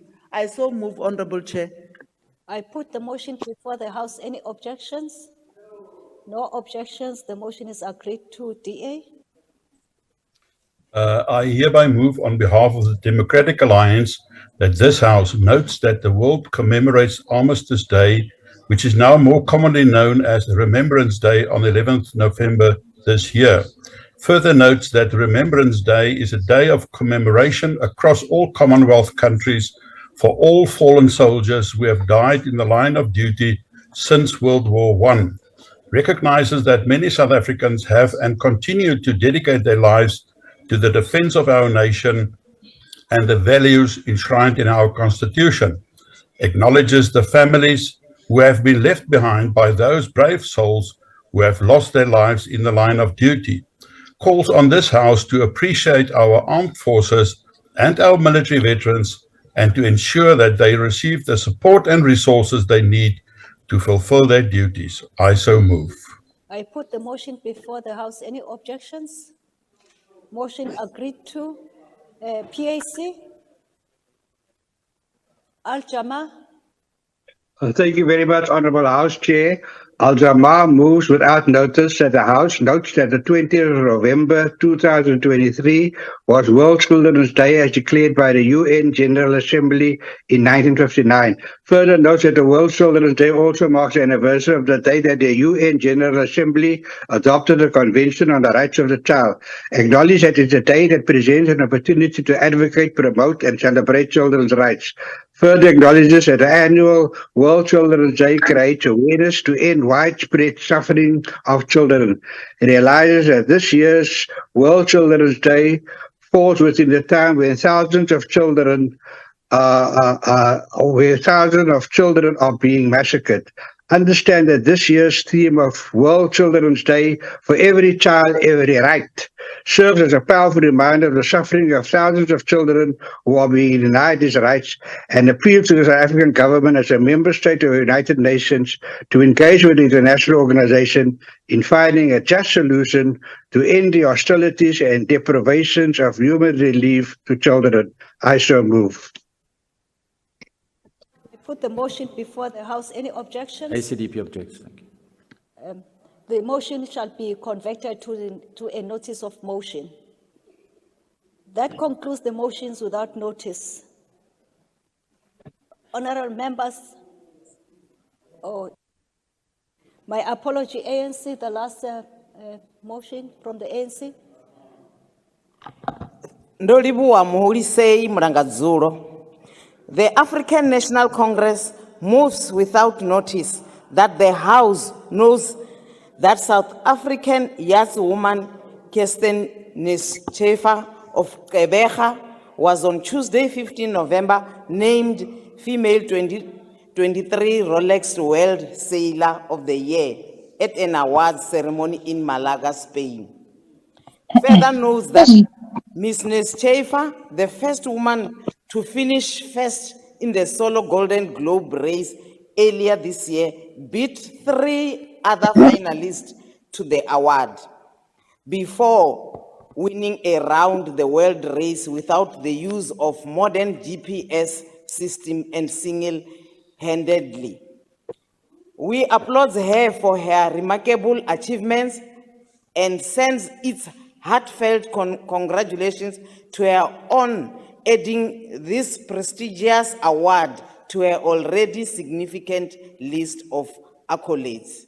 Thank you. I so move, Chairperson. Thank you. I put the motion before the House. Any objections? No objections. The motion is agreed to. Honorable members, that concludes motions without notice. The last order of the day is the notices of motion. Does any member of the ANC wish to give a notice of motion? ANC? Ke a leboga modulasetulo gape lekgotla la badimo le batho legatong la ona. I hereby move that at the next sitting of the House debate, we must debate on gender transformative training to address toxic masculinity in society, to combat negative aspects of patriarchy. Ke a leboga. Thank you. DA? I hereby move on behalf of the Democratic Alliance that at its next sitting, this House debates the need for all rainwater reservoirs servicing all affected provinces to be exempt from load shedding, as access to water is a right enshrined in the Constitution. I so move. Thank you. EFF? Thank you, Madam Chair. House Chair, since 1994 to date, this House has never had a focused debate on the plight of the artists. And as such, the question why artists die poor with all the rich legacy they leave behind has not been answered. We have 9 provinces, yet we see migration of sector people. The Jim come to Joburg. A scenario in the absence of decentralization that has not taken off, except in one province, which is KZN, that has a music industry of its own. Thus today we can pride with about DJ tiras of Afrotainment. I therefore rise on behalf of EFF for the House in its next sitting to debate the plight of artists in rural areas, women in arts who are still expected to pay in kind in order to access the industry, youth in arts, children in arts who ought to be protected even more than others, but so that they do not end up like the Msawawas.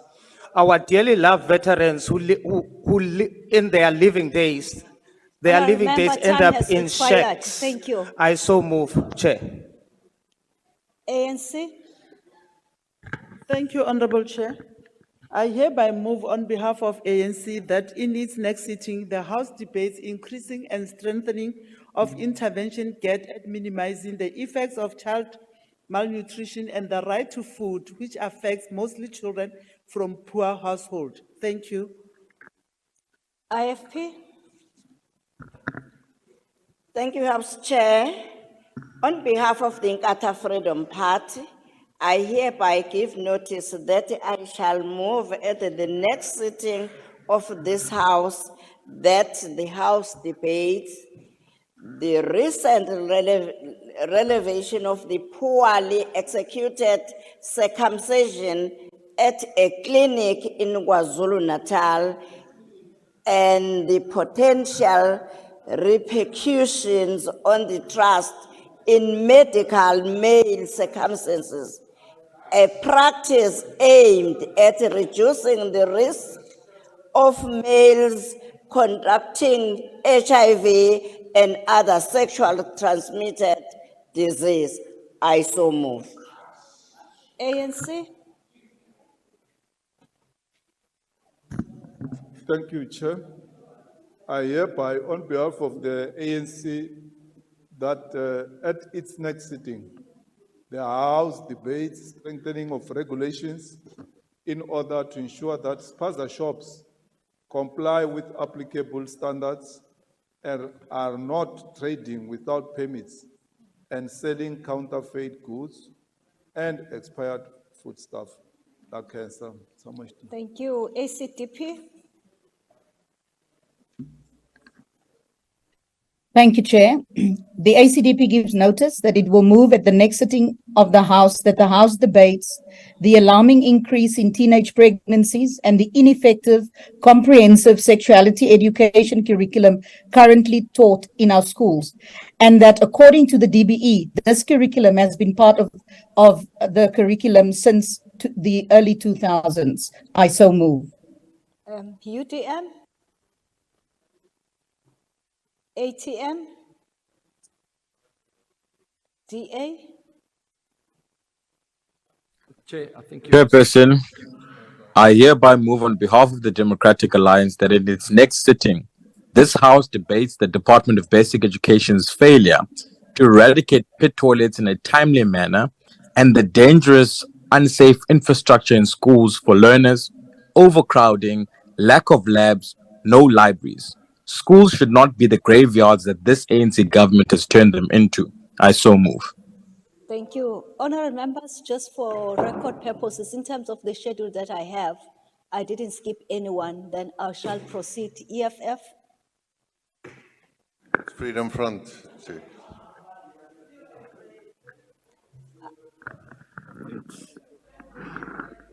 Thank you, Chairperson. Chairperson, I move that in the next sitting, the House debates the adoption and expansion of the civil society program to create 1 million climate jobs.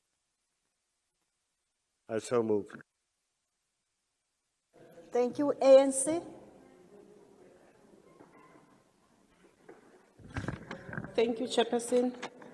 I hereby move on behalf of the ANC that at its next sitting, the House debates increased investment infrastructure to ensure construction of projects is undertaken with the necessary agency in order to improve access to basic services and increase the overall efficiency and competitiveness of our economy. I so move. Thank you. FF Plus. Thank you, Chair. I hereby move on behalf of the Freedom Front Plus that in the next sitting of the House, that the House debates the failure of the Department of Finance over the last 30 years to act on all the red lights of municipal failure in terms of the Municipal Finance Management Act. I so move. Thank you. Good. NFP.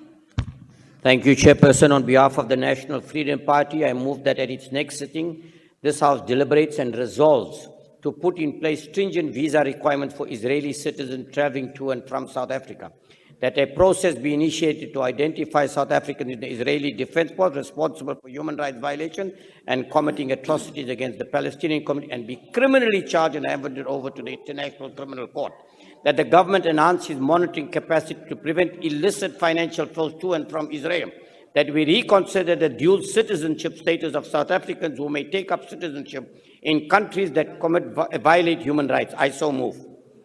ANC. Thank you, Sihlalo. I hereby move on behalf of ANC that its next sitting, the House debate, coordinated and sustainable efforts geared at reducing the proliferation of drugs and substance abuse that pose to a severe threat to South African communities. I thank you, Thank you. Sihlalo. Thank you. AIC? COPE? ANC?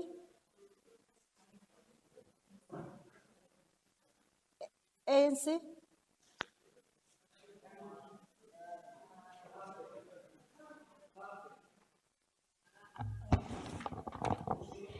Thank you, Honorable Chairperson.